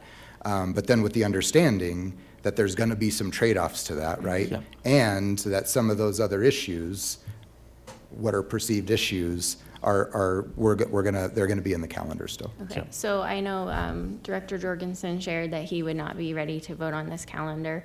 So I guess the board members just need to then ask themselves, like what Director Jorgensen requested, do you support that specifically? Looking at adding a day at the beginning of the year for staff to have another work day, and then what was the other thing?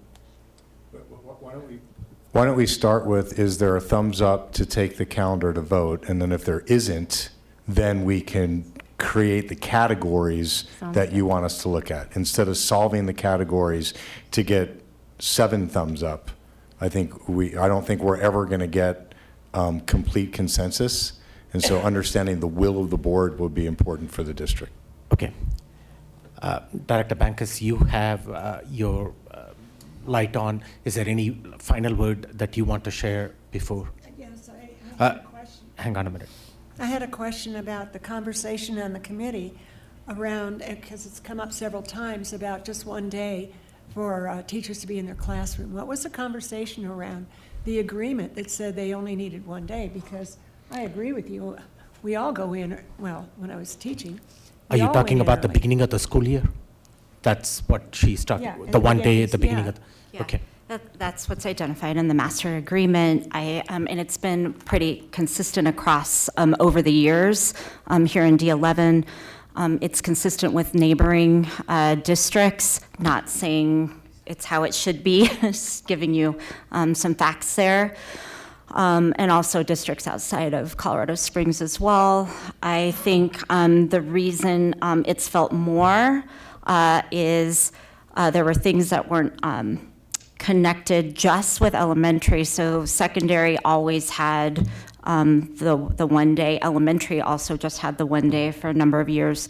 I think last year we had a little bit more with how we divided up, and really it was our district days. So we did some work within our own district days. But we by contract, by master agreement, that's what it's been, and it's pretty consistent. Okay. I would also just say, it's important to just make that comparison that the change in the start of the year is only impacting elementary school teachers. In this year's calendar, it says that elementary schools had a half work day and a half professional day on the 14th for us to then start on the 16th. And now this year's proposal is just that they have that 1 day, not the half day before that day. That week is filled with both district level and building level professional development days. And so we certainly take advantage when we're over at the Antlers and other places for the professional development day, that is a full day. But there is always leeway within the buildings for how they're doing their professional development. That's absolutely a discussion in the committee with principals, and talking about working with their ILT, how you use the building PD days and are flexible given the needs of the staff.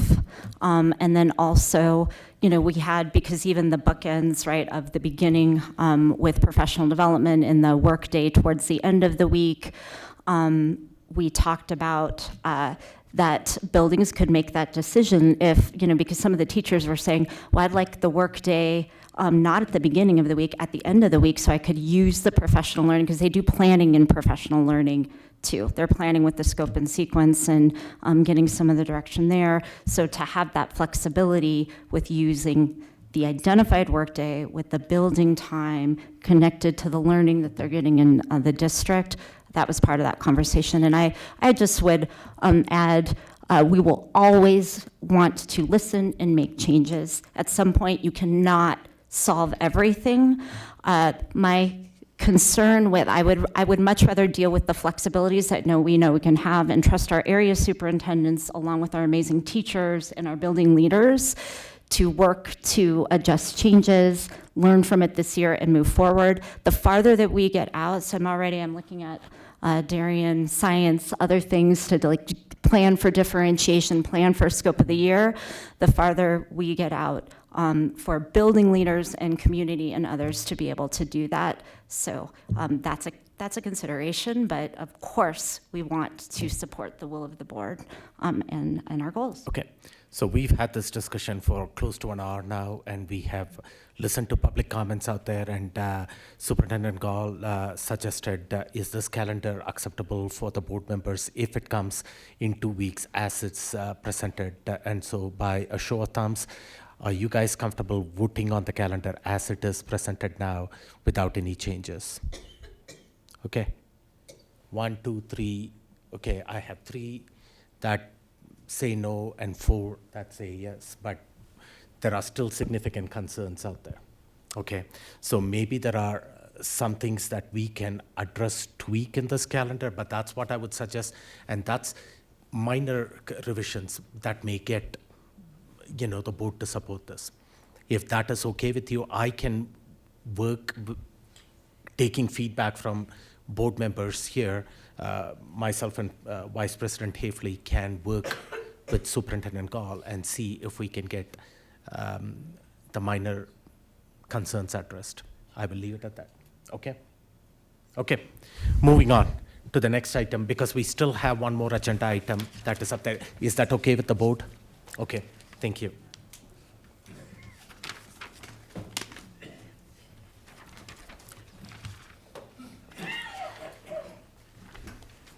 We have the last non-action agenda item, which is the innovation zone. I know that we discussed this at the work session, and at the top of the agenda meeting, we had a lengthy presentation, and some of the questions that board members asked was also answered through email. And I know that the DAC is also scheduled to meet with Superintendent Gall, not the whole DAC, but a small group of DAC members are scheduled to meet with Superintendent Gall. So Superintendent Gall can hear that feedback too. And this will come potentially as an action item in 2 weeks. So, Mr. Gall, Superintendent Gall, do you have any additional information for the board at this point? I just appreciated the potential CSST board members who came today to try and complete the vision that we framed last week in our work session. I also want to reiterate that tonight we did reapprove 2 charter schools that do make this a portfolio district, of which the district has been for over a decade now. This is a new school concept. We have answered the questions over email. We have some follow-on questions from DAC that we will address face-to-face, which we will summarize also in email after that conversation, and then share collectively back to the board. I do want to appreciate the comments I heard on the charter renewals, on the depth of those renewals. Those are existing schools that have that depth and that data available there within to report. I appreciate the long and thoughtful conversation that has happened with members of the potential CSST community in putting together an innovation application. But again, I do remember folks, remind people that this is a new idea, and we will exhaust ourselves if we need the answer to every item before we get even to the state level that says, we think that's a good idea and you should explore it. So again, the resolution that we propose for 2 weeks is to submit an application. It obligates us to nothing there afterwards other than that application. The other item, I think, for clarity, is I heard some comments on the successes and the failures of innovation in the past. One public comment of the great successes of the traditional run school of which somebody attended happens to be an innovation school. And so again, innovation doesn't have to be a 4-letter word. But innovation has traditionally been used in what do you do when the school needs reinvention. And we are using the law of innovation to create a zone to start something from scratch and something new. So it is not an indication that there is anything that's not happening well within the district. Matter of fact, when we went through the language last week on the idea of operate and authorize and the space in between. And so we do think that there's an excellent opportunity here for us to use the innovation laws and the application to create a first of its kind school that seeks to deliver on a mission and a vision that I'm hard pressed to believe that anybody wasn't moved by tonight. Is there a lot of work to do going forward? Absolutely. Will there be bumps and will there still be further on conversations?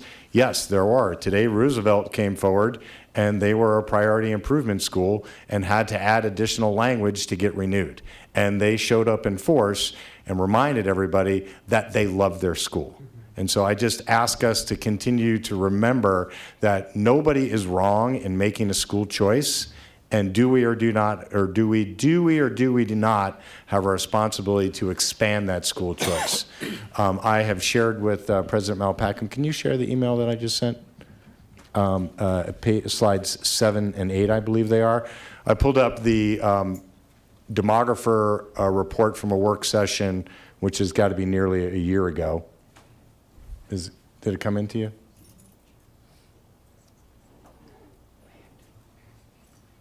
Yep, there you go. And let's just go to the slide. It's either 6 and 7 or 7 and 8, but if you get down there, I'll look at it. Right there. Enrollment intention, school portfolio expansion was a recommendation from our demographer. Increase the percentage of charter schools.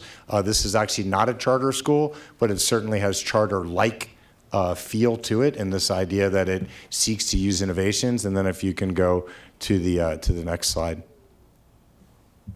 and to complete the academic master plan by using pathways, CTE and STEM, and just obviously, I think you heard very clearly today by that potential board of what they believe they can do within existing space that is not currently used within District 11, the UCCS Cybersecurity Lab. As I framed last week, we think that this could be a model that allows us to get after other workforce development opportunities that don't require us to make significant capital investment to be the people who have to build that thing.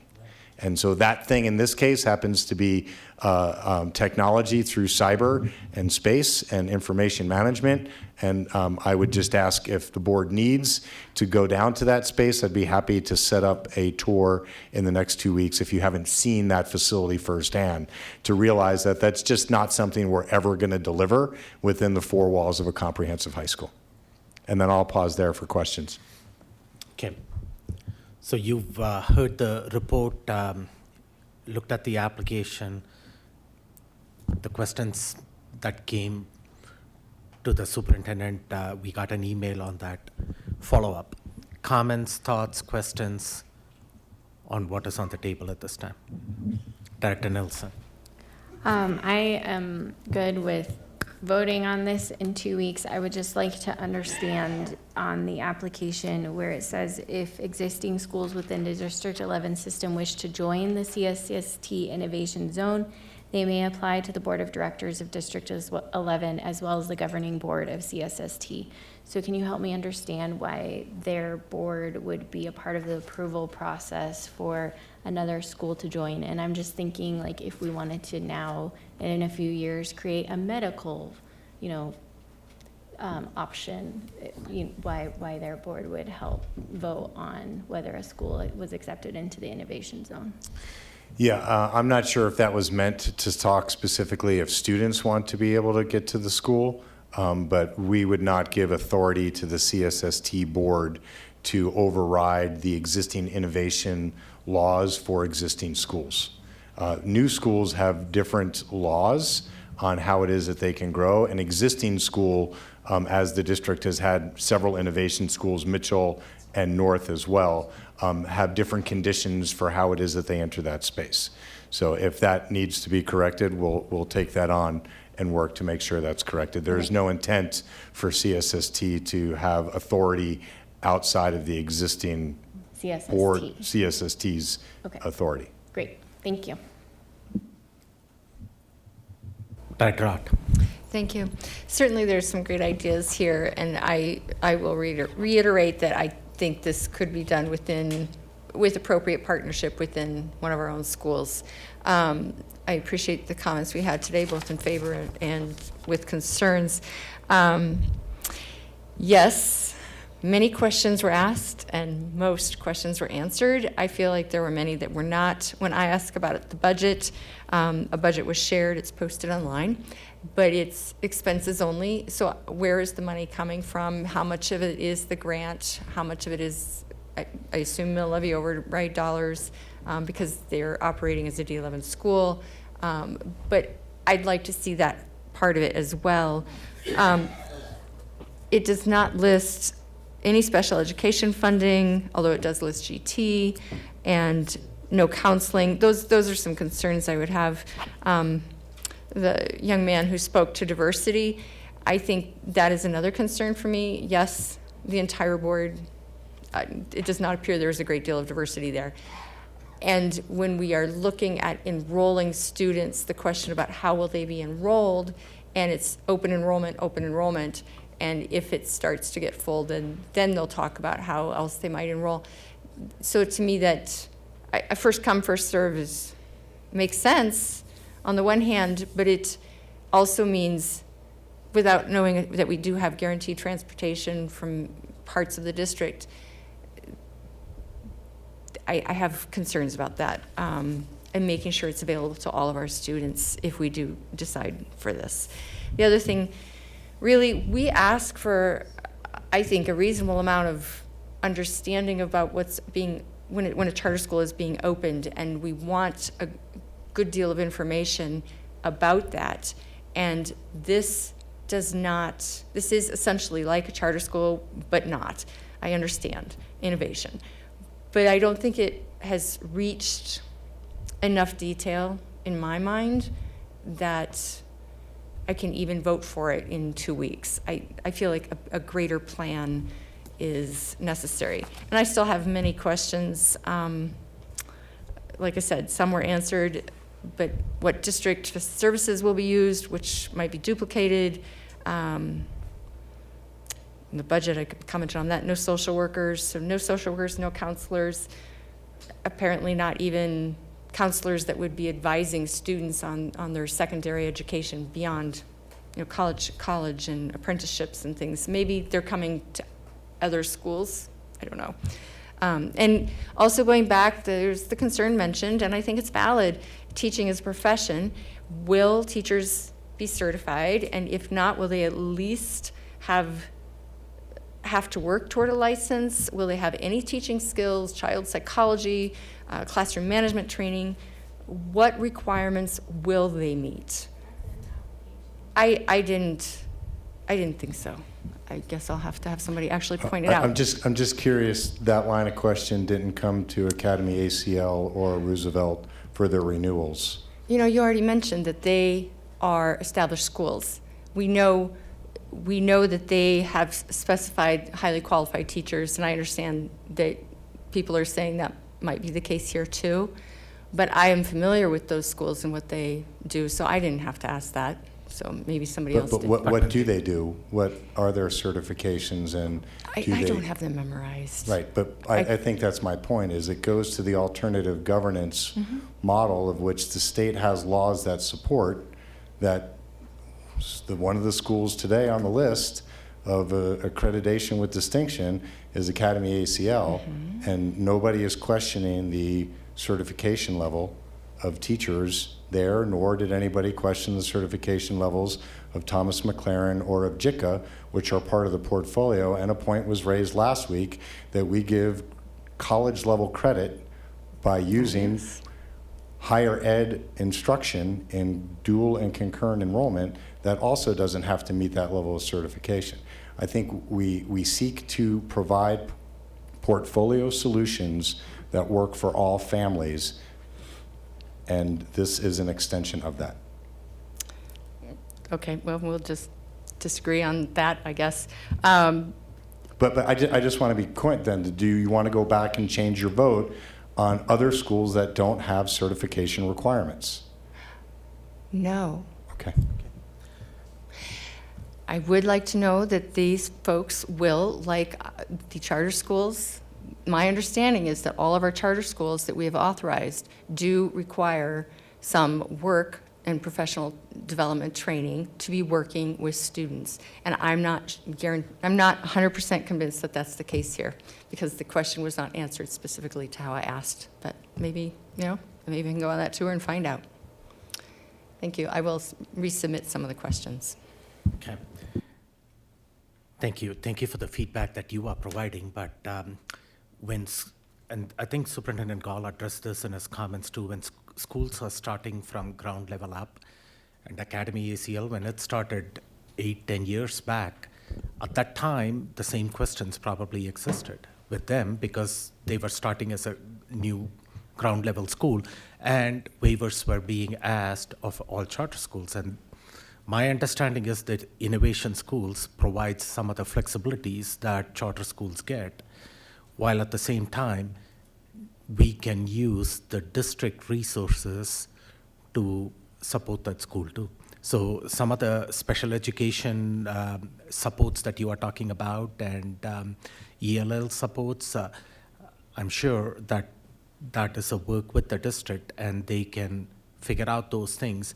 As far as right now, my understanding is that all we are doing is approving this innovation school zone application, which then goes in front of the state board. Now, the state board can also look at this application packet and propose some revisions, and they've got 60 days to review that. And then it comes back to the board if they decide to provide some recommendations that we have to consider at this point in time. And so this just gets the process started, and we know that there are certainly some qualified people that came and expressed support for this school, and some of them have extensive experience in operating a school. So just because all that information is not readily available at this point in time, it is, I think by the time the school gets started, the processes and steps that we are asking will be in place, and that's where we have to count on the expertise of our administrators that are going to make sure that the steps that we are asking is being put into place. Okay, and Director Jurgensen. Did Director Hott, did she want to follow up? She can follow up too after that, but you can. Yeah, I just want to speak to it very briefly. I mean, I like everything that I saw tonight. You know, the comment about the diversity of their board of ethnicity, no, but their diversity of enterprise and skill sets, absolutely yes. I mean, where else would you get a more diverse group of folks that are going to come and bring all that together? So diversity means a number of different things. So the fact that you've got government and higher ed and entrepreneurship and business owners, I mean, that's fabulous. I've been asking for this. And qualified people too, all of them Yeah, with successful records. So, and then I think it's important to reframe this discussion and not think about all the, well, what about this and what about that and what about that? We're literally just asking for the step to go to the state to ask for the zone approval. You're not signing to $1 million project here tonight or in 2 weeks. We're literally just saying, hey, here's an idea where all these different organizations are coming together to support our community for a need that we see so that we have homegrown talent. Like my kids, as a dad, I want my kids to stay here. If they want to move somewhere else, great. But I would love my kids to say, I want to do this and it's here in town and D11 offers it, I'm staying. Great, son, great, daughter, you're here, love it. Raise your kids here.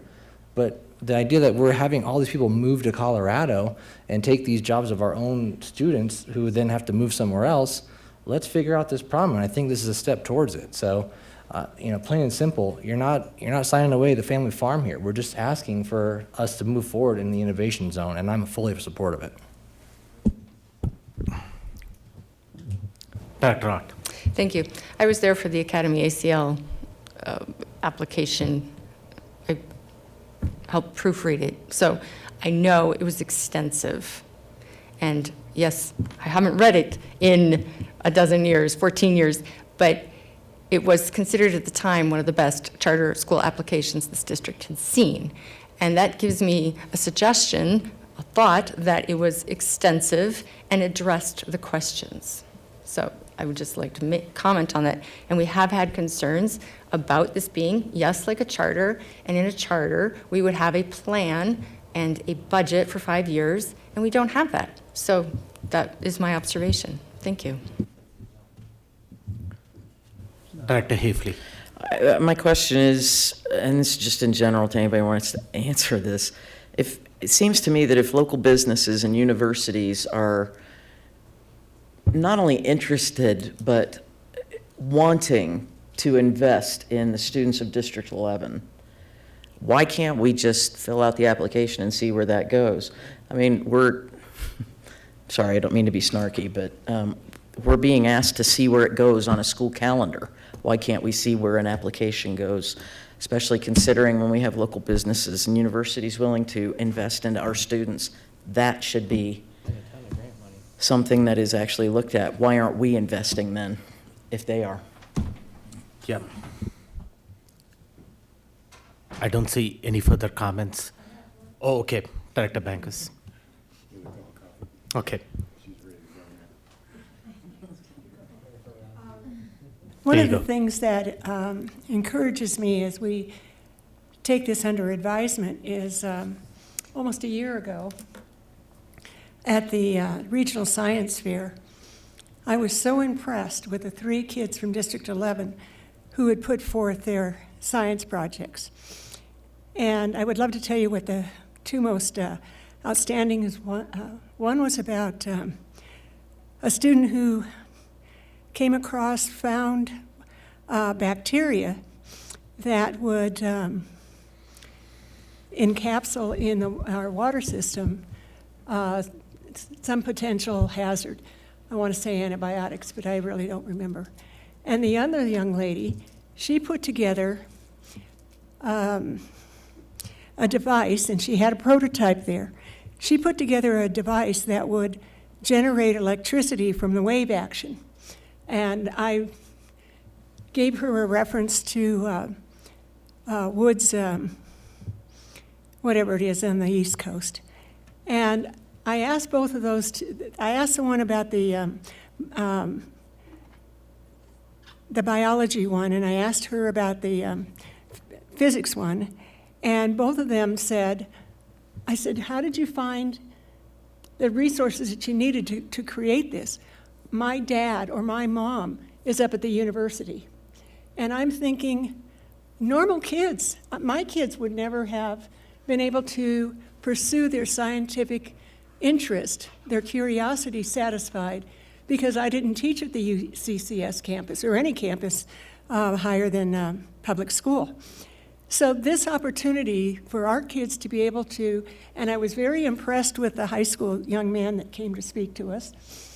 Our high school kids, given the opportunity to expand their horizons to people who are experts in their field, who also can relate to kids, given to your point about whether they have teacher training or not, who can relate to kids because they're not going to attract, given the quality of, I'm not sure what his name is, who was in the classical academy, they're going to attract people who are going to fulfill their vision. And their vision is to bring their kids along. It is their vision to be able to give them the in-depth experience from these experts in their field and have the resources to be able to provide the instruction necessary for them to achieve that goal. So there are some questions that we still need to ask. We are concerned that folks are going to be able to teach kids. Why would head of school hire somebody that couldn't teach kids? We need to be able to be flexible enough to offer to our students the opportunity to learn at that high level. Thank you.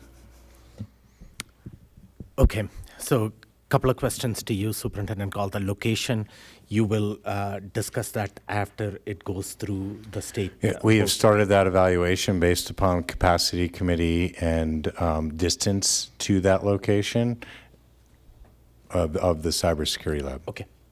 And once it goes through that State Board of Education, you can circle back. By that time, you would have a more definite. We would have a recommendation to the board at that time. Okay. And I know that a lot of the things that you heard feedback from either the DAC or other board members out here about the credits that you require for graduation. I am trusting that you and your administrative team, in collaboration with all the partners that we saw, all of you are going to get that completely worked out in alignment with current requirements as far as the board policies, our board policies go. Well, no, I'm not sure that's necessarily true. The Alternative Governance Board would be able to recommend their graduation credit requirements within state law, not within Perfect. District 11 traditional run requirements. Yep. And I think that was made That's clear fine. in the As long as application. it is. That is in the application, is that not right? I think it is. Yeah, I there was think they've some- actually offered a curriculum recommendation, which is not consistent with, it's not inconsistent with the board policies, but it's not driven by the board policies, Yeah. is how I'd like to There was frame some, that. feedback that was given that we require 46 credits, and what was presented in the application packet looks like it's 26 credits. That was because it was based upon the year of the credit, Yep. college-based instead of Yep. some quarter or semester-based. I believe there's an email that if that wasn't shared with the board, we'll share it. Okay, so the only outstanding question that I saw at this point in time is pertaining to the budget, but I'm assuming that that will also get worked out over the next Yeah, we've been clear to say that the original startup funds, there would be additional funds that were in that attachment would come from our Pathways budget, of which we have monies set aside. This is in essence a Pathways school. It's just a Pathways school by a different mechanism. It's an accelerated way for us to get there because of the partnership and relationship. And then the rest of it is per pupil. I mean, like any other school, they are eventually accountable to the number of students that they bring in. That's where their main funding stream comes from. So this is not going to require money to be taken out of the general funds because you're taking it already that's aligned in the pathway. This is a pathway school funding mechanism for startup. And money is there in that. There is currently money there for this pathway and other pathways, but we will exhaust that as we get into our middle school pathway redesign work for middle school redesign, and we will have to make future investment to continue those pathways. Okay. So please keep us updated on the DAC feedback and your meeting with the DAC itself. And then if board members have other additional questions, forward it to Superintendent Gall. And right now, this will be moved to an action item 2 weeks from now for action. So just for your awareness. That's the end of the non-action agenda item. Moving forward to the next agenda item, future agenda item requests. Board members, requests for future agenda items.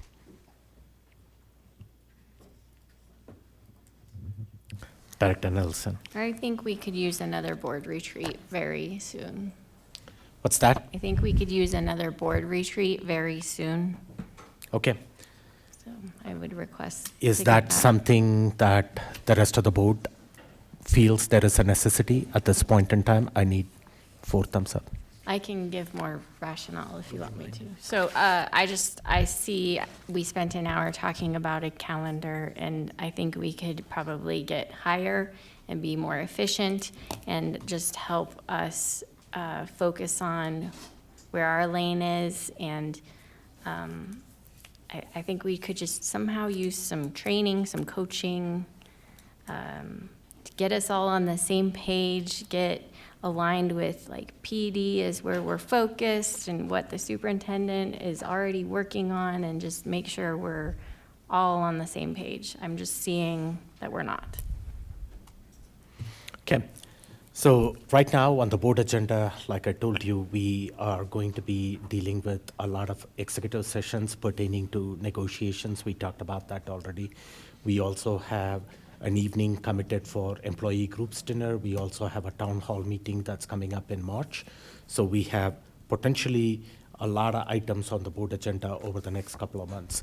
If it is the board's wish to add a board retreat, we can try to figure out again a time. Maybe it can happen during even a Wednesday if that time allows. And also we are dealing with policies. So let's call the question and see if there's interest. Great. Yeah, is there interest in having a board retreat? Okay. No, I don't see what? any. Oh. Okay. Okay. Great. Right now, I don't see the request from the board for a board retreat. Some. Any other requests at this point in time? I don't see anything. So, with that calendar review, we do have a work session coming up on February 21st. Potentially, there will be an executive session also added to that work session. I just have to find out if the executive session is going to be at the beginning at 4 o'clock or executive session is going to follow the work session after the work session.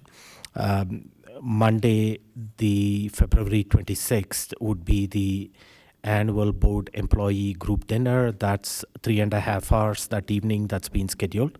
February 28th is a regular board meeting.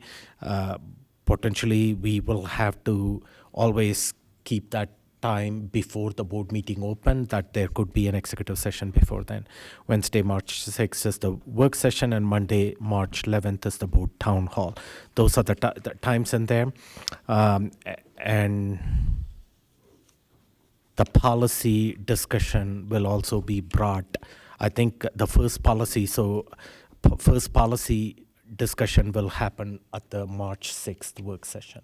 So for your awareness, we may have one of the requests from the board coming at that March 6th work session. Yes, the first version of it might be there by the Wednesday, March 6th work session. With that, since I see no further business, if there are no objections, this meeting will officially adjourn at 10:43 p.m.